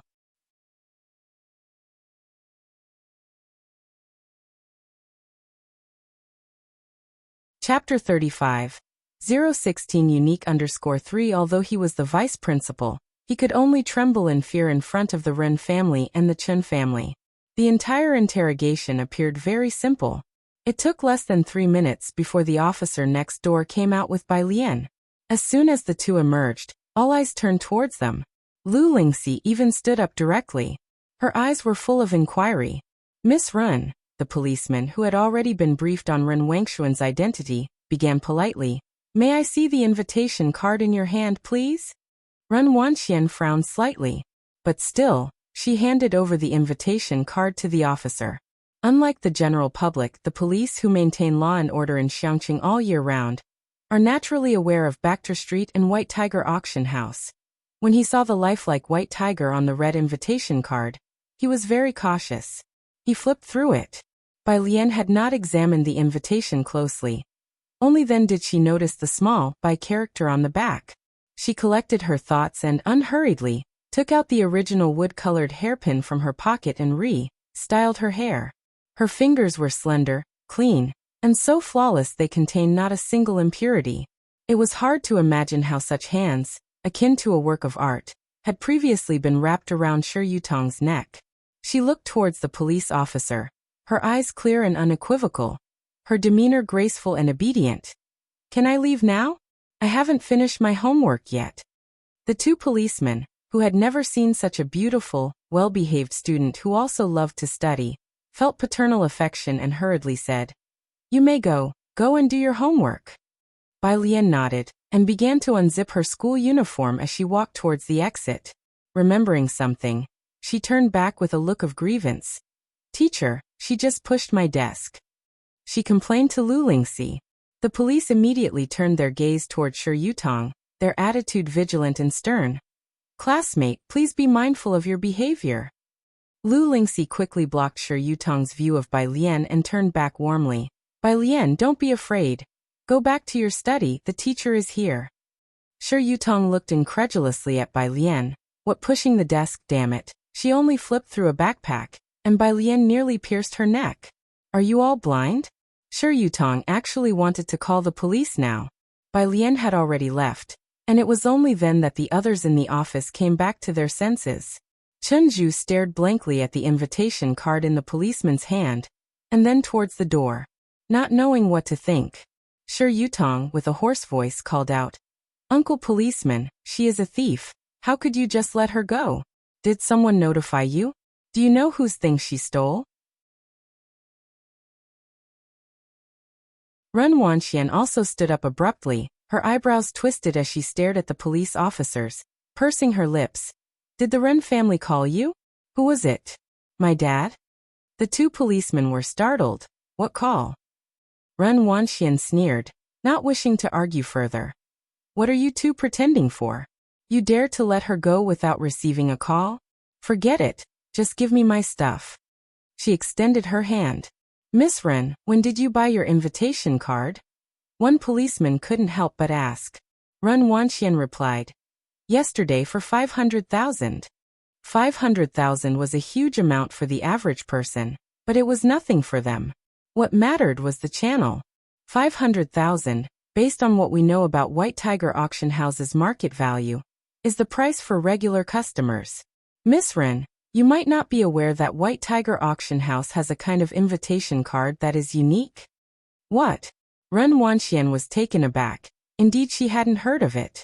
The police officer turned over the invitation card, pointing at the small Bai T character for her to see. "See this? In the bottom right corner, there's a Bai T character, indicating that this card is the personal property of Miss Bai, who was here just now. An invitation for VIPs from White Tiger Auction House. You're holding someone else's property while calling the police, and yet you still insist it is yours?"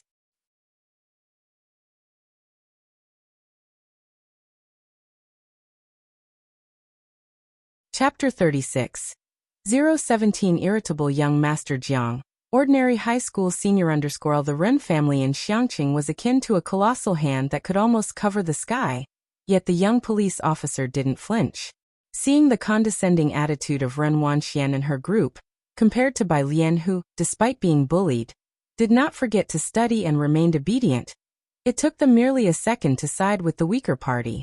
However, these few words struck Ren Wanxian like a heavy blow to the head. First it was 500,000, followed by VIP invitation.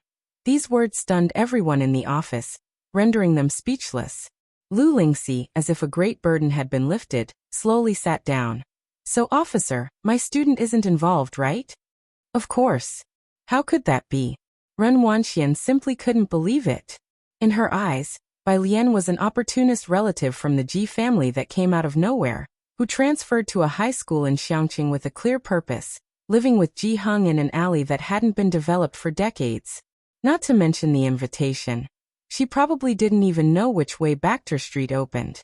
Chen Zhu reached out to take the invitation from the police officer's hand, scrutinizing it carefully. In fact, There was a significant difference between an ordinary invitation and a VIP invitation, and the invitations purchased by the Ren family had already been inspected numerous times by Ren Wanxian and Chen Zhu. He could quickly discern the differences. Chen Zhu looked at Ren Wanxian. This should be hers, it's different from yours. Are you done looking? The police officer extended his hand to retrieve the invitation from Chen Zhu's hand. This belongs to someone else. He then handed the invitation back to Lu Lingxi, remembering that she was the homeroom teacher of the girl in question. Ren Wanxian pursed her lips, her mind a whirlwind. She wasn't sure where to start. Then where's my invitation? The police officer remained silent, his gaze turning towards Shi Yutong by her side.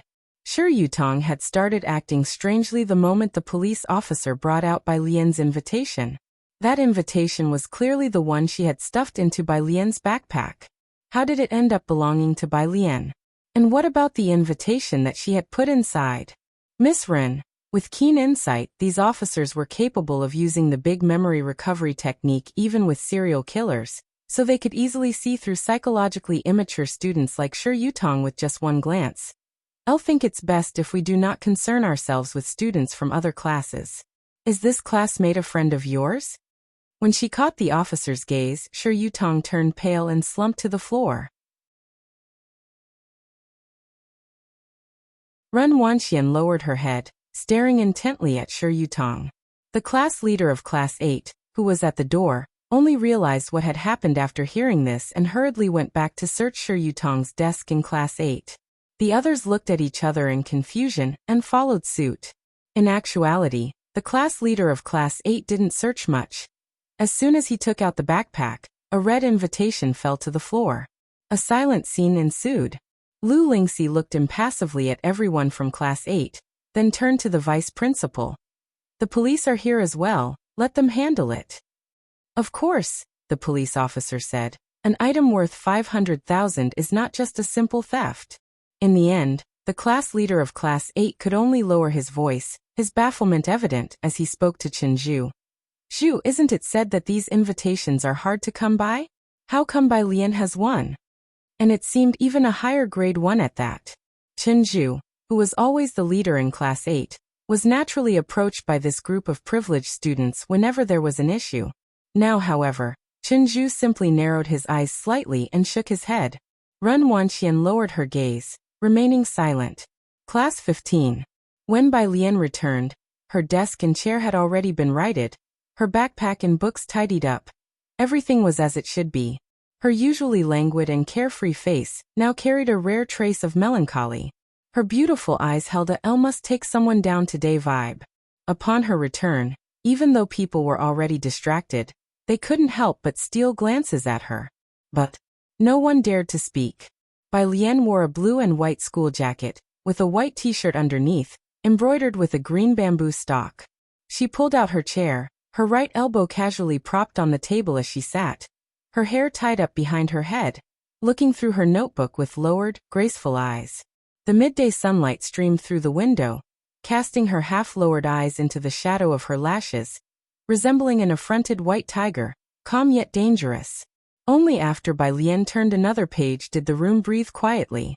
The notebook of Mr. Jiang mostly had clearly written formulas and problems, easy to understand, but some were more haphazard. For example, Maxwell's electromagnetic field theory. Mr. Jiang omitted an iconic problem regarding the motion of charged particles near Jiang. Obviously, he drew an earth and added a remark. Did the teacher not wake up? There's no gravitational force, this is space-time distortion.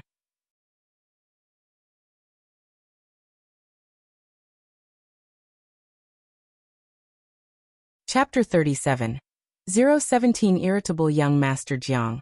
Ordinary High School Senior _2A full page of complete and clear notes plus theorems, with the last line. Master Jiang frowny face. What exactly is this nonsense the teachers are spouting? Chill out with an ionio paper. Master Jiang endured several days of taking thorough notes before voicing his doubt. Why am I even sitting here listening to the lecture? Following that, there were several pages on analyzing planetary density based on celestial movement, likely intended for others to read. Master Jiang frowny face. Why do I need to explain such an easy question? After seriously analyzing celestial movement for a few more days, he finally burst out. Has Jiang Ziji's brain been eaten by a zombie? Ming Dongheng seems like a paramecium. I want to blow Su Nanjing up. What on earth are these three? It's hard to imagine any university admitting them. It was evident that he wasn't paying much attention in class, frequently daydreaming and coldly snarking with an indifferent face. Bai Lian was almost dying of laughter from these words. She took out her phone. Someone seemed to have recalled something about what was written in his notebook, noticing an unread message from an hour ago. Teacher Jiang frowny face look at something useful. Lazily tapping on her phone, Bai Lian replied.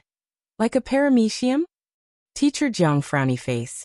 Bai Lian frowny face comma. Jiang Fulai on the other side stared at the comma for a while before finding a video in his album and sending it over. Bai Lian clicked on it to take a look. It was a very magnificent blue fire ring, surrounded by transparent blue flames. Her eyes lit up. What's this? Teacher Jiang frowny face shockwave mock ring. Bai Lian saved the video. It's beautiful, Teacher Jiang frowny face happy now. Bai Lian frowny face. She leaned on the desk, repeatedly watching the mock ring and casting Shi Yutong and Ren Wanxian to the back of her mind, before lazily propping up her chin and nonchalantly beginning to jot down the other serious analyses he had written. Behind her, a bunch of people were gesturing at Zhang Xiai's to ask around. As people of the same class, they were united, and the new student didn't look like someone who would steal from others. Don't ask why, it's just the beautifying filter they have for the attractive ones. Zhang Xiai's replied with a look. Why don't you ask? It was a joke. Having already been up close to Bai Lian transforming and going on a rampage, he wasn't keen on getting himself killed, at least not right now. Everyone looked as if it was obvious. Of course, because you're handsome. Zhang Xiai's frowny face seems like dying once isn't such a bad idea. Zhang Xiai's struggled internally for a long time. He saw that the desk in front of him didn't seem so dangerous, even starting to leisurely play with the milk that had just fallen on the floor.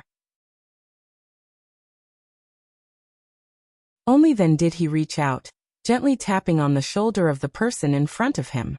Bai Lian rested one hand on the desk, slightly turning her body with a lazy look in her eyes. Speak. Oh, Zhang Xiai's touched his nose. About that issue with Class 8, can it be resolved? What's the situation now? He had been helping his mother with housework for the past 2 days, completely worn out, having to wake her up every morning for breakfast, and was planning to catch up on sleep at noon. But that plan had been disrupted by the people from Class 8. The rest of the students in Class 15 seemed to be hunched over their work, but each of them was all ears. Even Ning Xiao, Zhang Shi's brooding deskmate, lifted his head. It's resolved. Bai Lian turned back leisurely to take a sip of her milk, and wrote down a character. Zhang Xiai's was taken aback. Just as he was about to ask how it was resolved, Lu Lingxi walked in through the classroom door, gently placing an invitation on the desk. Don't keep such valuable things in your backpack next time. If it gets stolen, you might even be falsely accused. Oh. Bai Lian nodded.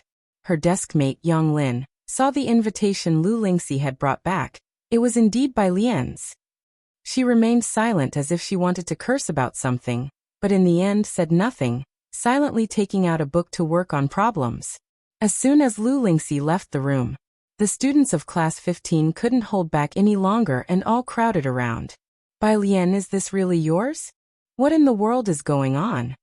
Damn, I saw Class 8 acting all secretive this morning, and you have one Bai Lian. She casually stuffed the invitation into Zhang Shi's hands, calmly saying, Take a look, don't disturb my studying. Who would have thought that the item Ren Wanxian from Class 8 had been secretively covering up, Bai Lian had just casually thrown their way, causing a bunch of them to surround Zhang Xiai's. Swoosh, a group of boys shifted their battleground. Zhang Shi's group took the so-called White Tiger Auction House invitation and went out to play basketball during the break. Some guys from Class 8 couldn't stand the atmosphere in their class, so they went to the playground to play basketball. Heading to the playground, they saw Zhang Shi's group from Class 15 showing off their red invitation envelopes, asking anyone they met, Have you seen the White Tiger Auction House's invitation? It's the VIP edition, you know. Come on. Today we're using the White Tiger Auction House invitation to play ping pong. The elite Class 8, who had been so secretive and afraid to show their invitations that morning, their faces stiffened. Class rep, let's just go back. At night, the 6 o'clock training class proceeded as usual. Today neither Ren Wanqian nor Shi Yutong came. The atmosphere in the training class was unusually quiet and eerie. The Class 8 homeroom teacher arrived a bit late today. He stood behind Bai Lian for a long time, hesitating every time he seemed to want to say something. Bai Lian turned her head back and looked at the Class 8 homeroom teacher, blinking as if she were asking, "What's up?" Her almond eyes were as ever, pure with clear black and white contrast, her expression usual. Because of the incident at noon, the Class 8 homeroom teacher was silent for a moment, not knowing how to apologize to Bai Lian.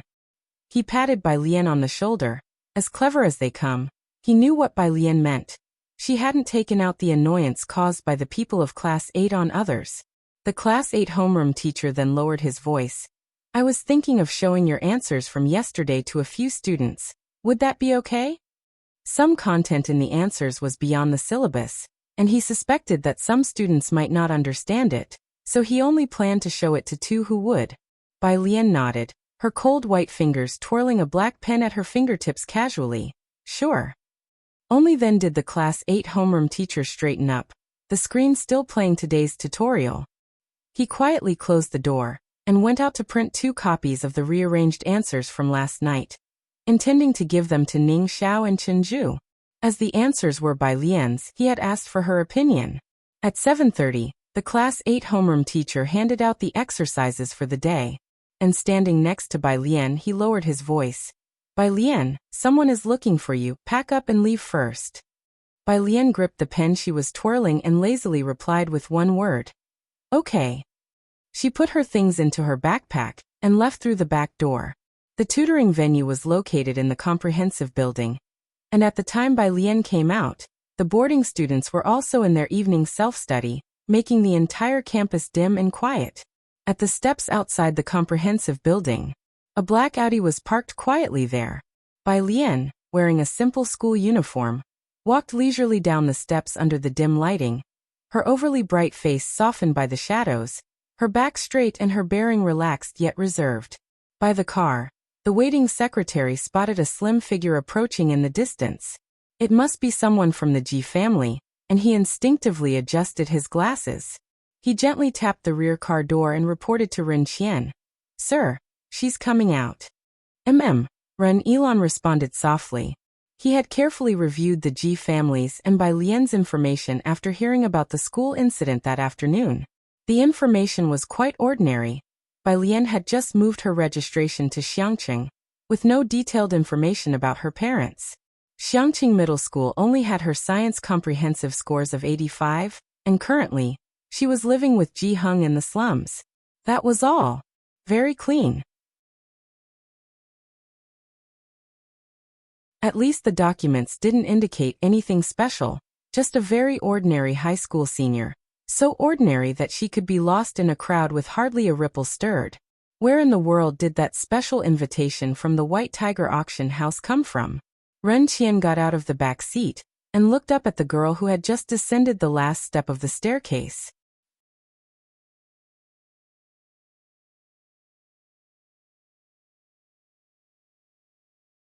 Chapter 38. 018 Make Good Friends, Poverty Alleviation Study Group _L. Hello, I'm Ren Wangshuan's grandfather. Ren Qian was the first to speak, standing not far away, squinting slightly as he sized up Bai Lian, his aura as a person in a position of power feeling quite oppressive. Bai Lian. Bai Lian nodded at him, her tone lacking any discernible emotion. Ren Qian watched her quietly, noting her school uniform was just like the other students, and even the hairpin on her head was handmade. From head to toe, even her shoes were nothing out of the ordinary. Everything about her resonated with the rundown, impoverished purist street. Yet standing in the night, backed by a long staircase and a street lamp that wasn't even very bright, the quiet look she returned was like a mandrake growing on the cliffs of the night. Wanxian has been spoiled by us. I apologize for what happened today. Ren Qian regained his composure, full of regret. She hadn't anticipated that you would also have an invitation to the White Tiger auction house. I've arranged a banquet tonight, and hope you can forgive my granddaughter. There's no need, Bai Lian smiled, a hint of indifference in her lazy demeanor under the light. Elle got the invitation by helping someone by accident, and I've already sold it this afternoon. That made sense, since Purist Street was close to two boundaries. It wasn't strange to run into some people there. The Secretary General pondered internally and then deliberately mentioned the Wanha building. Miss Bai, our gentleman has made a reservation for a meal at the Wanha building. Wanha building, the most famous members-only restaurant in Xiangqing. A random dish there would start at 4 digits and required a reservation. An ordinary person couldn't even get through the door. I have other plans, Bai Lian interrupted. I'll take my leave first. The Secretary General stood dumbfounded, watching Bai Lian walk away. Sir, does she not watch the news? The Secretary General turned to ask Ren Qian, unable to hide his confusion. Just a glance more at the news and she would know who Ren Qian was, wouldn't she? This girl has an unusual air about her, Ren Qian mused, then instructed, send a gift to the Ji family tomorrow. Was this an indication of seeking good relations? The Secretary General was surprised but gained a measure of respect for the Ji family. Although Bai Lian's invitation had been acquired unintentionally, what if she formed a relationship with that person in the future? Ren Qian returned to his car. The girl seated in the back was still looking down at her phone, not bothering to look up. He spoke helplessly, Xian, this student Bai Lian is different from what one imagined. She has a sense of integrity. You should have gone down to apologize to her. I didn't know she had one too. Are you taking her side? Ren Wanxian finally looked up. She pursed her lips, glanced at Ren Qian, and then abruptly pulled open the car door to leave. Bang! The car door slammed shut forcefully. Sir. From the driver's seat, the Secretary General looked back with an inquiring expression. Ren Qian fell silent for a long while. Have someone follow her. Ren Wanxian had always been bright, skipping grades in school, and she was the youngest and most beloved both in class and in the Ren family, never having suffered any indignity. Today was the first time Ren Qian had reprimanded her. Tutorial class. The class teacher, after seeing Bai Lian leave, remembered those 2 solution papers and handed them to Chenju. Chenju was immersed in studying today's problems, and when the class teacher placed the papers down, he glanced at them casually, mistaking them for another set of problems, but he saw the printed answers. He narrowed his eyes slightly. Today's problems didn't involve magnetism. He took the paper and examined it for a while, then somewhat stunned, he took out his workbook from his bag. He had already transcribed the answers to the previous physics problem into his challenging physics problem compilation. Indeed, it was another solution to last time's problem. The rest of the tutorial class had already left. Only Ning Xiao and Chenju were still seated in their original spots. Chenju reluctantly put away the alternate solution, and then got up to find the teacher for the 8th class. The 8th class teacher put down his thermos, surprised by Chenju's approach. What's up? This solution. Chenju spread out the paper he was holding for the 8th class teacher to see. Where did you get it from? The 8th class teacher looked at Chenju without answering immediately. Instead he asked, what do you think of the new student? If Chenju had spoken up timely today about the incident involving Ren Wanxian, perhaps the dispute wouldn't have escalated as it did. Chenju was the only one in the school who could stand up to Ren Wanxian. When Bai Lian was mentioned, Chenju paused. He recalled the reason she came to the tutorial class and that 85 score. It was precisely because of this understanding that he had kept quiet at noon today. Clearly, his understanding was still limited. I don't know her well enough to comment, he said. I'm planning to establish a study group tomorrow. Will you lead the new student? The 8th class teacher asked.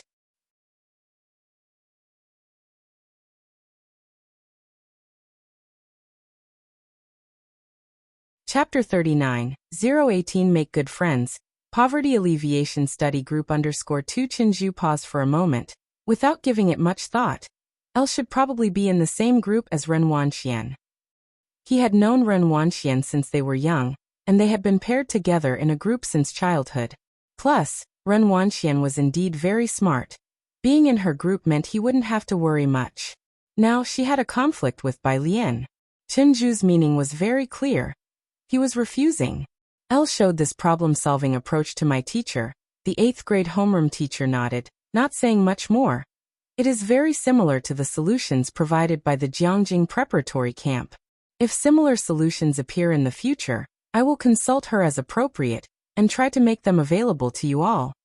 Chenju was startled but eventually nodded and politely bid farewell to the homeroom teacher.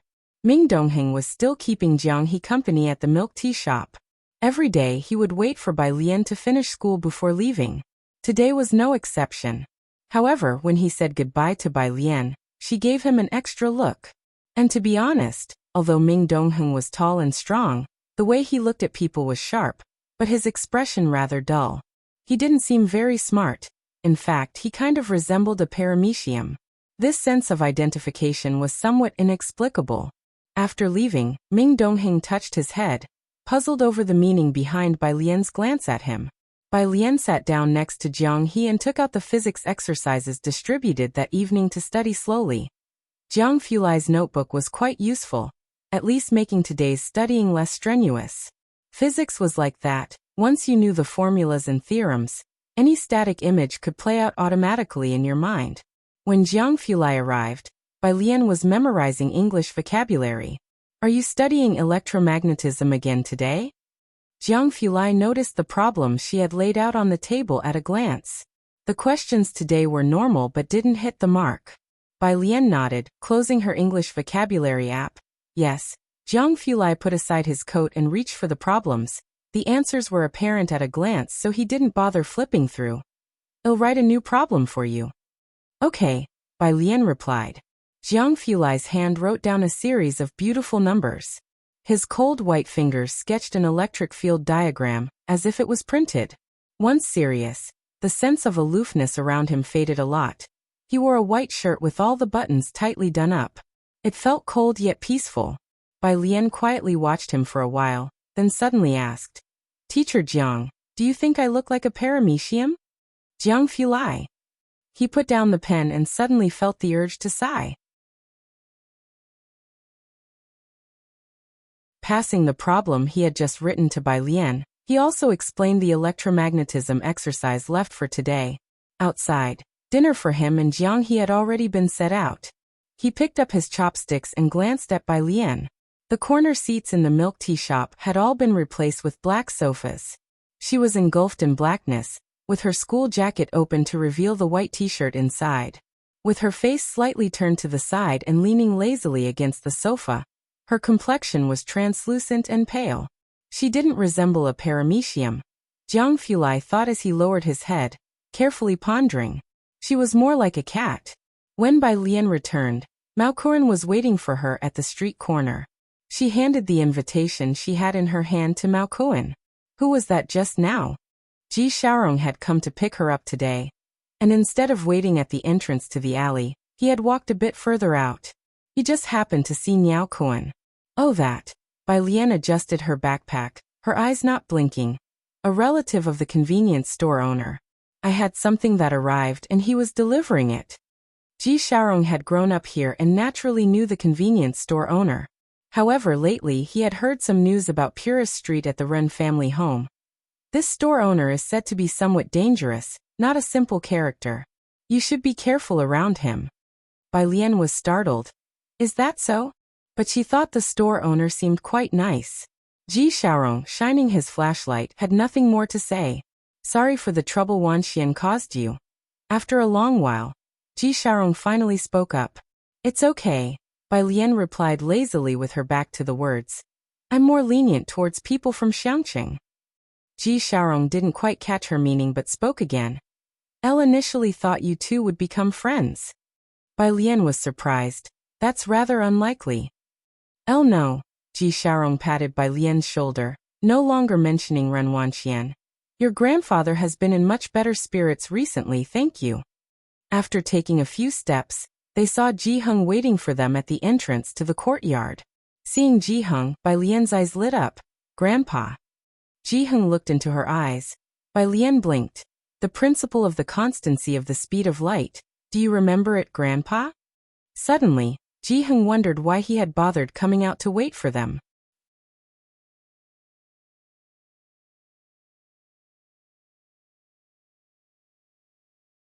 Chapter 40. 018 Make Good Friends. Poverty Alleviation Study Group _3. He turned and went back to the yard to continue his carpentry. Then I'll explain it to you again tomorrow morning, Bai Lian said, minding her own business. Ji-hung. No matter what speed I travel at, the speed of light is always a constant 300,000 kilometers for me. Even if I reach the speed of light and move at 300,000 kilometers, the speed of light relative to me is still 300,000 kilometers. Listening on the side, Ji Xiaorong. Is his dad prepping for university in his old age? Bai Lian was somewhat dissatisfied. She put down her school bag and followed Ji-hung to the courtyard. Grandpa, what you said is so vague. Let me explain it to you again. Bai Lian didn't go back to her room to continue solving problems until she heard the answer she wanted from Ji-hung's mouth. Ji Xiaorong watched the scene in amazement. Ji-hung finished making a small stool, and then picked up the tobacco pipe beside him, lit it and said, Children and grandchildren have their own blessings. Stop worrying about Wanxian and aliens matters. It's late, so stay here tonight. Having said that, he took the small stool and went into his room. Ji Xiaorong knew what Ji-hung meant and didn't insist further. The next morning, when Ji Xiaorong got up, he saw Bai Lian sitting by Ji-hung's bed, waiting for him to wake up. So why make a small stool? Isn't he afraid of someone getting up earlier and earlier? Today is Friday. The last class of the afternoon was Chinese. Lu Lingxi stood on the platform. Next weekend is the monthly exam. Everyone gear up. Also, as you all know, the school anniversary is coming up. The benefactor of Xiangqing Middle School will come to watch, and the school has ruled that each class must present at least one performance. Cultural committee members, go back and plan what our class is going to perform. Close to Friday, everyone was very excited. Okay, Ms. Lu. Zhang Xiais and a group of boys slammed their desks in agreement. Bai Lian had a training class to attend after school. The class teacher of Class 8 collected yesterday's practice problems and played today's video. After the video was over, the class teacher of Class 8 didn't hand out practice problems. Standing in front, he smiled and said, To promote studying, I've decided to create study groups with 3 to 4 people in each. Everyone is free to form their own group. As soon as these words came out, everyone in the training class set their sights on Chen Zhu, Ren Wanxian, and Ning Xiao. Brother Zhu, shall we group up? Ren Wanxian looked at Chen Zhu beside her. Chen Zhu nodded. Naturally. Out of the whole school, he only recognized the abilities of Ren Wanxian and Ning Xiao. He didn't really care much for the others. Wouldn't those two pairing up be a strong combination? In an instant, everyone in the training class surged towards where Ren Wanxian and Chen Zhu were. Not to mention their scores. Just based on their family backgrounds, one had to strive to join this duo's group. I'm with Brother Zhu. Ren Wanxian glanced at Bai Lian, who hadn't found a group, before looking at the crowd surrounding her and Chen Zhu, tilting her head. Why don't you guys draw lots? We want choose. Well, rely solely on luck. Sure, Yutong was still absent, so there were 2 more spots in Ren Wangshuan's group. Quickly, the 2 chosen students let out cries of surprise. Seeing no hope for themselves, others began to search for other teammates. Even the reticent Ning Xiao was occasionally disturbed by others, but he didn't respond. Only one person was left unapproached, Bai Lian. Bai Lian was attractive, but Ren Wanxian had announced her grades on the first day. 85 in comprehensive science. No one knew why she came here, and naturally, no one wanted to team up with her since they formed study groups to improve their scores. In the end, there were only 4 people left in the class. Then Ning Xiao, Bai Lian, Tang Ming, and Zhu Jiaran, you 4 will automatically become a group, declared the class teacher of Class 8 with finality. Only then did he begin to distribute today's practice problems. Zhu Jiaran looked distressed. After the study groups were formed, everyone quickly adjusted their seats to sit together as a group. Bai Lian and Ning Xiao were already sitting adjacent to each other, so Tang Ming and Zhu Jiaran took their seats near them. Tang Ming surreptitiously took out his phone and succeeded in adding Bai Lian on WeChat. Classmate Bai Lian, if you have any problems in the future, feel free to ask me. Zhu Jiaran leaned on the desk, observing Ning Xiao, who didn't utter a word and kept his head down doing homework. He was wearing the school uniform and had only initially glanced at Zhu Jiaran and Tang Ming, his dark eyes peeking through long, tousled hair. His look was so melancholic that Zhu Jiaran involuntarily shuddered. Then there was Bai Lian. She leaned casually against the desk, idly propping her chin in her palm, a strand of hair falling over and resting on her fair wrist. She then carelessly put the practice problem aside. What study group? This was like poverty relief for Bai Lian, thought Zhu Jiaran despondently. Even if she couldn't join Chen Zhu's and Ren Wanxian's group, being in another group from Class 8 would do. Why on earth did she have to end up in this group that clearly seemed to have no future? Tang Ming looked at Zhu Jiaran, who had competed with him before. Zhu Jiaran, let's discuss any problems together in the future. Why don't you add Bai Lian and Ning Xiao on WeChat too?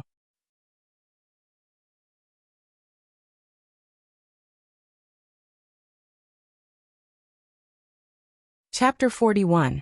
Exercises of Trash Can 019_1 Zhu Jiaran waved her hand dismissively, momentarily lacking spirit. We've already added each other, just start a group chat. Tang Ming created the study group chat. On the right, Ren Wangshuan's group of 4 was together, discussing where to go for dinner that night. Their voices weren't loud, but they stood out in the silent auditorium. Zhu Jiaran looked at their group with some envy, then whispered, "They're going to the Wanha building for dinner. You know, it's membership only." Tang Ming nodded, his voice low. Aside from those from Class 8, no one else has probably been there, right? Neither Ning Xiao nor Bai Lian said a word. No response. Zhu Jiaran observed the two, a silent and gloomy top student, and a barely passing student, seemingly from very average family backgrounds, probably never having heard of the Wanha building. She understood. Yet it made her feel all the more disheartened. Bai Lian didn't pay attention to the others, and simply took out her phone to open WeChat. Teacher Jiang. It's raining. Bai Lian then looked out of the window, indeed noticing the light rain outside. She stared at the rain outside for quite a while. Then she finally lowered her head slowly, and sent a message to Jiang Fulai. Bai Lian.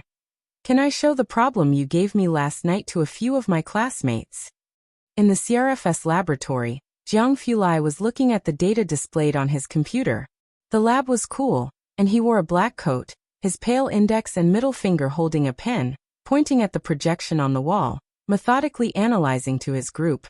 This is the lost energy data detected by the LIW detector before, with red, yellow, and green likely being the single, gamma background events, almost no WIWP found. The other group members were listening intently to his analysis. They were able to answer the occasional questions he asked them roughly. With the group members becoming notably more reliable, Jiang Fulai gave a slight nod. He sat down, lifted his head to remove his glasses. When I've sent your paper to academician Ma, check your inbox. Leaning against the chair back, his eyes and brows deeply cool, a leg lazily propped up, he spun his phone in his hand, his proud and noble air setting him apart from the others in the laboratory. He was like a snow lotus blooming alone at the top of a snowy mountain, noble, stunning, and forbidding to strangers. When recorded with his pen, deeply moved. Thank you, young Master Jiang. Moreover, their group was different from those in other labs. They just had to focus on their research, never fearing that someone would steal the first authorship rights to their papers. Jiang Fulai's papers always had room for their names too. Even though their contributions to the paper might have been nothing more than helping with printing. Furthermore, Jiang Fulai would also help them find various industry experts to review their papers. Would always remember his graduation defense from the previous year, when Jiang Fulai simply took a phone and sat to listen midway through. The old professor who had always troubled him did not dare to utter a word in the end. And other professors' questions were as simple as, "What did you eat today?"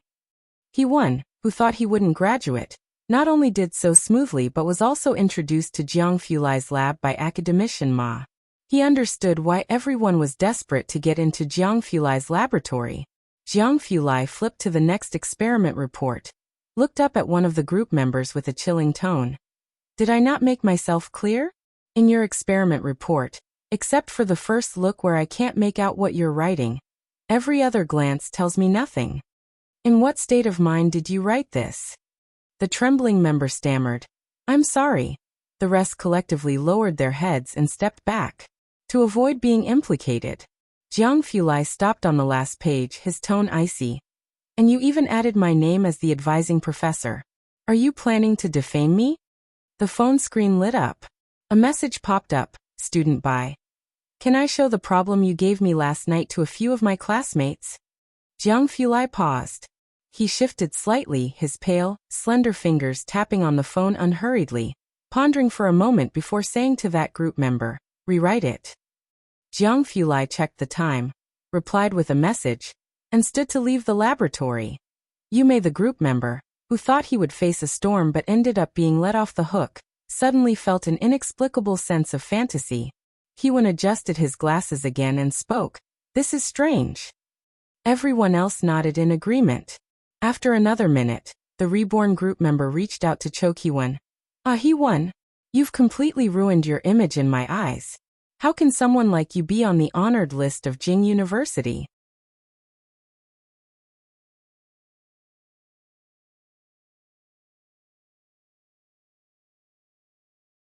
Chapter 42.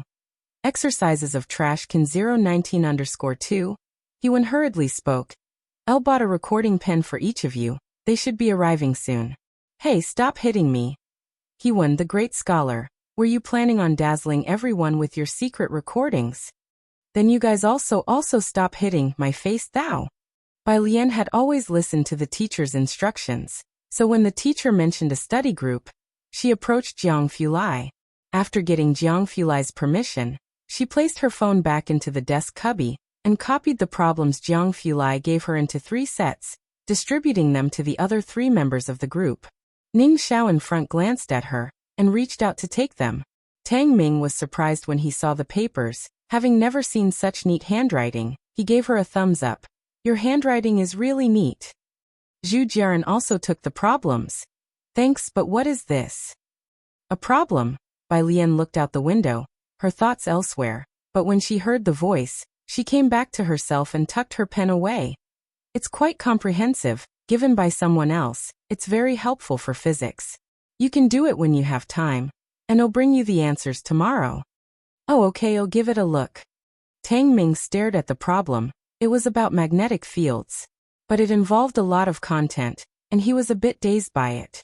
After looking at it for 20 minutes, he still hadn't quite understood it. So he temporarily clipped it into his book and set it aside.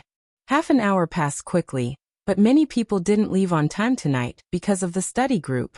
In front, Ning Xiao tossed the problems given by the teacher aside, engrossed in the problem Bai Lian had given him. Bai Lian saw people leaving and also got up with her backpack to leave the lecture hall. Ning Xiao didn't pack up, still pondering over the problem Bai Lian had given him. To the right, Ren Wanxian packed up her things. My mom has already reserved a place. She stood up and spoke to the others. Let's go first. That immediately won them cheers. The other study groups could only look on enviously. Zhu Jiaran stayed put, watching Ren Wanxian and her group without taking her eyes off them until they left through the back door. Sigh. Zhu Jiaran let out a long sigh. Tang Ming was a boarding student and wasn't in a hurry to get back. He took a screenshot of Bai Lian's profile picture to show his roommates. I'll swear, she really didn't post anything on her moments. If I took a sneak photo of her, wouldn't that make me a pervert? Seeing Tang Ming's worthless reaction, Zhu Jiaran pursed her lips, unwilled to pack her things anymore, and prepared to head back to the dorm. Bai Lian stood at the entrance of the comprehensive building's staircase. The rain was falling heavily, sweeping across the entire campus like a net. The already dimly lit school was shrouded in rain mist, becoming even more hazy. There was hardly a soul on the road. It was as if she was the only one in this vastness. The surroundings were filled with the sound of rain. Bai Lian stared at the relentless downpour, and began to wonder again if she should have died in Xiangqing long ago, and that now, It was merely a pipe dream of hers about Xiangqing? Bai Lian stood at the entrance of the comprehensive building's staircase.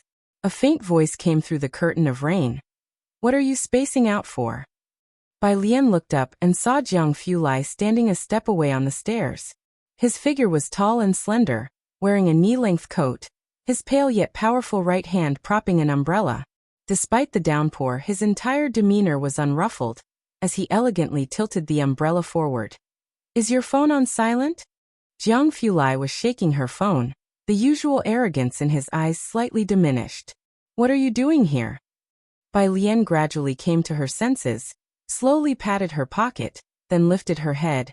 I'll think I left my phone in the lecture. Jiang Fulai raised an eyebrow, handing her the umbrella. Where is your tutorial classroom? Bai Lian took the umbrella, standing on the stairs behind the rain curtain with a listless expression in her eyes, the reflection of streetlights shimmering in her pitch-black pupils.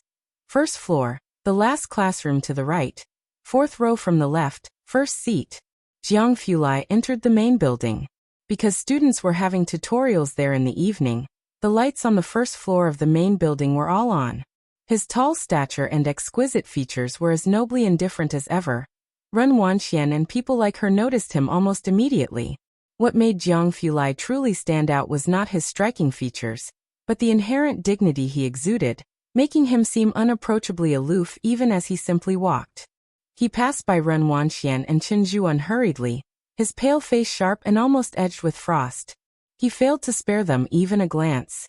Zhu Jiaran, who had just left the classroom, also caught sight of him, pausing in her steps.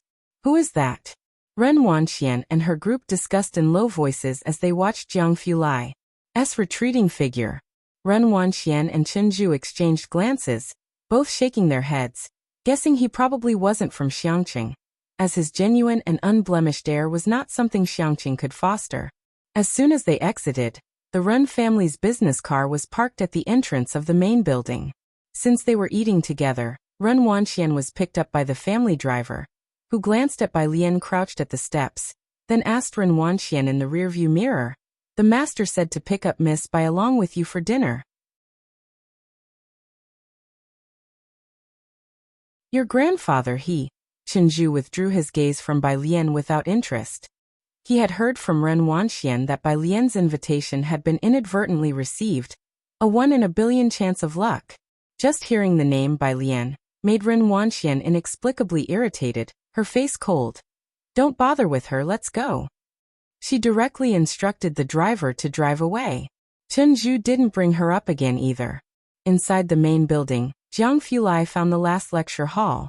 There weren't many people left in the lecture hall by the time he entered, with over half the lights already turned off.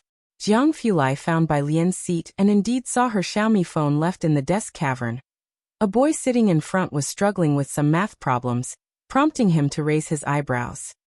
He recognized at a glance that the problem was one had assigned, and the boy still hadn't solved it yet. Dumber than Jiang Shijua. Jiang Fulai withdrew his gaze, commenting blandly. He picked up the phone and walked out, pausing beside the trash can when something in the corner of his eye caught his attention. There wasn't much trash in the bin. Looking down, he saw a crumpled piece of paper tossed carelessly inside. With his back to the light, Jiang Fulai lowered his eyes, his face shadowed and his expression even colder. He bent down, picked the paper out of the bin, and with well-defined fingers, he slowly unfolded the neat, precise regular script. It was Bai Lian's handwriting, the problems he had written for her the night before. Now disregarded, thrown away without a second thought in the trash bin. You're tuning in to the Li Mei's Sword of Destiny YouTube channel. We're so grateful for your support, and don't forget to subscribe to join us on this incredible journey through captivating stories. Your generosity through donations truly makes a world of difference, as it's the primary source of revenue that allows me to expand and enhance this channel for you.